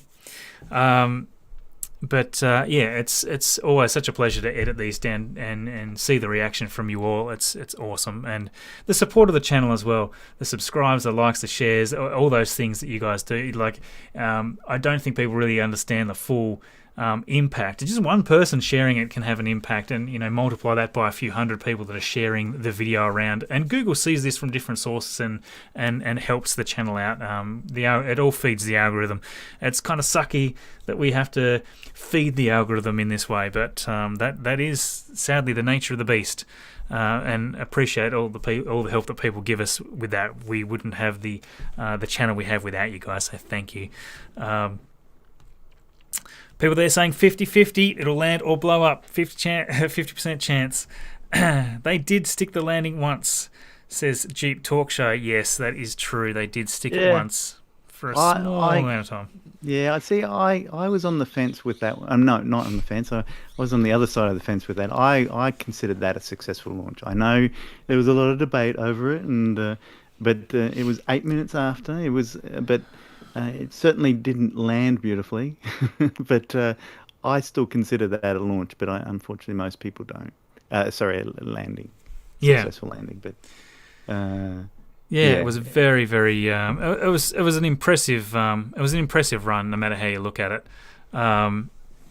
Shadow Jack 22. Do you know how much physical contraction occurs during cryofuel loading? Seems it might be significant. Never heard this discussed. I'm not an expert in that, but I know that obviously, like any, the majority of materials, stainless steel will contract and expand depending on temperature. I suspect they need to fuel it in a certain way so that it doesn't contract too quickly. They wouldn't just dump it in real fast, and that's why I sort of see a fairly slow loading process. But does it, does it sort of add a lot of stress to the vehicle? It's a good question, and I don't really know. I think if everything sort of is contracting, as long as there's proper support around external attachments such as the fins and things, it should all contract together. Everything just gets a little bit smaller. But yes, I'm certainly no expert in that. I wish I was. It's actually a very interesting field. An interesting thing is when you see the rocket being fueled, you'll notice a frost build-up on the sides of the tank. Yeah. Now, I think part of the reasoning why the heat shields are attached around that area, because you'll notice the frost happens around where the heat shields are. I think they mainly are testing to see how they react with the frost build-up around the steel and the way each heat shield is attached to the actual rocket. So they're attached in like a little peg sort of thing. They're not actually glued on. Yeah. They tried gluing. They didn't stay on very well at all. Yeah. The fins have opened back up again, just so you're aware, for people that missed that. I did sort of see them slowly moving before, but I didn't quite put it together and notice that they'd opened right back out again. So if we're still not sure why the why the pad was not cleared earlier. It was cleared earlier a second time and then uncleared. Is that such a term? Uncleared. So, but yes, it's seems to be back on track again. Why is there a second Starship next to SN15? That's a good question, and one that I was supposed to talk about that earlier, and I just totally forgot. So that is the nose cone. That is a test nose cone. I think it's SN12 too as well. Like that. I don't think. What's left of SN12? Yeah, it could be. I'm not sure exactly. Let me see if I can get a better shot of this. I might just disappear our profiles here for a second, so that we can see it better. Where are we? There we go. All right, so there we have this this nose cone that's on the right-hand side. Now, what's interesting about this is we've been watching it develop the last few weeks, or even a bit more than that maybe. So it started off as a nose cone, a mystery nose cone with a cut-off top, and you can sort of see right at the top, at the tip of that nose cone, there's this sort of black cap. Now there is actually a device a little similar to what we saw with the mass simulators that would go underneath the Raptor engine placement for the Starship itself. So there's one of those sort of big hydraulic type mechanisms, and it's actually inside that nose cone. And I think what it does, and this is a bit of speculation here, but I think what it does is it pulls down on that black cap to simulate the pressures of max Q. And the pressures of max Q, obviously, that's the highest pressure you're going to get through flight, through the atmosphere. So when the vehicle is going the fastest and also being impacted by the atmosphere the most, so there's sort of a threshold there. As soon as it passes through that period, then it's actually gone through the worst of its ascent profile. So I think what this nose cone is doing is actually testing max Q pressures across different parts of that nose. So they built this special cage. You can sort of see those black crosses. They actually will pull down on the ship and actually sort of compress it in some way, as far as I've been able to tell. So yes, and as far as we've seen, that test was successful. I thought they might test this one to destruction, but they didn't.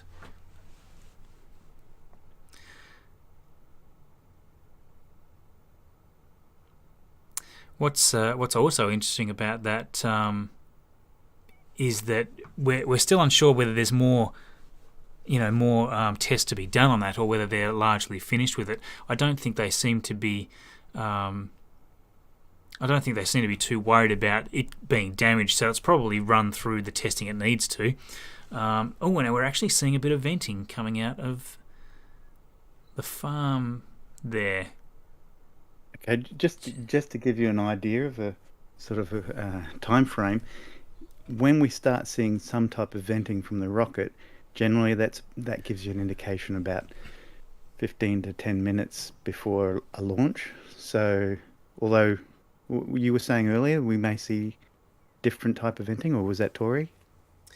Yeah, there's different. So you'll sort of see some ground venting, and you'll see some venting of the. You definitely see venting coming out of the Starship bottom itself. So normally when we sort of see this, it'll be. Getting quite close. As soon as you sort of see any sort of fueling, then we're not far away. So they might be going for an attempt here fairly soon if we're starting to see activity, which would be exciting. I really want to see this.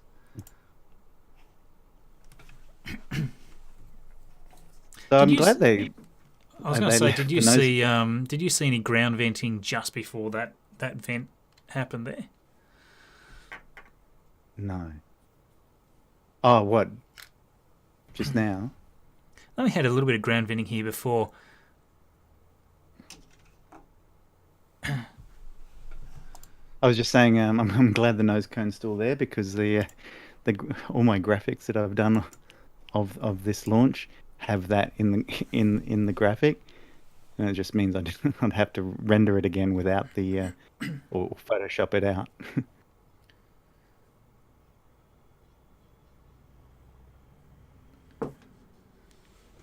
Yeah. Well, it's good that we're seeing activity anyway. That's the main thing. So we're seeing that condenser firing up. We're just waiting to sort of see the farm tank venting going on, which we hope to see fairly soon. I kind of wish I knew a little bit more about how close we are with the wind. It still seems just a tad windy, but it's probably fine at this point. I've heard some reports saying it's around 27 kilometers per hour. That's around about 27 kilometers an hour is around 16 miles per hour. So that's reasonable. I think they can launch within that. CM, thanks. Coffee on me. Thanks for all the hard work. Yes, it actually is almost coffee time again. Now that we're actually seeing some activity on the tank farm, that is a good sign, though. On the condenser, I should say.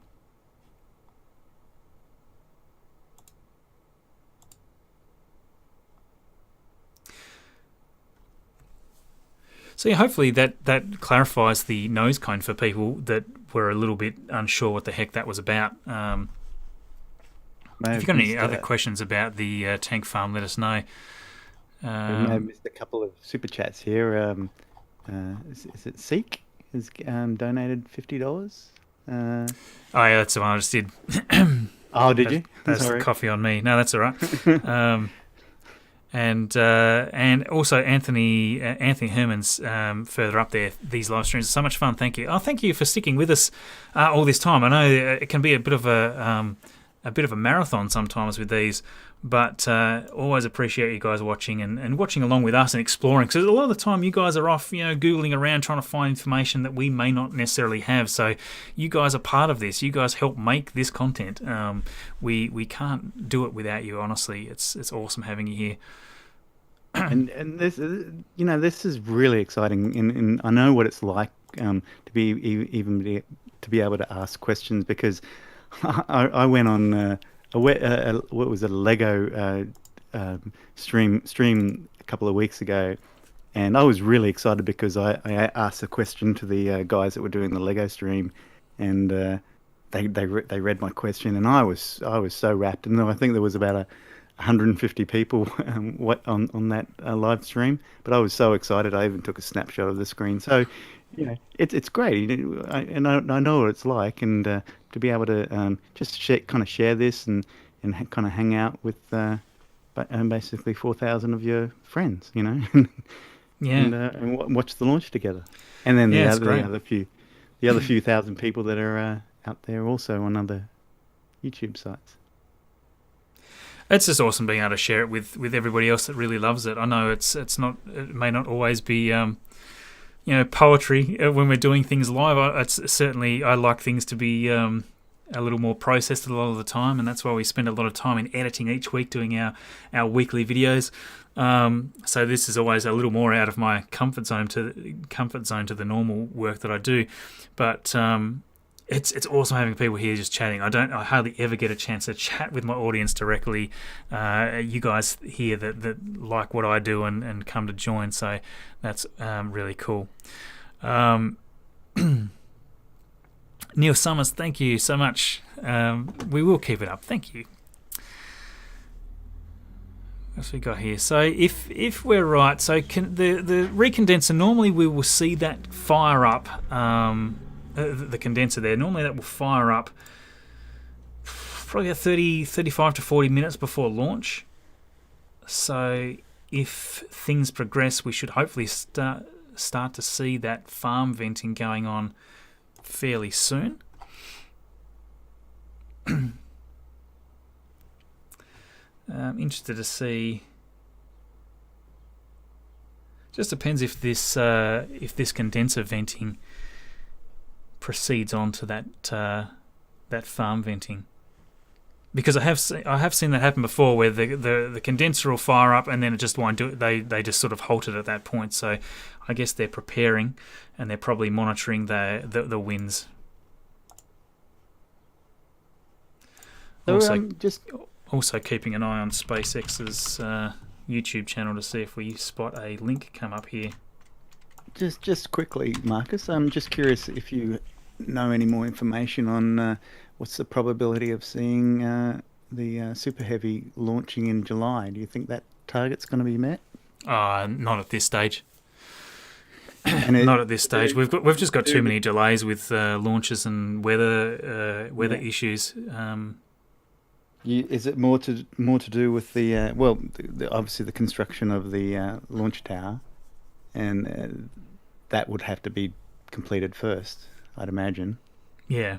To even be able to hoist it onto the launch pad. Yeah, that's probably true. I mean, there's still a lot of work to go on.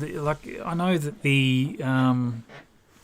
the launch pad and the huge heavy tower that they're making, it is going up fairly quickly.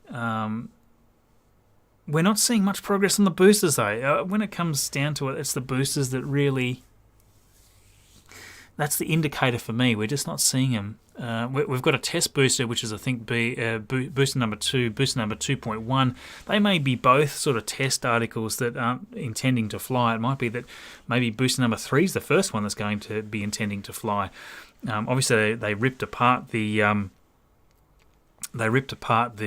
booster number 1. It was really just... I think initially they were planning to fly, but then it turned into more of a production prototype rather than a flyable booster.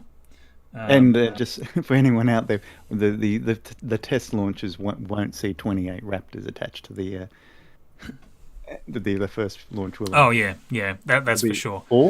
2 or 4 or something. Yeah. Some configuration like that. But remember as well, we expect to see that happen fairly. Like the initial boost is just supposed to fly by itself. Just to be clear, first of all, that's only supposed to come up, maybe do that similar sort of hop to what we saw with SN5, SN6. SN5 and 6, yeah. And that's one of the other things that I think is. People are sort of think, oh no, well they're just going to build the booster and they're just going to fly it, and it's not going to need any tests before that. They're going to need to do stacking tests and things. They might not get it right the first time. I think July might have been, in an ideal scenario, if every single step was exactly on time and every iteration was fine and never scrapped and all that sort of stuff. We've seen several boosters sort of turn into scrap, I think. I'm sort of that might not be 100% right yet, but I suspect boost number 2 is going to turn into test articles as well. I really do. I reckon 3 will be the first one that's actually capable of doing any sort of flight, and then they'd have to have another one, because if that doesn't land successfully, which it may not, then they've got to build another one to do a test launch with and stack a Starship on top of. So July's not far away. We're in May now. Yeah. By next week it'll be mid-May. This time next week is mid-May, and then there's only 2 weeks left in May, and then you've just got June. So yeah, June and some of July. So that to me is very very unlikely. But that's not to say I don't think they're making incredible progress. People say, "Oh, you're slamming SpaceX." No, I'm not. I just think that the timeframes are a little bit too optimistic. I've never seen Elon Musk actually meet the original deadlines that he puts on anything. I can't think of many situations where that's happened. We think the dude is an incredible person that's really, from an individual point of view, has really driven several industries here into these massive disruptions. So I don't want anybody to ever sort of think I'm saying that they're not doing a good job. They're doing an incredible job. It's just that I'm sure Elon Musk would like them to be all moving 3, 4, 5 times faster than what they are, which is never practical. So it's going to be interesting. Gary, Model Y. I'm waiting for the Model Y to arrive in Australia. I really would like to get in one, but I haven't managed to yet because we don't have them in Australia. We don't have the right-hand drive, which we need in Australia. I'm a big Tesla fan as well. Obviously, I love that stuff. If anybody hasn't driven a Tesla, you've got to get in one and have a drive. It's great. Are they easily converted? I've not seen a dash. I've never been in one. I've never seen the dash. Normally, I don't think so. I think they're just typically, they have to manufacture them that way. I think they're waiting for I suspect they're waiting for production to really ramp up in the Chinese factory in the Chinese Gigafactory, so they could be shipped out, because they'll use right-hand drives. They can obviously be shipped to Australia much quicker from China than it can from the United States. So I'm sure they're sort of waiting for some of those efficiencies to come into play. Valerie, it's called Elon time. It certainly is. Hugely appreciate the man, but his time frames are just rubbish. They're never even remotely correct. So what have we got now? We still got venting going on. We do still have venting going on. I'm going to say, I think maybe we should put up a timer based on what we know. How about we ask what people, what time everyone else thinks it should be? Give everyone else a choice of the time when it's going to launch. You tell us when the launch is going to happen. Now, we usually know that if the recondenser's firing up, we usually know that's around 30 to 40 minutes. So we'll 23 hours. Yeah, I hope not. Oh, God, I hope not. That was Chicken McNugget. Thank you. Thank you. 43 minutes. 100 hours. All right. Now you're just playing with us. Let's see. Yeah, 42. 42, yeah. Go with 42 minutes. I think 42. That's the meaning of life. Interesting Sounds enough, right. so we were talking about naming rockets. And apparently, I didn't know this, maybe this is common knowledge, but Elon Musk wants to name the first Starship that goes to the have you heard this? The first Starship that goes to Mars? I don't think I have. Heart Yes, of Heart of Gold. Yes, I have heard that, yeah. Yeah, so Hitchhiker's Guide to the Galaxy, for anyone that doesn't realise. There's some good names of starships in that too, or rockets. I think, is it Black Sun? That's, is that one? Anyway. Yeah, I think that's...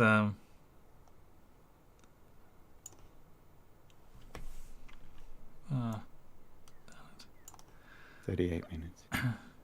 I think, yeah, look, that's probably not the worst prediction. I think that's probably about right. What, 42 minutes? Yeah.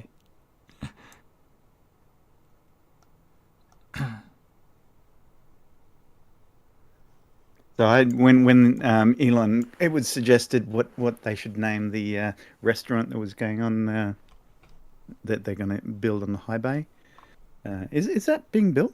Have they started that, or is it? I don't think so. I think it's actually. Was it actually going to happen as well? No idea. I know it was talked about a lot over several weeks, and then it just became one of those topics that didn't really go any further. So I don't know whether they're going to do that or not. Yeah, that was one I had suggested. Didn't get any response, but calling it Milliways, which is the restaurant at the end of the universe. Again, Hitchhiker's Guide to the Galaxy reference. I say that because Elon Musk does like to name his rockets after any literature that he's a science fiction, a bit of a science fiction fan, obviously, and likes to name his rockets and ships and everything after his favourite authors. And yeah, just sort of seeing here if we've got a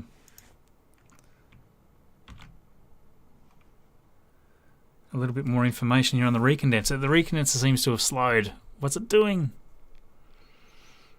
Oh, it's still going. It's just... Normally it goes a little stronger, doesn't it? Does it not? Or am I just misremembering that? I seem to remember a lot more venting also from the tank farm normally at this stage, but maybe they fixed the seals there too.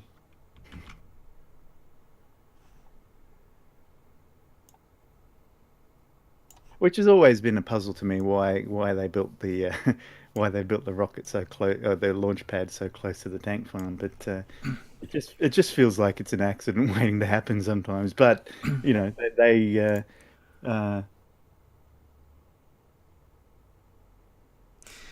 yeah, they let's clearly. well, let's put around maybe a 25-minute countdown. I don't know. I'm still trying to. Maybe I'm being a little too optimistic there.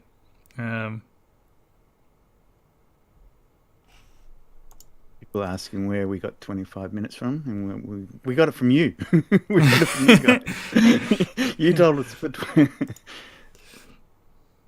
I was just sort of saying, normally once we see it's actually more the farm venting that I'm looking at. And normally, as soon as you see farm venting, that's usually half hour out. So we're probably a little bit. Let's go. So I've written down times from the past where when we see the biggest indication obviously is when you start seeing the frost build up on the sides of the tanks, and that generally is about 12 minutes before the launch. So yeah. that's the best indicator. To be clear, this is not a figure coming from anyone. This is just based on what we've seen in the past. So, you know, just because we've seen the condenser starting, 40 to 50 minutes before, that doesn't mean that that's necessarily going to be true today. I'm actually interested to see what what other people are saying. Trying to remember back on, was it maybe an SN9, I think, when there was obstruction within the launch area, and they had to abort the launch, which I think was at that time around 4 o'clock. So they stopped everything, got rid of the I think it was a ship or someone in a boat had drifted into the no-go zone, and. Yeah. But they then launched about roughly about half an hour after that, so it was everything then was back on track. So they can do it all very, very quickly within a half-hour period. Yeah. So yeah, 30 to 35 minutes is probably pretty realistic. Yeah. I hope we do see that.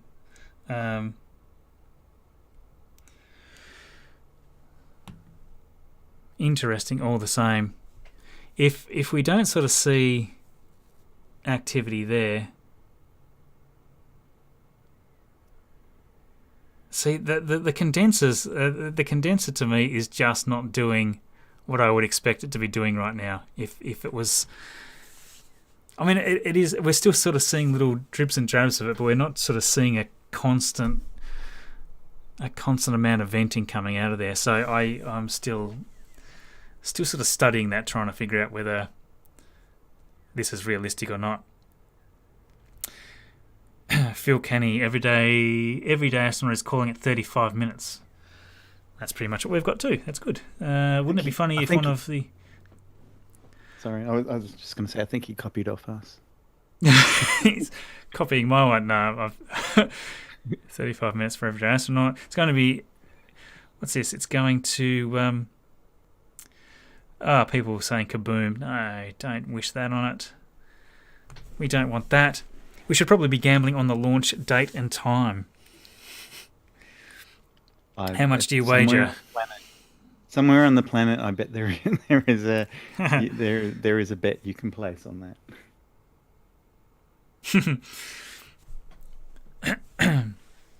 Maybe SpaceX will launch when they're going to have a look at my feed and they're going to say, yeah, that sounds like a good time. Let's go then when Marcus wants to. Is that wishful thinking or what?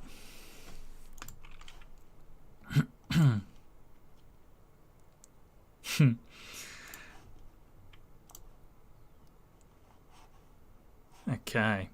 Let's say, yes. Landing nicely.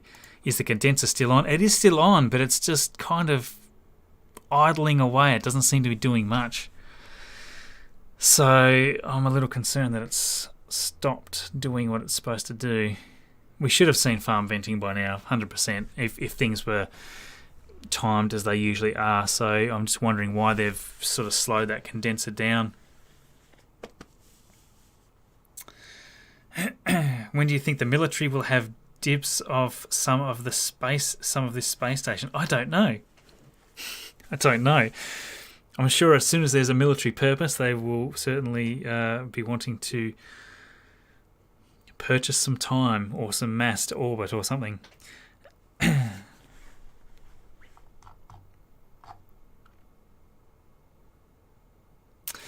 Pretty much every time, Tony, that I put up a countdown, I immediately regret putting it up. It's like, that it seemed realistic, and now it doesn't seem realistic.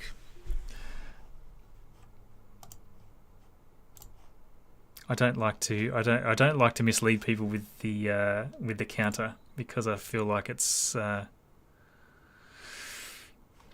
I feel it's a bit clickbaity for me. So we're going to launch here in 30 minutes when actually we don't know. And at the moment we don't know. We were just going from previous timings. But for the moment... So far, the two most accurate ways of telling with the launch is the condensation on the tank. So it is about 12 minutes before launch. But the biggest, most accurate one is about 5 minutes before launch. SpaceX launches uploads their live feed. Yeah, it's always that time. Don't know why they just don't have it going the whole time. It would be nice if it'd be nice if SpaceX had their stream up. They've got nothing there yet. It could be for that exact reason that they don't want, 100,000 people all streaming and doing their own YouTube and getting a free ride off their feeds, I guess.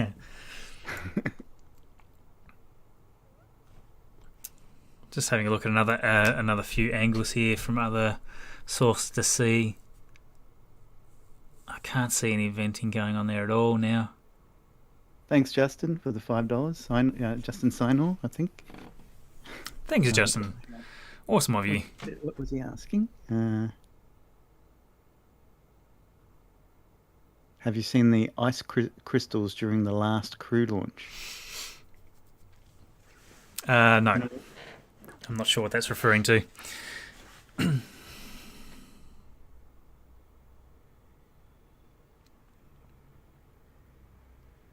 I'm assuming the frost build-up is probably saying it was 4.44 seconds before. Yeah. Oh, thank you for becoming a member there, Olivia. Awesome of you. Just for those people that don't know what the membership stuff's all about, so that's the join button. A lot of people will see underneath the videos. So the join button gives you access to the videos that are released. But I submit different. The condenser's going there nicely. There goes the condenser. Go. Maybe we're not totally wrong. But yes, the memberships give you access to interact with me a little bit more directly with Discord. So we've got separate membership roles in Discord, so we can chat together. We've got a group of just awesome people that get together there and chat. We also do ad-free releases to the videos, so if you don't particularly want sponsor placements and stuff in the videos that you watch from me, or you want ad-free videos from YouTube as well, then we release an ad-free version of the video unlisted for all those people as well, just as a thank you for the support. So yes, thanks Olivia, that's awesome of you to become a member. And we have also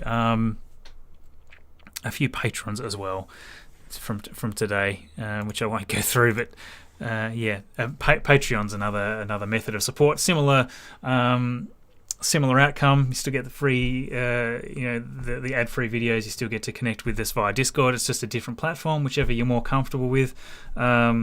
Fee structure on Patreon. Patreon's a little better, so if you're on the fence, Patreon tends to be a nicer way to go. Plus, I can contact people directly via Patreon. I can actually email everybody, whereas on YouTube I can't do that. It's just one funny little restriction that kind of annoys me, that I can't just send out a message to people that easily. I can sort of send out a post and things, but I can't sort of survey when they become a bunch members? of people. Yeah. We can send out a post, and there's a notification for that, but we can't sort of do quite as much direct chatting like we can inside Patreon. So as an example, I could, like, if one of you asked me a question in Patreon, I can reply to that, and that's a direct message from me to you. I can't do that in YouTube memberships. I can't sort of just email one of my members directly. I can make a post to all of my members in a certain group, but I can't directly contact people that well. Of course, we can have direct chats and things through Discord, which is offered by both. But yes, if you don't want to have Discord and you just want to be a member or a patron, then that's the difference. There's some small benefits as a YouTube member as well. So as a YouTube member, you get your name in a green color, such as such as Johnny Ruster that we saw there. If you scroll up just a little bit, you'll sort of see a few of those people that have got sort of highlighted names. So that's a benefit of being a member, but patrons can't get that coloured name. So there's a few pros and cons either side of the fence. And thank you, Live with Irish and Olivia Julius. Olivia again. I bet Musk is trolling YouTubers. Start the venting, pause the venting. Yes, it's frustrating to just not see. Either they're going to attempt it or they're not going to. Just do it. Get it done. So there we can sort of see Olivia. That's a good example there. Olivia testing, so you can sort of see, you get like a little icon and stuff, so people can see that you're a member from there. And the longer that you're a member, the more your member color changes and things like that. So yes, awesome of you guys. Shadow Jack, you and Everyday have the best streams by far. Great technical content.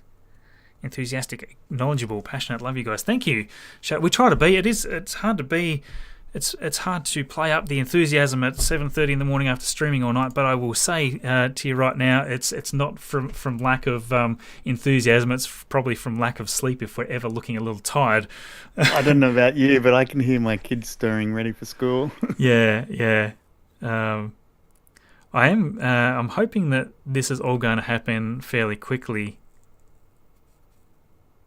25 minutes. We've got much more activity going on so we're starting to see that farm venting now. So that brings us to farm venting. Typically, I've logged this down before. Let me just quickly bring up my little sheet that I maintain. So, what's it? Yug Drazil? I'm not sure how you pronounce that, but how will the belly flop maneuver work in Mars' atmosphere? Well, I'm not entirely sure because it is a great question. I wouldn't want to be on a rocket testing that out, and I'm assuming that they will have to even send test rockets to do that. Do you think? Yeah. I mean, it's all designed with that in mind, obviously. So they've done the math on it. I think it's all just while we're talking, because we're getting that ground venting and farm venting. Typically, we'd be about 30 minutes. I reckon we're probably too far ahead. I reckon realistically, we need to set our countdown back. Can you pause the countdown? Let's increase it a bit. I think we're probably more likely to be around 27. Normally, your tank, as soon as you see that tank farm venting, it's usually around 31, 32 minutes, and it's definitely firing off now. We want to see some methane venting. As soon as we see some venting from Starship itself, that's probably around a quarter of an hour. So we should see fueling taking place here shortly, and then some venting, and then we're not far off.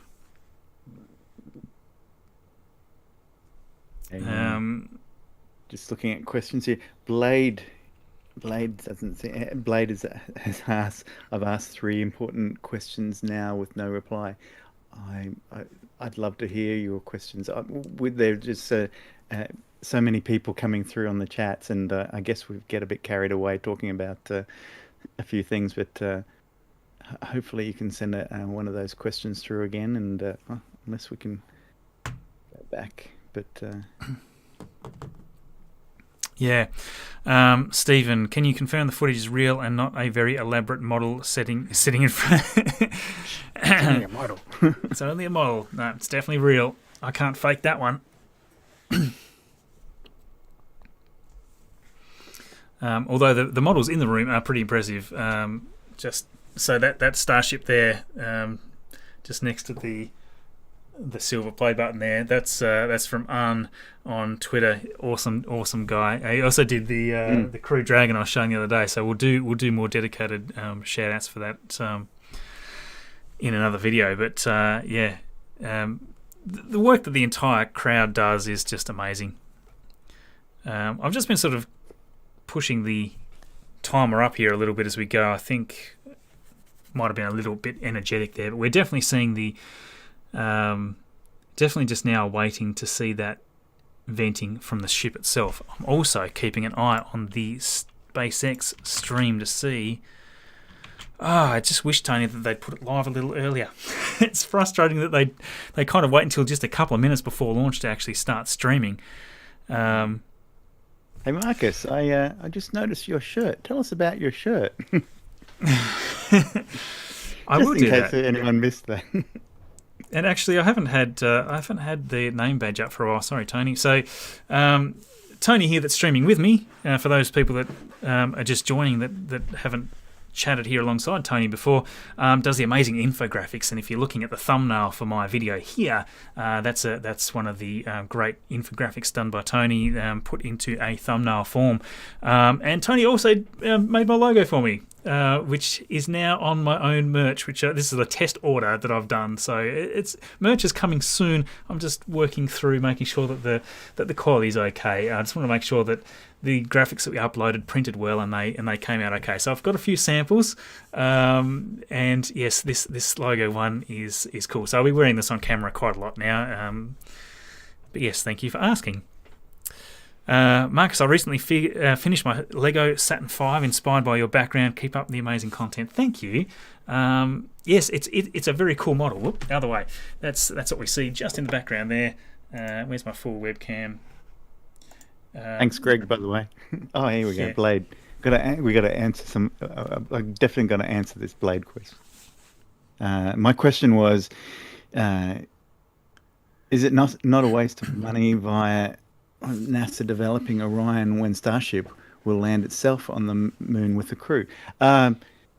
Well, the Starship aren't going to launch from the Earth with a crew, as far as I'm aware. Not to begin with. Yeah. That is, and I think. Is it a waste of money? I'm not sure. I guess that's something no one wants to really answer, because, well, not NASA anyway, because they've already spent the money on developing Orion, so they want to use it for something. Loads of venting. And it's probably Starship at that stage. I think it will be more ready to land on the moon than it will be ready to launch people into space from the Earth. So if that makes sense. Yeah. Would you agree with that? Yeah, definitely. And that's probably what NASA are counting on. That okay, that all this development is great, but what they really want is the lander, and they probably know that quite realistically, SpaceX themselves will have the lander ready before they even ready to launch any humans into space from the Earth. Yeah. On a Starship. Yeah, yeah. Yeah, there's been lots of talk about Earth-to-Earth transport and things like that. Although I think that the idea is possible, I don't think that in reality, I don't think that's going to be used for just commercial travel. I don't think you're going to see starships travelling all over the Earth, just taking people from, Australia to the United States, as an example. Although it's possible, like I say, I just don't. It's just much more efficient to take an aircraft, much less fuel. It just doesn't make sense to take a massive rocket into orbit, unless, of course, you are doing some sort of tourist mission. Now, that's something I can see happening. Let's say you wanted to go from Australia to the United States, but you wanted to do it in style, and also at the same time tour low Earth orbit. Then you could take a rocket from Australia, do a bunch of orbits. Maybe you're up there for 24 hours, and that's the primary reason for your trip, to take a tourist mission, and then you happen to choose a flight that's going to actually land after its tourist mission completes on the other side of the world, and then you might fly after your holiday, whatever it is you're going to do, you might fly back on an aircraft. I don't see people just jumping on a Starship to travel from one spot to the other just because it's faster. Seems like a pretty big waste of resources to fuel up a massive ship like that.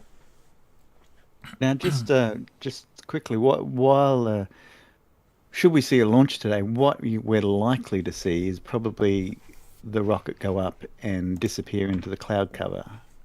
But that said, it will look quite spectacular, because we will see camera shots from SpaceX with the cameras on board the rocket, so we'll get that, and what will look really amazing is as it comes out of the cloud cover for the belly flop, because just as it comes out, it'll be coming out, should, in theory, come out vertically and, horizontally, and then we should, just below that cloud cover, depends on how high the cloud cover is, flip and land vertically, beautifully. Yeah. Without a rud. Oh, I can't wait. Can't wait for a future where we get to see this sort of stuff actually happen. People are trolling me. I think SpaceX stream soon? ? We're just waiting on it. I'm refreshing madly here, trying because it can't be far away. Usually it sort of comes up about 10 minutes before. Are we actually seeing some some venting on the ship itself? It's a bit too hard to see from this angle. I'm not noticing any yet. Not from.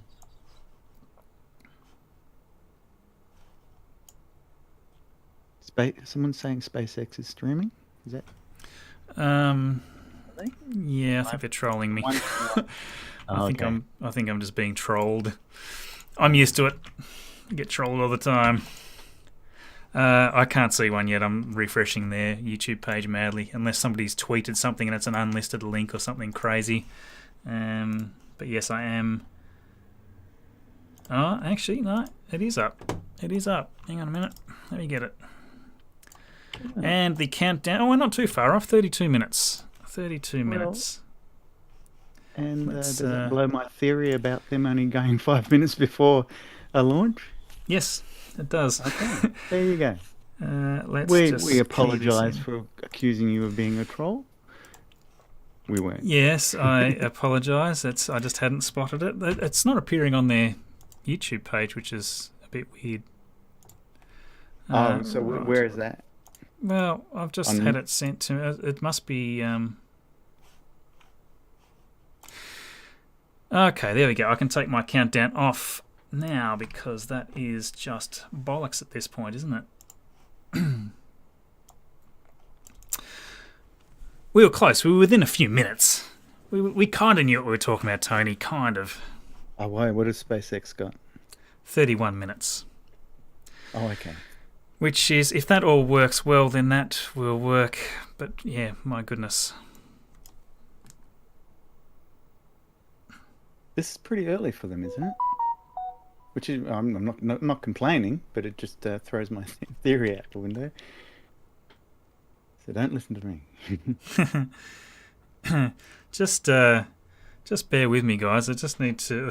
I've just figured out that obviously it's time for kids to go to school. Normally I'll be picking it up, so I'm just like texting people. Can you run the kids to school because I'm like stuck in a stream right now. It's just happened to time exactly spot on to when we would have to go and take them to school. So given that we are roughly 30 minutes away, I'm just going to quickly poke my head out and make sure the kids are all ready to go. And yeah, so obviously lots of good questions there. Thank you for the super chat there. Congratulations on smashing the 300,000 subscriber mark. I've followed you since less than 10,000. Wow, you've been with me for a long time, man. Keep up the good work. That's what's your prediction for today? And don't give me I don't do predictions. Come on. Look, I'm really optimistic for this one. I think that all the improvements with SN15 are going to they're going to hit the nail on the head, and I think that we're going to be very close to a full success this time. The landing could be a little hard. I'm still skeptical of these little baby legs, but as long as the Raptors work fine, I'm happy with that, even if it does land heavily. What are your thoughts, Tony? Yeah, well, I'm as I said, I'm still sticking to my 80%, and that's probably I'm going to go the other upwards, so I'm saying 85% chance. Yeah, the baby legs, yeah. Look, baby legs. I think you know it land, even if it should have a similar landing to SN10 and that kind of the hard shunt that it actually had a little bit of a bounce too. I'm hoping that any fuel leaks so that one of the reasons I guess was they hadn't put out, or that there was a fuel leak, so they put out what they thought was the fire that happened around the base of it, and then 8 minutes later it blew up. I'm Hopefully, the new Raptor engines are less susceptible to fuel leaks. I'm not sure. We'll soon see. Hopefully, we'll soon see. But I'm not even crossing my fingers. I'm very optimistic about this. I've just put my clock up there because it is a little bit hard to read, so I've just tried to synchronise to the second. My clock to theirs. Hang on a sec. What's SpaceX got there? SpaceX has got 28. Because we might just until the SpaceX feed kicks in, we might actually just switch back over to the lab feed.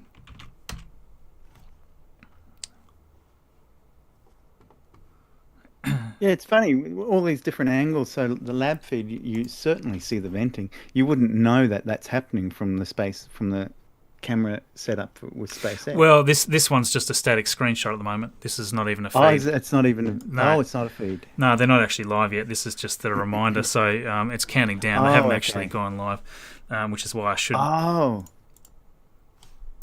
So yes, so we're still seeing a lot of venting. I just thought I'd get the time synced up so that it looks roughly right, because it was confusing people.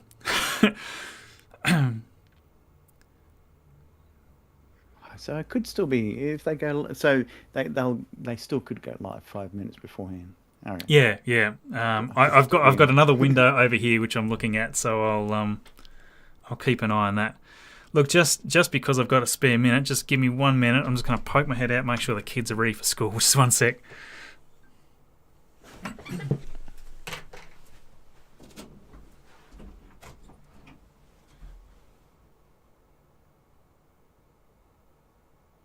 That's right. We're looking at. Oh, thanks, Murray Wilson, for the $4. $4.99. Yes, go. Michael Forge. Free.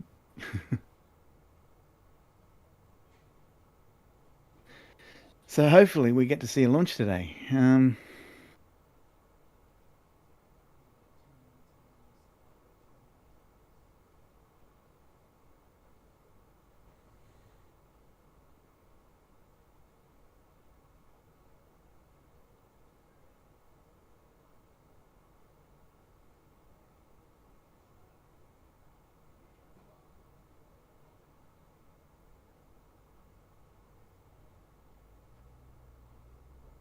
Sorry, just checking Twitter here. Yeah, no, it is looking good. It's looking good for a launch. As I said, it should. Don't worry about the cloud cover. Well, it's not like fog.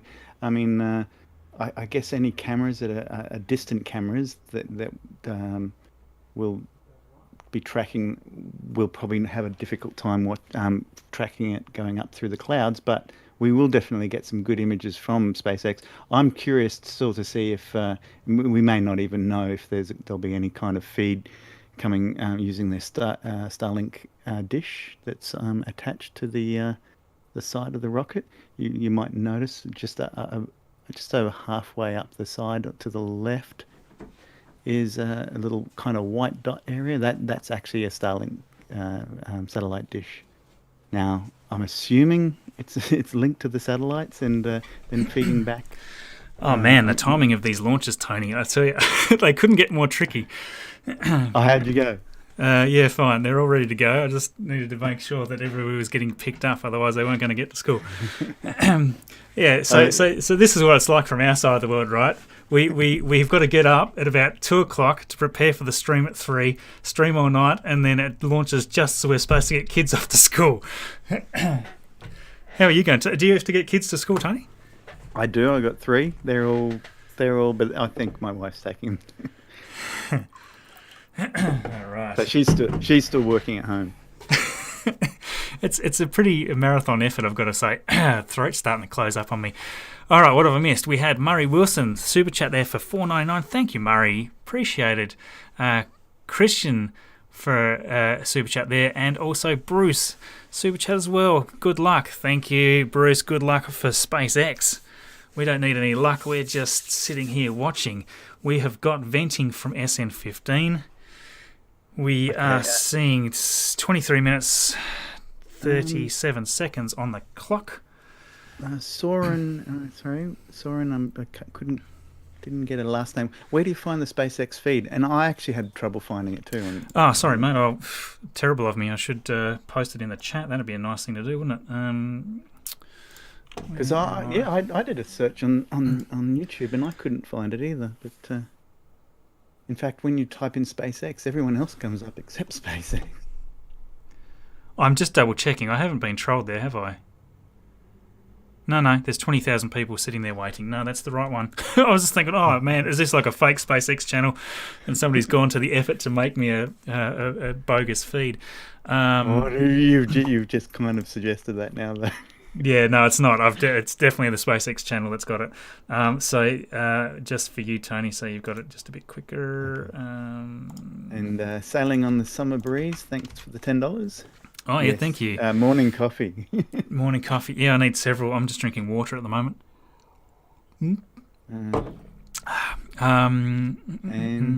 Sorry, we got Dave. David, thanks for the $5. Thank you, David. Yeah. This isn't the longest. What's our record? What, 9 hours? I think we did one, but we had breaks in that one. This one's been solid right through. So, with the exception of me sticking my head out there for 1 minute there, I've been here the whole time. Come on, okay. Let me just quickly bring up some tools and bits and pieces here. Right, here in the super chat there, that is the launch that we will be watching. I'm going to hook into that as soon as they go live. 21 minutes. I think they go live typically around 10 minutes before, so that 10-minute countdown. All right, things are ramping up. What have we got here? So for those of you just joining, we've been streaming for hours and hours already. We're just coming down. Hopefully everything here is going to go smoothly. They've just got the SN15 venting. Typically that's only sort of 20 minutes. Typically it's somewhere between 16-20 minutes. But we can see from SpaceX's live stream feed, which we will switch to as soon as something happens with it, that they've got the countdown of 21 minutes. I would have normally predicted just ahead of that, so I'm glad that we had their feed to double check. But our countdown in the bottom right there should be to the second what we see as soon as I bring the feed up. So yes, this is getting exciting now. Thanks, Rory Muller. By the way, for the $15 Australian. Yeah, thank you. And Michael, number one, soft landing. One soft landing, 2 RUD. Either way, it's scrapped and knowledge is gained equals a win. Yes, that is true. Regardless of how these flights go, guys, they are always collecting data. They're always testing.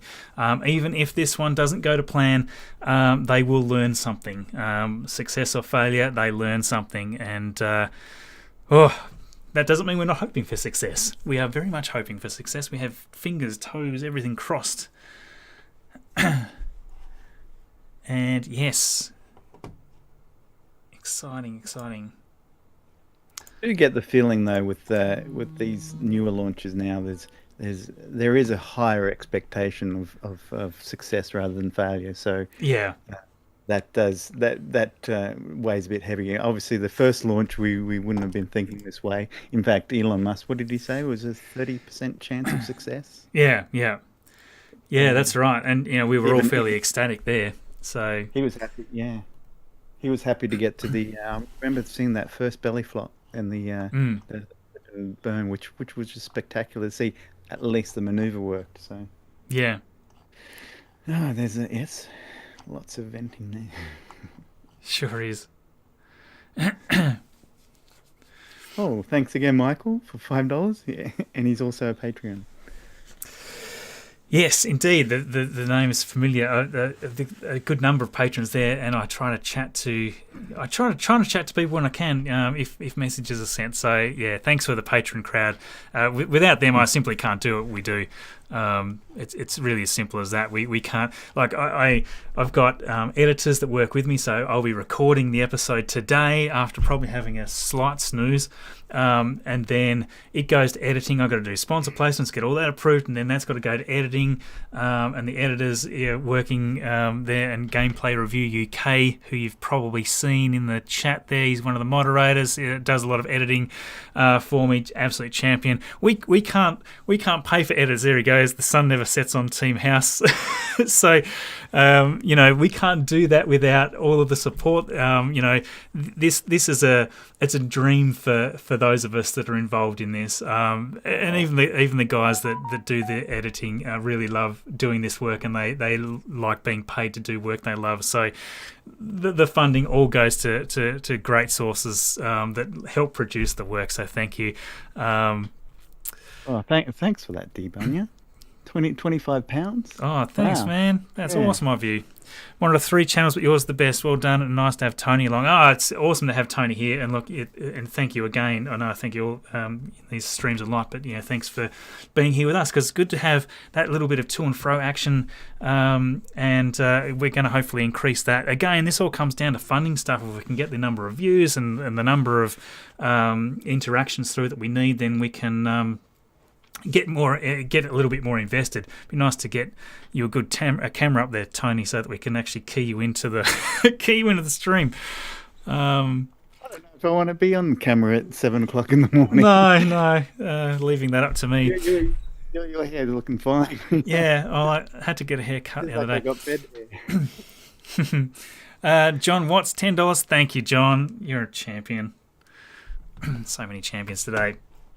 All right, so how many people? Just remember, everybody, to, especially as we're counting down here, 16 minutes, the SpaceX feed hasn't kicked in yet. Remember to like and share these if you can, tweet these. If you've got a Twitter account, like these links are how the algorithm figures out whether somebody should come and watch this stream. So all your sharing really helps, so thank you. The hype is increasing, it is indeed. And if you jump on a Twitter right now, you could probably... get a glimpse of my graphic showing the step-by-step of how this is all going to play out. So you got your pocket guide with you, and you listen to us talking, and you get to see great vision.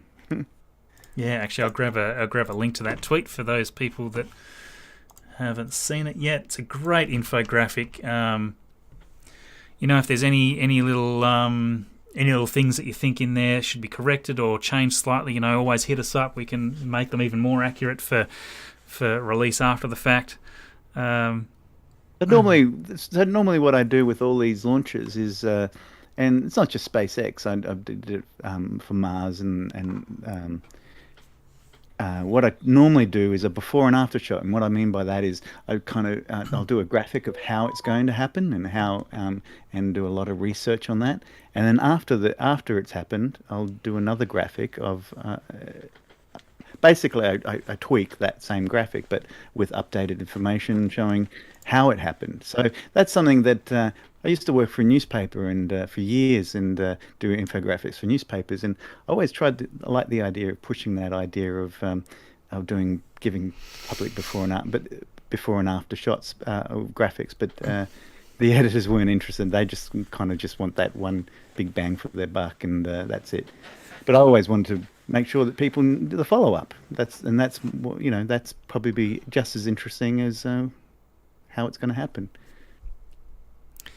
Yeah, so just count down to 15 minutes. The timer that you're seeing there is directly read off SpaceX's live stream that is set to the second, as far as I'm seeing it. It could be a couple of seconds difference from what you're seeing, but very, very close. We're expecting them to go live probably 10 minutes before launch, so another 4 minutes 30 seconds. That countdown is spot on to what SpaceX is saying. So thanks, Matthew Jackson, for your $10. Oh, thank you, Matthew. And David, awesome of you as well. Thank you. I was just going to say, hopefully we'll see how accurate. Theoretically, in the next couple of minutes we should start seeing venting off the rocket, but it just all depends if they've changed things up a bit. I just don't know now, but yeah, we should see venting coming from the rocket, and and that should begin in the next couple of minutes. Yeah. Oh, wow, thank you. I don't know how to pronounce your name. Thank you so much. Soren DKK 300, that is awesome. Thank you so much. So many generous people today, and it's so good because we get to pay these fees over to Lab Padre to help support the camera feeds that we're all watching right now. We can't do what we're doing until SpaceX boot up their feed. We couldn't do it without Lab Padre. There'd be nothing to show.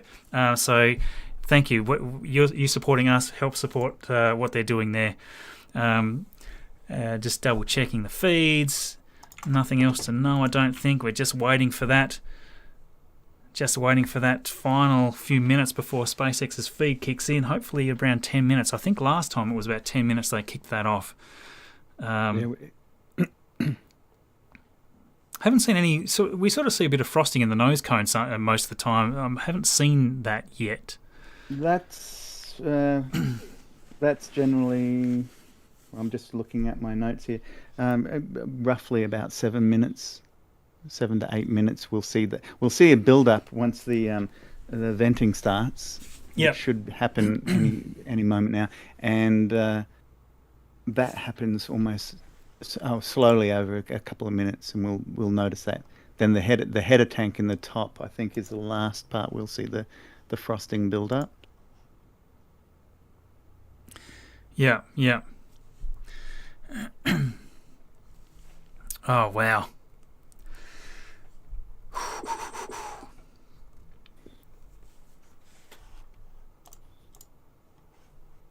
I'm starting to get a little nervous. Thanks, Matan. Thank you. Matan Goldschmidt. Sorry, thank you for the $5. Thank you. Appreciate it. Thanks for everyone working to make this feed / channel happen. You guys are great. Thank you. And you know what's great is we hear from everyone all over the world, and you're all watching from everywhere all over the world. And that's sometimes apologies if we have difficulty with some of the names. I should know better, being half German, half Hungarian, and Australian. I am anyway. Yeah, so people there saying, how low is the cloud ceiling? It's a bit hard to say. I can't really see it well enough to know. Scott Matten, agree with the others. Your feed is the best versus all the other channels. The others keep up. We're not in competition with all the other channels. We're just trying to do our best and trying to be here with you guys. But I appreciate that you love the quality of the feedback. We're trying to make it better and better. We don't always have the cleanest data transfer from Australia, so I'm glad it's been working. The new internet connection I've had has been really good since I got that several months ago. So fingers crossed we're all good here. Just coming down under 10 minutes here soon. Hopefully we will see SpaceX's feed kicking in. I'm keeping an eye on it on the other window. You're not missing anything. We're just watching that venting until that all comes through. And normally we'd see venting coming from the sides of the rocket. Could they have changed that configuration? Well, I suspect it is probably happening. It's venting underneath. It's just that we can't see it. Yeah. Okay. It looks to me like the top of the nose is discoloured a little bit, so it looks like there's probably frosting going on up there right now. We're down under 10 minutes and we still don't have SpaceX going live, which is interesting. I'm not too worried about that. As I said, in a couple of the launches, they've been about 5 minutes. I think yeah, you're right. The last launch was about 10 minutes beforehand, but I'm don't have any worries about that. As far as I think even 5 minutes, it's not out of the norm for them to be broadcasting then. Thanks, Michael Cross, for the $10. No fog, no. No fog for this one. Yes, it's actually an exciting one to watch because we can see the darn thing. And yes, no problem at all for streaming. Thanks for joining in, Michael. Michael Cross there. Oh, and Michael again. I don't know what's more exciting, watching condensation clouds from Texas or enjoying my my pint here in New York. Marcus, if you're ever in the US, I'm buying you a pint. I would love that, mate. We will make it happen at some point after all this pandemic malarkey. Hey, Marcus, watching from East Texas. Keep up the good work. Can't wait to see SN15 land in one piece. Me either. Murray Wilson, welcome to the Carbon Level for joining us as a member. Wow, you guys are awesome. Crew music production. Mars work common. Not sure how to pronounce that, but thank you. Marcus, why does this look so Buck Rogers black and white? Yes, it is. It is still prototypey. It does still look a little that way. Brownsville Airport says overcast at 1,800 feet. So that's interesting. That gives us a bit of an idea on cloud level. Gosh, I'm trying to keep up with everything right now. Feed's going crazy. That kind of fits with what I was saying before, that we'll probably see it disappear into the clouds at one point and emerge from the clouds. Rammerit, this is going to happen, maybe. Thanks for the super chat. Where are we? I'm just trying to find all the info I need. I've got a million windows open here. We've got tri-venting going on, I believe. Yep, we do. You can't see it from that angle. What's going on? Why do we not have a Starship feed? It's funny because it's. I'm looking at one shot. We do have tri-venting going on. I'm seeing from another camera. This is the better angle, but yes. Yeah. And it's building up. You can just see a thin. You can see it now. The thin layer of frost. Yeah. That's building up. So that layer comes first, and there's a bottom layer of frost. It will come. We'll start seeing in about half a minute. So this is looking really good. It's looking really good. It's looking very good. I just don't understand why we don't have a SpaceX stream up, because tri-venting is getting very close. If we see tri-venting, that's... tri-venting's typically 10 minutes off. And we'll sort of see, you probably won't be able to see it accurately enough from this distance, but you'll see like a pulse. Well, that's what we used to see with the other engines. Whether we still see that for SN15, I don't know, because we don't know exactly what that was attributed to. But you'll see the tri-venting cut off, and then all of a sudden it'll come on, and then that's literally seconds away at that point from takeoff. So I'm still keeping an eye on that SpaceX feed. 6 minutes to go. 6 minutes to go now, so we are.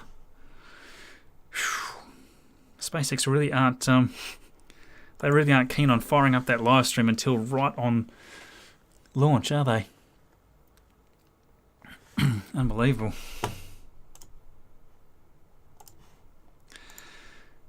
Unbelievable.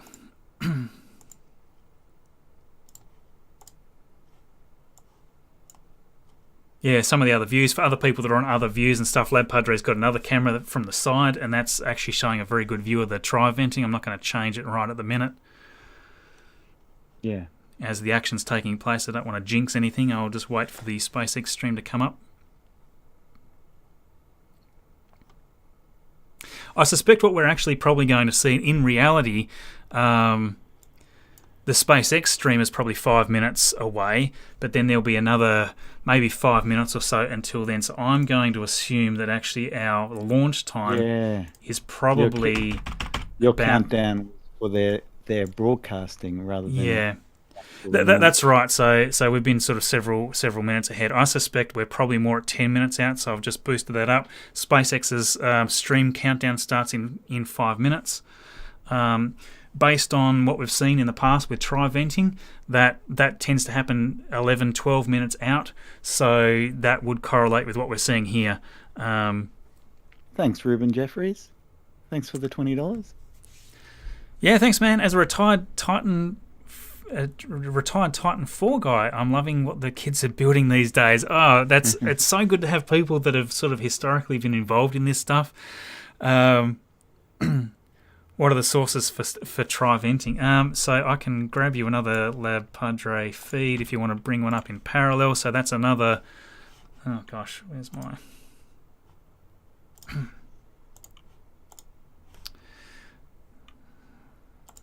There we go. Oh, we got almost 8,000 people here watching. Hello to everybody. Make sure you like and share if you can, because it helps to get this out to more people. We want more people to see this launch. That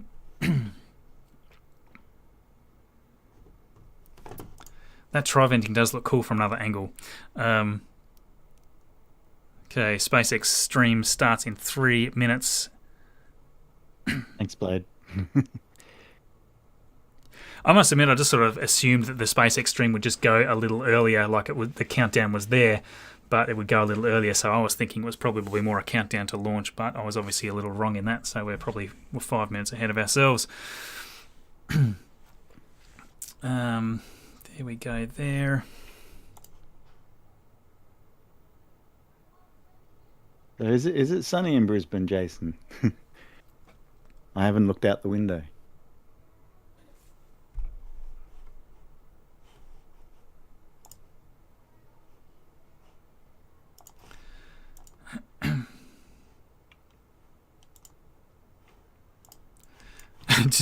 Did I send the wrong link before? Someone's saying he linked his own video in his own stream. That is a weird thing to do. I will give you that. Maybe I did. Did I? Did I not copy and paste correctly?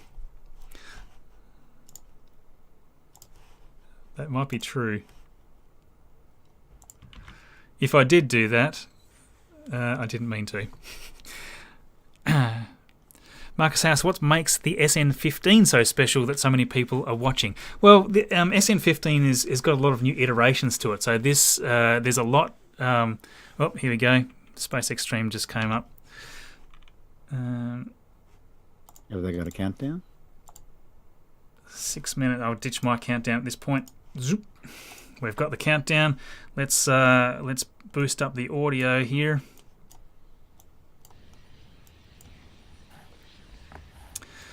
So Tony, even if you wanted to boost this up in your own screen so that you're not listening to a delayed one. So 6 minutes 20. So that's a better shot of the tri-venting there. Let me just make sure our quality's up here. Looks a bit low. 1 second. Oh wow, they're broadcasting at a really high quality. They're actually broadcasting at 4K. I don't think they've done that before. Can you feed back 4K as well, or? Not unless we go super high latency, which I'm not going to do. So we're streaming 1080p. I'd have to remake my my layout to do that. But now that we know that SpaceX can stream in 4K, then it might be worth actually doing that. We might be able to survive without the latency. It just means there's a longer delay time. Everybody's countdowns are behind. So it's a beautiful shot there of SN15 on the pad. You can just see just how much of that of the heat shield tiling is on this one. And yeah. Copy, go ahead. So that's underneath there is a lot of the frosting happens. That's what I was saying earlier, that I think that's why they test it there, to see how it holds up under the stresses of the frosting, and they'd be looking. Good afternoon. Oh, that's we why got some talking from John. Orbital test vehicle number 15. Countdown to flight in just under 5 minutes. Countdown to flight in just under 5 minutes. It was almost 5 weeks ago. We launched Starship 11 on a test flight from the adjacent Pad B. Today's flight is from Pad A. Our demonstration objective again is with the last 4 flights. Slowly climb to 10-kilometer altitude, which will take about 4 minutes, turning off engines on the way up as we burn off propellant mass. Once we reach 10 kilometers altitude, we will begin the horizontal descent back to the landing zone adjacent to the launch pad. If all goes well, we'll light 3 engines to flip the stage back to vertical and eventually land on a single engine. Ooh, that's a new camera view. Mark Jacobson. This flight includes multiple upgrades and improvements to address the findings from the rapid unplanned disassembly we experienced on the last flight. This vehicle also incorporates changes to get us closer to the orbital configuration planned for flight later.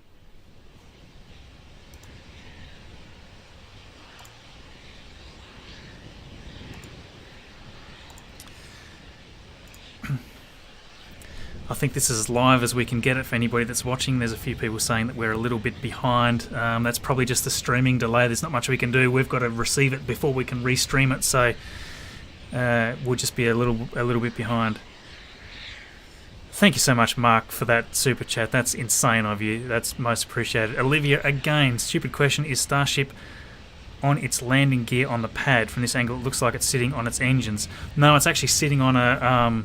It's actually sitting on a test stand. But there is a rim around the edge too that it's not actually, which is quite supported, where the landing gear actually folds into on that rim as well. So it must be quite support.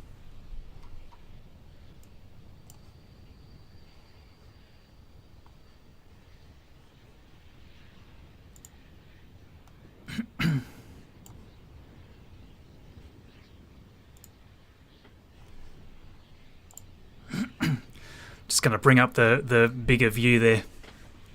Full screen. Just let me know if the quality of that is okay. I'm actually streaming that through at a high quality, so...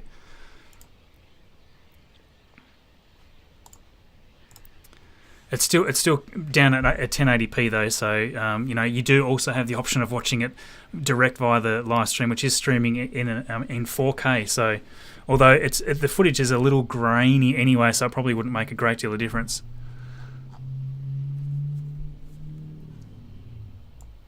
T-minus 2 minutes. We continue to count down for Starship 15 flight. Come Pellet on. load is complete in the liquid oxygen system on the Starship. Methane fuel load is also complete on the Starship. Mr. Itchy, thank you.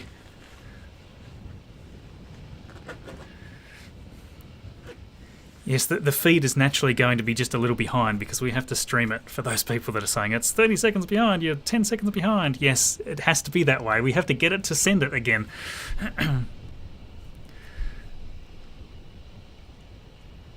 Please land like this. Yes, I hope it does land like that. We want some much better luck with SN15 today.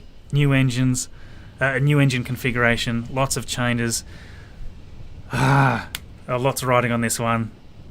Let's do this. 1 minute and counting down. T-minus 1 minute. All systems remain go for the flight of Starship 15.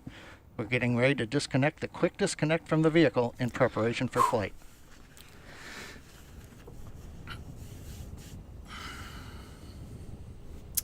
Come on, baby. Let's go.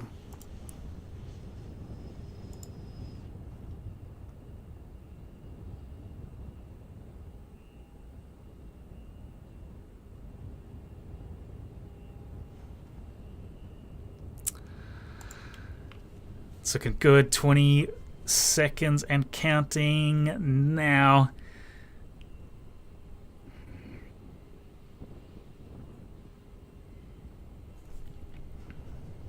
Ten seconds.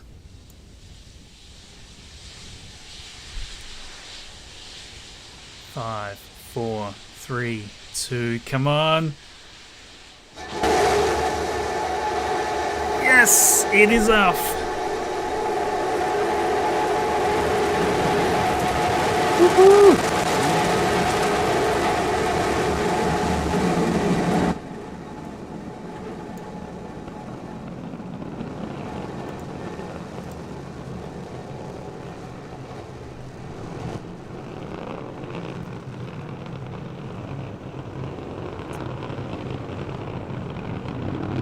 Plus 30 seconds. Starship 15 is airborne as we get a view of the 3 Raptor engines as we're powering our way to 10 kilometers altitude in today's test flight.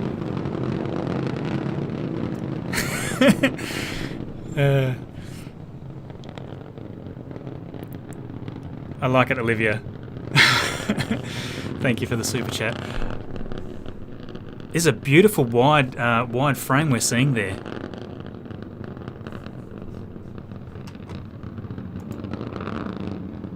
Just just past 1 minute into flight. We're through 2 kilometers altitude. All 3 Raptor engines continuing to burn. Next major event, about 1 minute, is we will turn off the first of the 3 Raptor engines. I'm not seeing any flames around any of those engines, which is a great sign. Like nothing at all. It just looks nice and clean.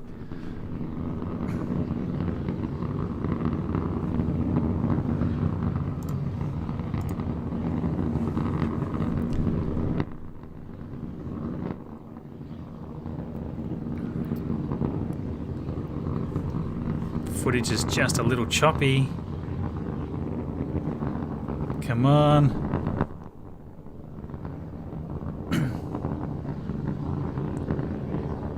What's going on? Coming up at T plus 2 minutes, we appear to have frozen the view from the engine cameras. However, the Raptor engine's continuing to perform, and we've got shutdown on engine 3 on time. Okay. Everything's okay. It's still alive. Ah, damn. What's going on with the feed?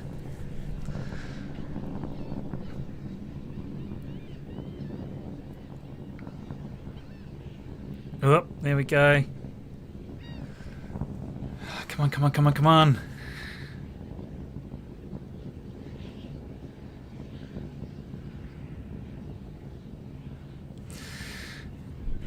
T plus 2 minutes 40 seconds while we're trying to regain video from the vehicle. We continue to ascend. We have just passed the 8-kilometer point in flight. Everything continues to look good on Starship 15.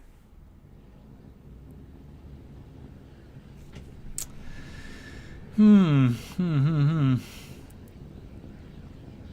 right, SpaceX feed. Yeah, it's just kind of frozen. Everyone's getting the same shot. Yeah. So, hope that's not on a Starlink connection.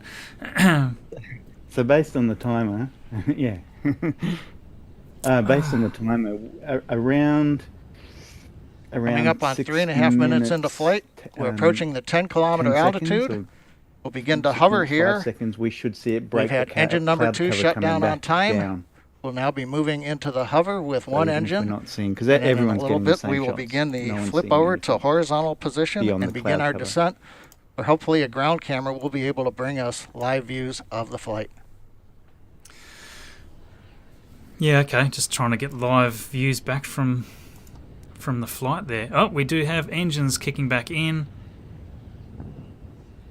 4 minutes. It looked like it was just doing the past flip. T plus 4 minutes into flight. There we go.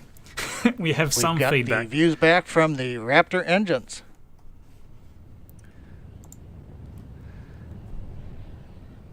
Is it a... It's not a view that's sticking with us though, is it? Oh, there we go. It's back again. Now it's gone again. Ah! This is so frustrating.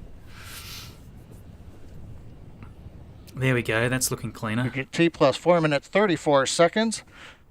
While we're working to regain video, it looks like we've got a shot looking back at the flaps on Starship.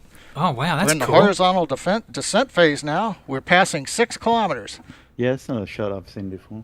No. A reminder, phase that's coming up as we get ready for landing. We will light 3 Raptor engines, flip Come the on, vehicle baby. from horizontal to vertical.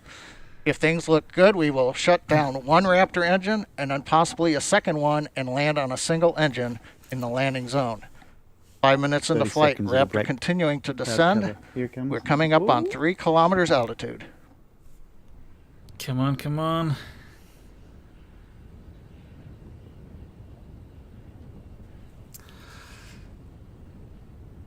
Oh, man. This feed is so frustrating. It's just about to fire up, we think. It's passing through the cloud layer now. Here it comes. So it's just breaking through the clouds now. We should see a shot from And another there you go, the Raptors. And we have ignition. Oh, that's looking pretty good. Starship heading back to the That's landing looking zone. pretty good. Oh, it's looking good. Come on. Come on, baby. 2 engines. It's looking clean. Is it down? Is it down? I think it's down. I want to see it. I want to see it. Yes! Yes! It is down! It's on the legs. The legs aren't squashed or anything. That touched down beautifully just then. Woohoo! Yes! That's what we wanted to see. That is what we wanted to see. And Starbase Flight Control has confirmed, as you can see on the live video, we are down. The Starship has landed. At least they can get to it with the water this time. We're going through the safing sequence in the flight computer right now. We'll be back in a moment. Yes! Okay, well, we just need to get those flames extinguished. There's obviously something on fire there.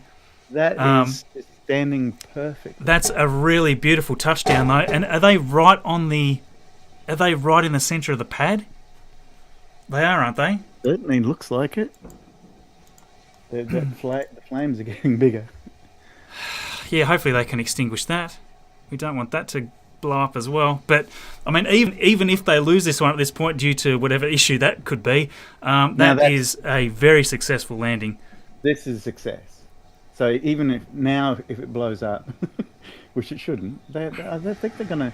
They just got to keep dousing. Well, if you've just joined us, you missed a great flight. Right now, we have successfully landed in the landing zone, right on the concrete. Wow. You can see we do have a small fire at the base of the vehicle. Not unusual with the methane fuel that we're carrying as we continue to work on the test vehicle design. Think of that? You may be able to see water going on the pad from the water cannons.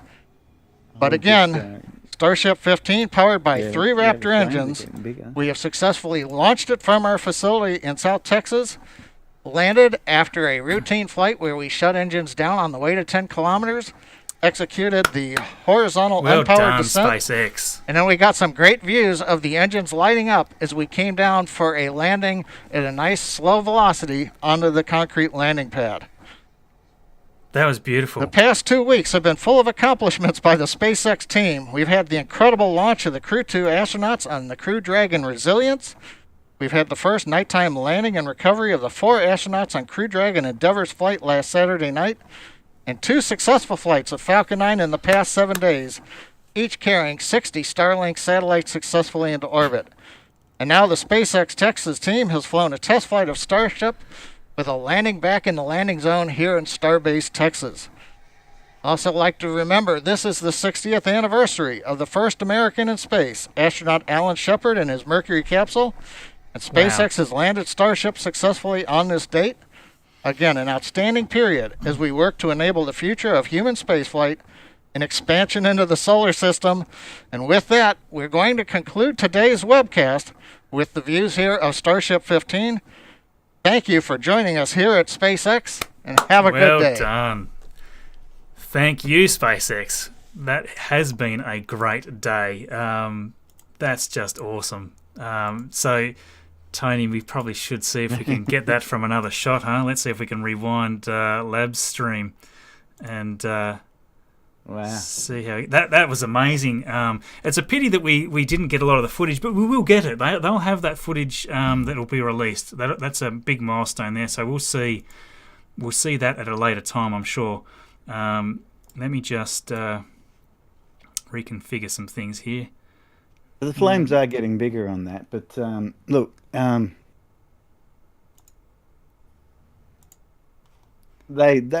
would consider that a success. Even now, should it blow up? Oh, definitely. You know, they still have a few issues with fire after the fact. So we're watching it here on Lab Padre's feed. We've got that up there. It's actually a pretty big fire. Yeah, something must have ruptured, and it's feeding that fire. I'm amazed that the fire's not working its way up into backtracking where the leak would be. But yeah, look, it would be really great if they could keep it. It's been such a successful one, with the exception of whatever's going on here right now. Yeah, wow. Hopefully, there's no way for them to expel that extra fuel, is there? At a different. No, well, I mean, they run it fairly lean right on landing anyway. So there's not really, like, apart from the header tanks, there shouldn't be much in there. Lab Padre's just zooming in there to see if we can get a better shot of that. we kind of got to stick around till they get these flames out, because that's either going to end this Starship.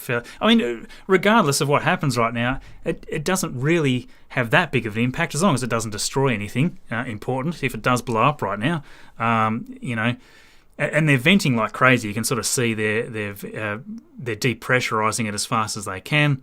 You can sort of see just a little there that they're venting quite heavily out of both the oxygen tank and the methane tank, as far as I can see there.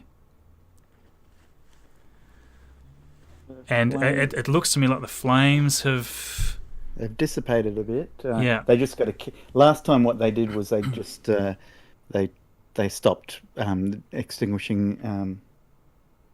When they thought the flames were gone, they stopped the water suppression. But I think they'll this time, and they'll just keep dousing it with water. I'm assuming it would just be water, wouldn't it? I would say so. I wouldn't stop them. I think they've stopped. Yeah, they've just zoomed in there a little. I'm just going to see, because Lab's got another feed. Let's see. Oh, that one's interesting. So, in case you were wondering, if this was landing on the moon, obviously there wouldn't be an issue with a fire at that point on the rocket, because those engines wouldn't be firing. So, it'd be using the thrusters at the top. That's a pretty good shot, what we've got there at the moment. There is another one from Lab, which is from a different angle, from further away. And I'm just watching that now, and that it's grainier footage, but I don't see any flames. Lots of venting from multiple places. Even the tri-vents seem to be venting, as far as I can see. Maybe not the exact vents. It's probably different venting, a different venting purpose, but it is venting as far as I can see from about 4 spots. Oh wow! I'm so happy, because that was there was a lot. In my opinion, there was a lot riding on that one. Oh man, Olivia again is with the super chat. Is that fin? Is the fin that is closer to us broken, or just folded in from the right? It is just folded. It's folded. Yeah, it's folded. I'm looking at it from a different angle. So all the fins come in. Not sure why they do that, but all the fins lock in place or fold in as it lands. That's always been part of. I'm just going. Yeah. I'm just going to, because we can switch back and forth here. I've got another feed as well, and I'm just going to have them easily toggleable so that I can switch them straight back and forth. So there's another angle there. So that's Lab Padre's feed. I can tell you now, it's sitting better than any of the Starship or the SN landings so far, including SN 5 and 6. It's they'd be pretty happy with that landing. Yeah. Yeah, I would say it's So the leak. So it was a beautiful landing. Obviously, as it hits, there's still enough of a jolt for some piping or something to come undone to have a leak like that. So the leak wouldn't just come from something actually being split open. It must be from piping being dislodged or from the jolt. I'm imagining. It's hard to say. It could be normal in that. We've seen that happen with SN5 and 6 before with the single Raptors, where they'll come down, extinguish, and then there's just a bit of sort of residual fuel that's kind of coming out of the bottom of the engine itself as it empties out a little bit. So it could just be normal stuff, but it did look a little bit more intensive than I would have expected for normal stuff. So I'm assuming when methane is exposed to the atmosphere, it turns into a gas, and which would rise. So I'd imagine it could have a bit of a build-up of methane underneath if there was a bit, and there's quite a cavity underneath there. But that seemed to be burning. That seemed to be burning a lot longer than you'd want it to, I guess. It did seem to extinguish fairly quickly. So yeah, like it seemed to be fairly intensive, but then it extinguished itself quite quickly. So maybe there was just a residual. Yeah, it's hard to say. hopefully we'll get more information on that. But so you'd imagine if it was a leak and it was it doesn't matter how much water they put on it, that the leak would probably still stay, unless there's some sort of fire retardant. It's not just water. I'm not sure what they spray it with. It could be some fire retardant foam as well. But you'd imagine that leak would would keep burning until it was out of. Yeah, you would think so. Fuel. So. All right. What do you quickly, just. Fire it out? Well, it looks to be out. I think most of the venting going on there is just the cryogenic venting going on. I don't think that's smoke. The problem with SN10 was they didn't know. They probably didn't realise it was still flaming underneath because it had, because the landing gear had completely collapsed. It was sitting quite flat, and most likely there was still. I'm just wondering if they would have had footage from that too, which we've never seen. But they would know that. So the likelihood was there were still flames underneath, even though they had put all the flames on the outside out. Yeah. This time around, they probably would be fair. Well, and they'd be looking at cameras too. Their camera feeds of inside the engine bay would all still be working. Yeah, and so they'll be able to. That'll all be recorded as long as this doesn't blow up, and they can actually retrieve internal, because there'll be internal footage stored here as well. So anything that was missed in the transmission, they'll be able to get back out of here. Right. Probably even if it did explode, they'd probably still be able to get it from some sort of black box type thing. Well, you'd kind of think that, but I always wondered about that because I always thought the drone ships would have that as well. Of course, I Still Love You, but there's been a lot of footage they've missed because of those interrupted transmissions as it's landing. And but it might just be that they don't bother posting it. Like they've posted a lot of drone ship landing footage in the past from the perspective of the drone ship, and that's all come through fine. Then they just stopped doing it. So I'm assuming they just don't bother publishing. They're probably saving all that footage for Elon the movie. Yeah. Quick catch up on super chats. Alex earlier there. Thanks for all the work. Anthony, thank you. The 25 Anthony. Herman's, $25. Oh, thank you, Anthony. That's probably a better way to go. I'll go back upwards. Congratulations, all absolutely. And we're going to wait and see the venting at least dissipate, so that we know that it's stable and not going to explode. So we'll stick around for a little bit. Olivia, again, you've been super generous with your super chats today, Olivia. Was that a landing on one engine or two? Couldn't tell on the stream. I'm actually going to replay it to see if I can see. It was a bit hard to know. I reckon. I'm sticking with two. So it was definitely it was definitely two engines all the way down. I didn't notice three light up at the initial during the flip. I'll bring it up again in a second. But we lost the feed of the engines. Well, I'll keep watching if there's any action. There's sadly no way to know, Olivia, because we lose the feed of the engines. I'm just watching it here in another window. That sort of cuts out just before touchdown. I can tell you that at least 5 seconds before touchdown, it was definitely running two engines. But I can't see any more than that. I'm hoping that we'll get more. I'm hoping we get more here soon. Let's see. Maybe Lab Padre's feed will show us if we rewind it. Let me do just that, actually.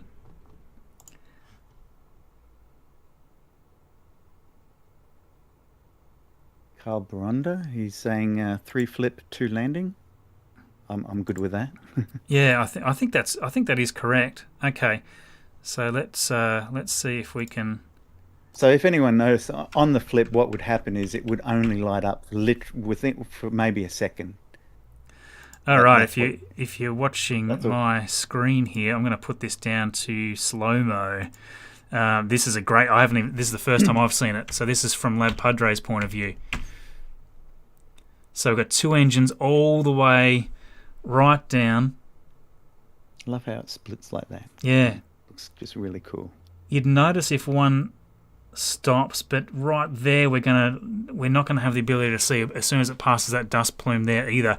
To me, it looked like it used two all the way down, but it may have just cut that last engine just for the final touchdown. It's hard to say. Fill it up, send it again before the weekend. Yes, do it. 2 flights of SN15 before the video, before my video launches. That would be cool. Let us know what you guys thought of that. Was that the best one so far? I think it was. Well, it was probably. I mean, it's a shame about the cloud cover, though. I mean, actually, to be honest, probably I think SN10 is still my favourite personally. But, yeah, the actual flight footage itself was just unfortunately choppy and had all sorts of problems. I'm not sure how similar that was to. We're really sorry about that, but everyone had the same feed. Yeah, unfortunately. yeah. I mean, I did flick back to Lab Padre's feed while that was going, and I'd be surprised if they saw anything. No, there was no view because it was too cloudy, so we were just watching an empty launch pad at that point. This is live again, by the way, 5:46. It should be maybe only 20 seconds behind. So this is, it's still venting. It is still venting. There's still activity going on. It's a great sign that the flames went out quickly, that we haven't had an explosion of any kind. Hopefully they can keep hold of this thing. I would love them to try to refly it. Because that would be a first. The first time that a Starship has flown twice. That would be a great first. And, if it's all perfectly intact and they could just refuel it, stick it back on the pad and off they go again, why not? Maybe it could just do a hop over the pad. Yeah. I'm be curious to see the news headlines on this one. It'll be SpaceX launch in terrible conditions, and that's it. It's all right. I can SpaceX say that. lands in a ball of fire or some nonsense like that. I work with media. I work with media more than 20 years, so I know what they look for. Yeah. Well, how about that? That is exciting stuff. I'm just so happy that we got to see it and that we didn't sort of get delayed again. I wasn't sure how we were going to go with the wind today. But obviously, I mean, it looked, when it was coming in there, it looked beautifully clean. And actually, Lab Padre's footage of that replay there is better than SpaceX's. SpaceX needs to get a closer camera to the site for the landing. And one that works. And then you get several internal cameras that work. I'm not surprised that the engine for the camera for the engine bay cuts out, because as it's landing, there's all sorts of exhaust being thrown back up at it. In fact, they may well lose the camera at that point entirely. But that was something. Cameron Belt saying, "Now what?" Well, now what? Let us know what you guys think, and certainly what we've become a bit of a tradition now is to before we sign off, we're not going anywhere quite yet, but is to let us know where you guys are all from, so that I can do a graphic later in the week and add that to the. Yeah, it is probably a good time to do that quick call out. So. Yeah. We're because obviously when we started the stream, people are tuning in from different parts of the world. It's been 7 hours? No, 6 hours. It's been 6 hours since we started the stream, I think. Is that right? Anyway, lost track of time. But yes, time zones have changed a lot in 6 hours. So let us know where you're from. Yes, the map that we normally bring up, and I'll quickly bring it up on the side here.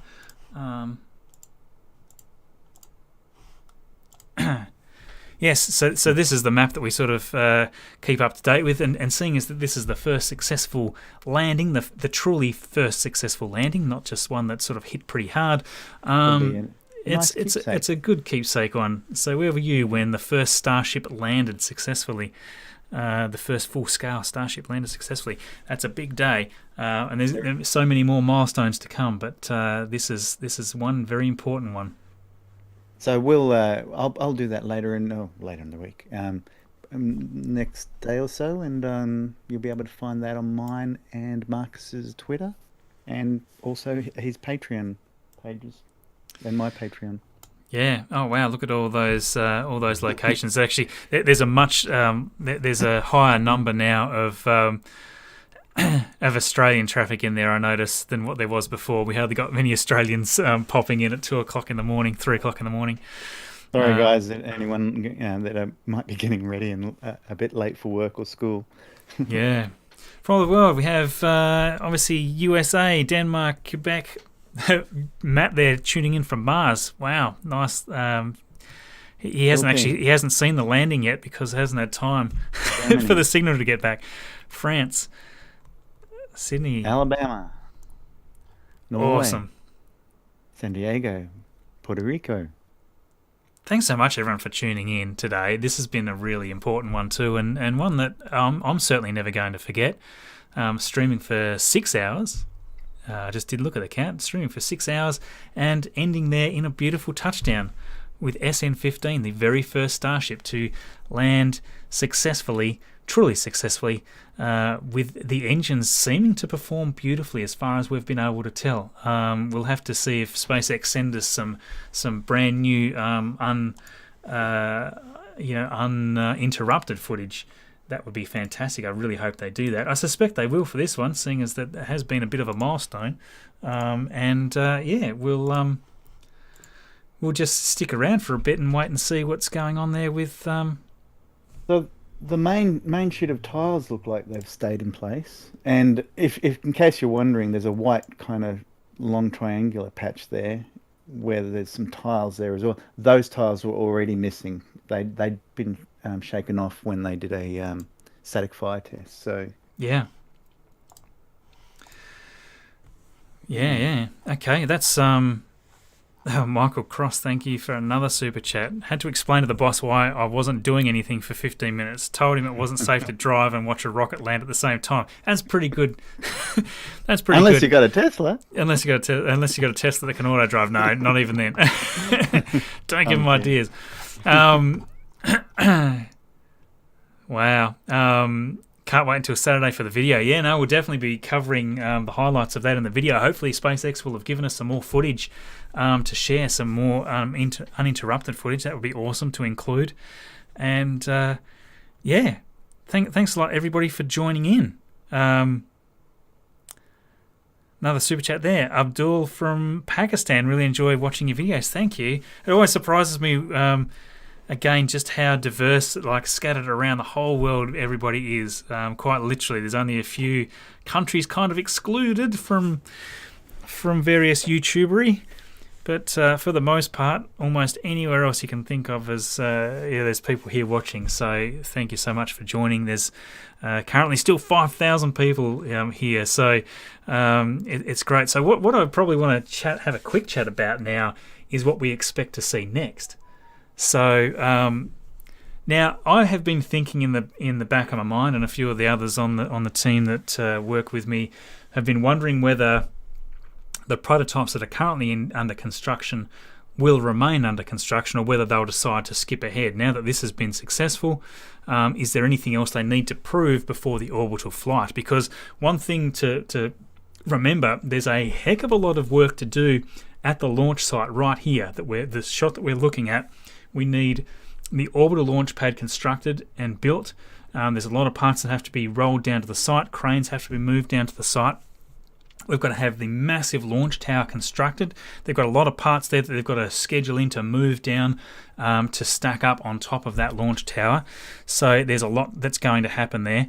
And the question is having another Starship prototype flying, if there's really no need, just going to interrupt the progress on those launch towers, or are they best to now focus on SN20, full heat shield belly, the super heavy that will go with it, which we think is booster number 3, and actually just focus on getting the launch site done, and then maybe we have a little bit of a hiatus from seeing these more frequent Starship launches.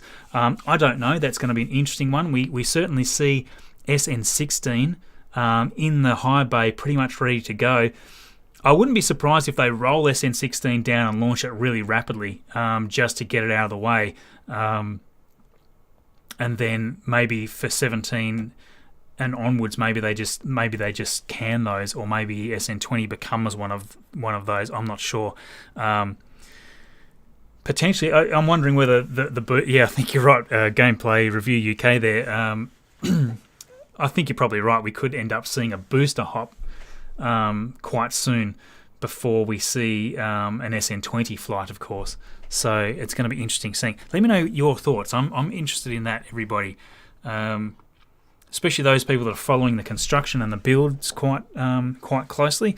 Do you think that they're going to potentially scrap some of the prototypes that are currently in progress between SN15 and SN20?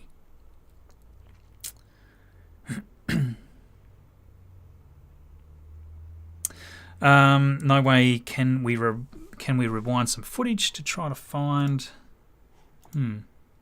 I don't think Lab Padre caught any of the belly flop. Let me just quickly. Well, I don't think he caught any of that stuff. You haven't seen anything, Tony, I'm assuming? No. I actually wasn't even watching. I was watching mainly the NASA feed. I'm just trying to see if someone caught a better view.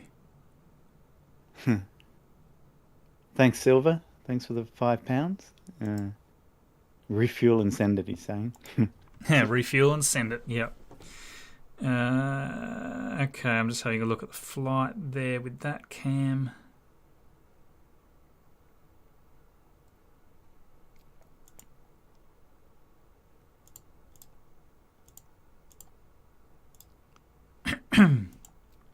I don't see any view from lab where we're looking up at it, I'm afraid. I'm just having a quick look at another perspective of the landing, and that was pointing away as well. It wasn't pointing up in the sky. Though most people just had their cameras focused right on the launch site because obviously that's where it's going to come down. Yeah, okay. I don't see anything that really gives us a better view than what we've already seen.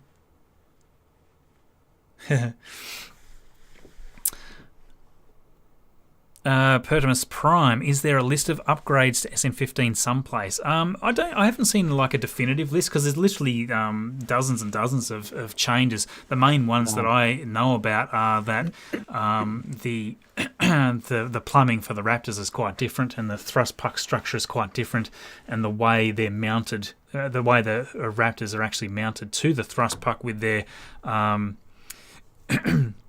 with the gimbal arms that they've got. So that used to be mounted to the thrust puck dome, and not the thrust puck itself, and now it's mounted to the thrust puck itself. Apart from some of those more in-depth things that I've covered, I'm not aware of anything significant other than that, but I'm sure there's many small changes. There are some slight changes to the shapes of the fin covers, I think. If you look at a close-up of the fin covers, you'll notice that they're just shaped a little differently. So I suspect there's some slight upgrades to the aerodynamics there.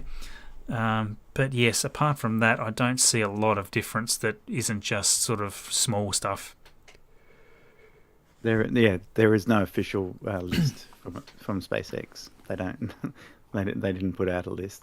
It'd be a matter of someone like us that's put something together and put it out there, that from gathering different bits of information. Yeah, exactly. Silver Trowel, refuel it, send it up. Love the coverage. Thank you, mate.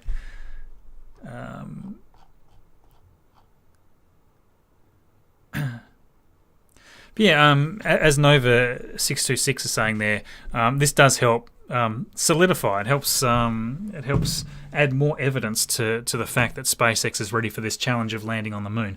Yeah, NASA would be pretty happy. Yeah, I mean it's a good PR for them right now. Yeah, and you know, imagine 6 months down the track if we've had repeated attempts at this and they're all landing beautifully and smoothly like this after having these earlier Raptor issues solved. You know, and just remember, there's a lot of people skeptical about all this because they see these prototypes fail. That's not something that we normally get to witness, by the way. There's many prototypes that fail in development for whoever it might be, and they're usually doing these testings out you know, in secure areas where you can't fly drones over. We've got the very unique ability to have fans like us pointing cameras inside the launch complex there and watching these things live. That is something that I hope will continue. I'm also sort of thinking that at some point maybe it will stop, but for the most part, for now at least, we get to see this amazing footage of all these prototypes doing their thing. And the fact that we've lost a bunch of them in different ways, different problems, that's what prototyping is. And the skeptics out there that will sort of get on board and bag this stuff out, they're kind of not paying attention. I mean, this stuff happened back when they were trying to fly the Falcon 9, where they would they had a lot of failed attempts there with the early grasshoppers and things. They blew up. They blew some of those up. They've lost a bunch of Falcon 9s trying to land it. A bunch of them. Go and count how many that was. Probably more than we've lost Starships at this point. And Starship is a bit more unique. This is something that hasn't been done. Nobody's done this belly flop flip maneuver thing with tanks set up in this nature. So there's a lot of firsts in this. And if you sort of hear, if you're talking to people and they're sort of if they've got that opinion. That these things are not sort of flight worthy, or they're not crew worthy. That's the dumbest thing to hear. I'd never put my kids in there. Well, no, it's a prototype. Sure you would. After there's been 100 of these fly perfectly, and after they've taken several brave astronauts to space and back, maybe you would. These things progress in that way. This is really an odd way to move a farm silo.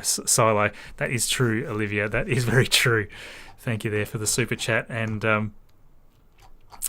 also to Pilot Frederick. Thanks for being such a genuine YouTuber. Love the stream and, of course, your weekly updates. Keep up the great work. Regards from Norway. Awesome. I've been to Norway once, and yes, it was sadly right in the middle of winter, so it was hardly ever light there, but I did get a slight chance to be in your neck of the woods, and I did love it over there. It was just sadly the wrong time of year, but thank you for joining us.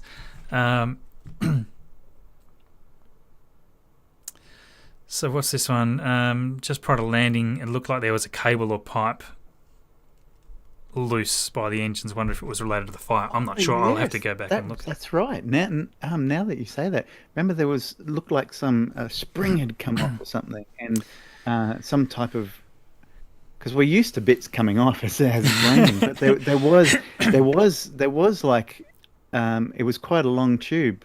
I'll have to look back on the video. Yeah, thanks for pointing that out. That could have been a fuel line. I don't know. It'd be interesting to see that, because the really interesting thing about this, as far as comparing it to other flights, is the camera footage that we did get of underneath the skirt. We didn't observe any kind of rogue flames that were happening and dancing around the engine bay. Every single flight has had that. Yeah.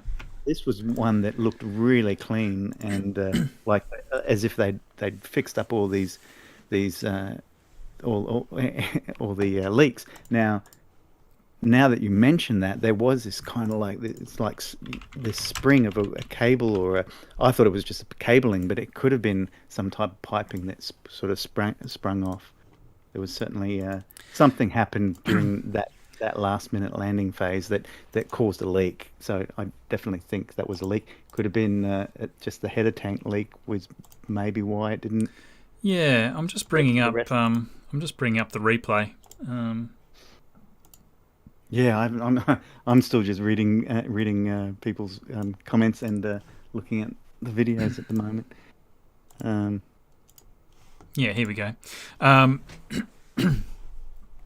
So we'll just fast forward to the launch for this one. Oops, that's not the right one. Because I'm just a little intrigued by the. First of all, just quickly touching on, I'm super glad that we see this. That was streamed at 4K. Not that I can restream at 4K for you, because I'm only streaming in 1080p. But that was great, and I'll have to go back and watch it in 4K to see what it looked like. Sadly, a lot of the footage was missing. Due to the huge amount of buffering, but if we just fast forward here to the launch,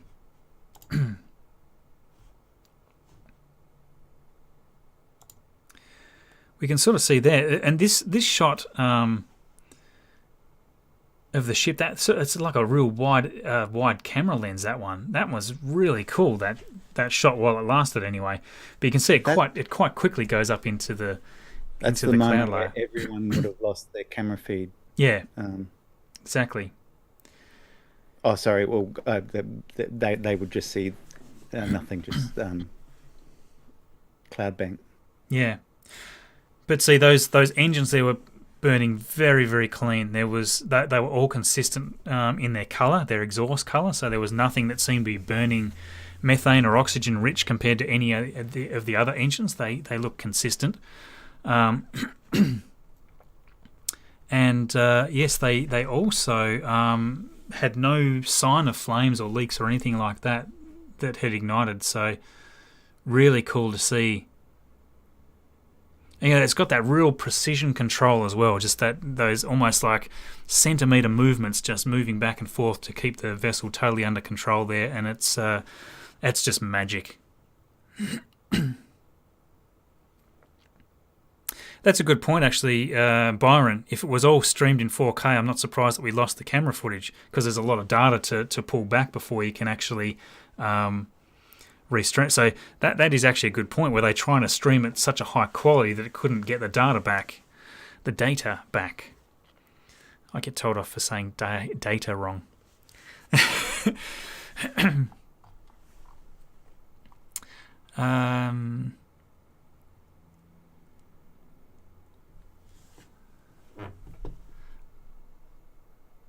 Nice to know you do sound like a normal Aussie without a presenter voice. Hopefully we both do. I will admit my throat's starting to close up on me a bit now, though. 6 engines, 3 vacuums, and 3 sea level. What are we talking about there? Did all 3 engines relight? I think I only saw the 2. Well, let's fast forward to that. I'm fairly certain I've seen a couple of people at least message me saying that they saw 3 then 2. But just let's have a look at this for a second.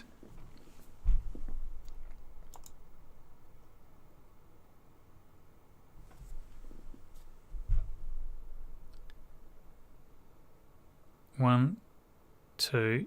Oh, actually, you know what? They may not have fired up the 3rd one. That's a good point. That is a good point. Let's do that again in slow-mo. Hang on. That is a good point. It might be that it did... No, I don't think it did. I don't think it fired it up at all, Tony. No? The question is, was it meant to? See that? There's that. I think it's just a cable rather than a piping. Because one pulled intentionally right out of the way. You can sort of see it open up, and they all sort of... Well, actually, maybe they all open, but it looked to me like that. That's what I saw, but that cable. That's just some sort of cabling. That doesn't look like it's any sort of piping, does it? I don't think that 3rd engine did fire up, and it's pulled out right out of the way, so it looks like it wasn't even trying to fire up. It wasn't like a failed light or anything like that. It looked like it. At this point, is what you'd expect to happen anyway. With 2, that one would go right out of the way, because they have to gimbal quite a bit to find that centre mass to bring down that. Yeah. Well, keep in mind, of course, that the 3-engine relight wasn't supposed to be a thing anyway. That was more of a contingency because they were having trouble with the earlier versions of the Raptors, and it was sort of like an extra, well, maybe we can fire this up just as a redundancy. I suspect they've gone back to the original plan of just landing with the 2 engines. So, yeah, that's a good thing. That's a good thing, provided that the 3rd engine wasn't supposed to start.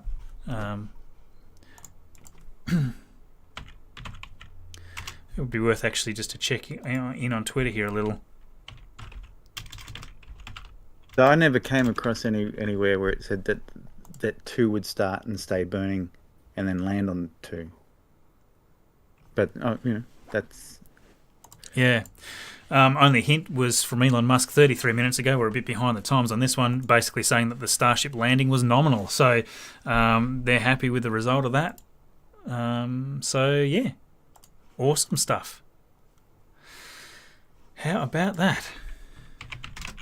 What a morning, or what an evening for you guys that are in the US.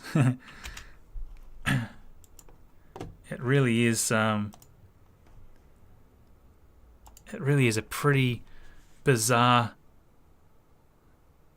It's a bizarre thing to see. Even still, it's a bizarre thing to see that it just came down there like that, landed so smoothly. And as far as I can see, it's like it's a bullseye, isn't it? That's right in the middle of the landing pad.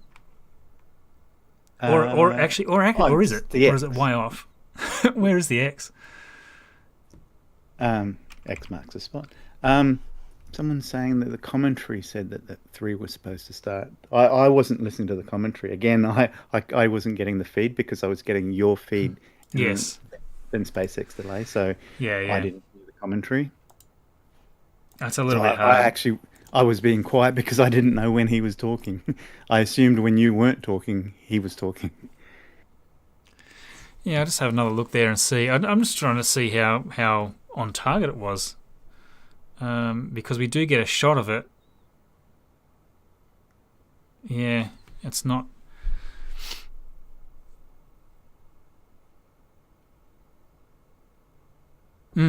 Anyway, regardless, it seemed pretty close. I'm thinking that it's actually off it's actually off the side of the landing pad, isn't it? It's nowhere near the center. Ah, there it is. Yeah, the center's actually way over behind. So it was probably not as on target as it could have been, but nevertheless, pretty damn impressive.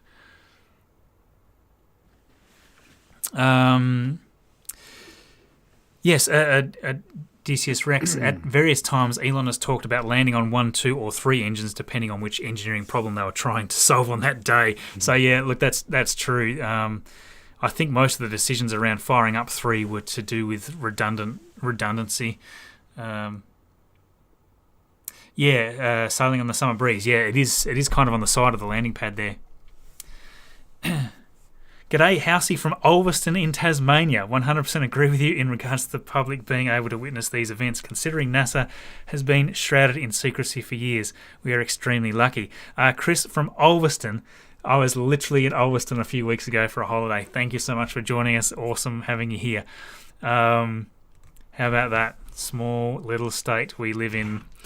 It's one of those things, though, we don't have a lot of Tasmanians that follow, but being that they're so local to me, it's always nice to see people from Tasmania in the chat. Thank you so much. Did you see the almost fabric-looking thing burn during landing in the lower right of the engine bay feed? I didn't. Was there? Let's go back. The fabric thing in the bottom of the...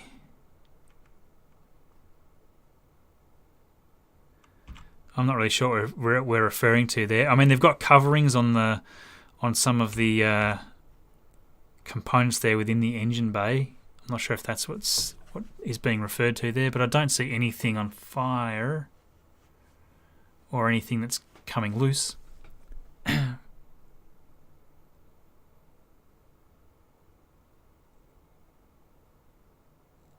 Yes, the fire did go out.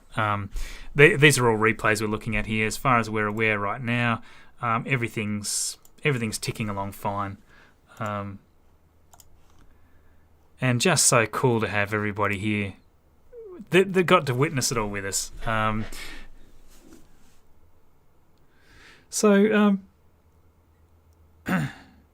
Check the infrared Lab Padre cam.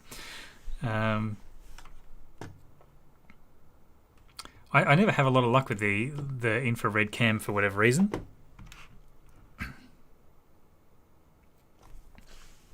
Yeah, that's true, Olivia. Thanks again for the super chat. Oh my goodness, it would be nice to see the landing gear pop out. We sort of we continuously lose that whole feed as soon as it gets to that level because things are vibrating around so much. So it can be a little bit frustrating to see any of that final bit of footage. Hopefully, we'll see it in some of the footage later on. Oh, Do you remember the footage that we always get late from SpaceX? Yeah. It's normally about a day later. Is the shot on, from the landing pad point of view as it's coming down towards you? Yeah. That will be fantastic. Yeah, that'll be great. That generally comes out about a day after, or the next 12 hours. Yeah. Yeah.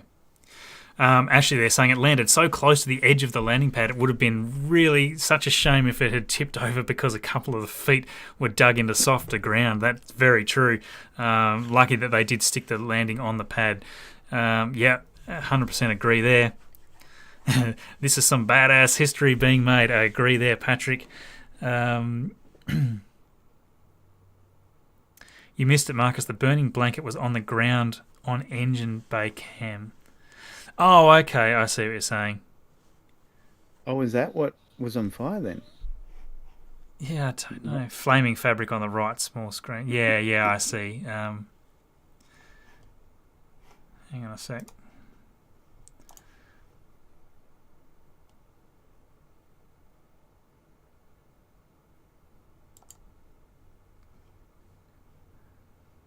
I was probably looking at the wrong feed. I see what you're saying there, but I don't know if it might just be reflectivity. Oh, yeah, no, that's... Yeah, I see exactly what you mean. I see exactly what you mean. So just here, in the far bottom right corner, you see this big sort of flapping bit of fabric sort of come out and it's on fire. So it's got thermal blanketing over the gas cylinders that are around the internal lip. They shouldn't catch fire. Well, and I wouldn't have imagine there'd be nothing so. that would be flammable within that area. Well, it could just be covered with sort of liquid methane. It could be like that'll make it flammable no matter what it is. But so yeah, I do see what you mean now. That's a good point. A little after landing in the aerial view, there are 3 or 4 loud pops and lights. Don't know what it was, but you should check that out also. Yeah.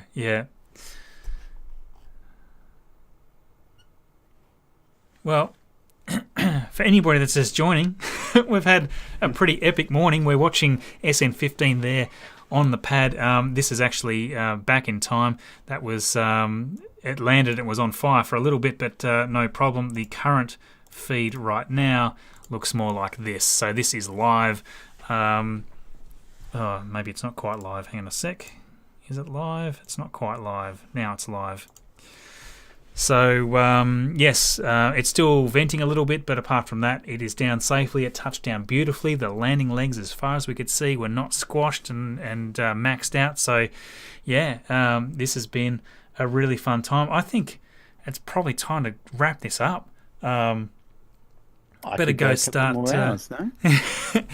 I could do with having a quick bit of breakfast before I start recording a weekly video.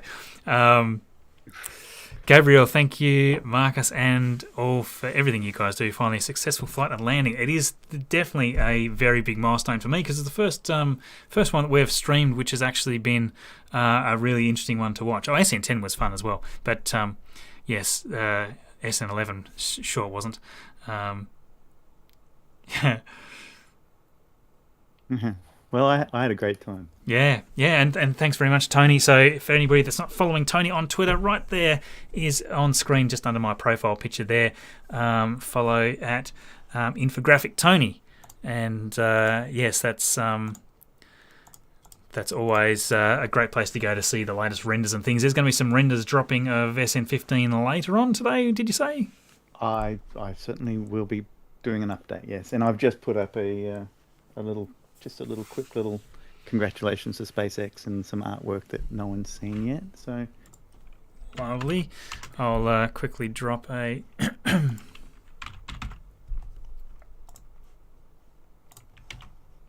and look, we want to thank everyone from around the world that's joined us to listen to a couple of Aussies talk about an American rocket. That was it's good fun. It's good to get a different perspective, and I really had a good time, and it's always good when it doesn't end with a bang. so to speak. Absolutely. I'm stoked to see it still sitting there, the first that's actually survived to tell the tale. Hopefully we'll be able to pull some, SpaceX will be able to pull some footage off there and give us some even more amazing views of this. We'll be keeping an eye out for that over the next few days before the video goes live. Remember to like and subscribe and share so that you can stay up to date. We cover this stuff every week in detail on the channel every Saturday morning, with the odd live stream thrown in if it goes our way.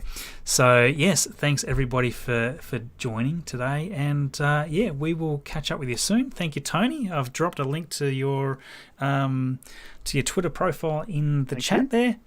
And very awesome to see you all. Well, thank you. Thanks, Marcus, for being such a generous host. And are you leaving the chat open for a little bit? Yeah, we'll just leave the channel open for just a little bit. I'll rerun the exit sequence and stuff. Okay. So many nice messages and stuff coming through. It's been awesome having you here, guys. Thank you. I can't do it without you. Honestly, can't. If you guys didn't show up to watch, we couldn't do it. It's simple as that. So you guys being here is amazing to me, and really love interacting with you guys. And yes, we will see you for the very next Starship. We'll talk to you soon. Bye. Thank you. Bye.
Really is fundamentally a new era in spaceflight, a new era in space exploration.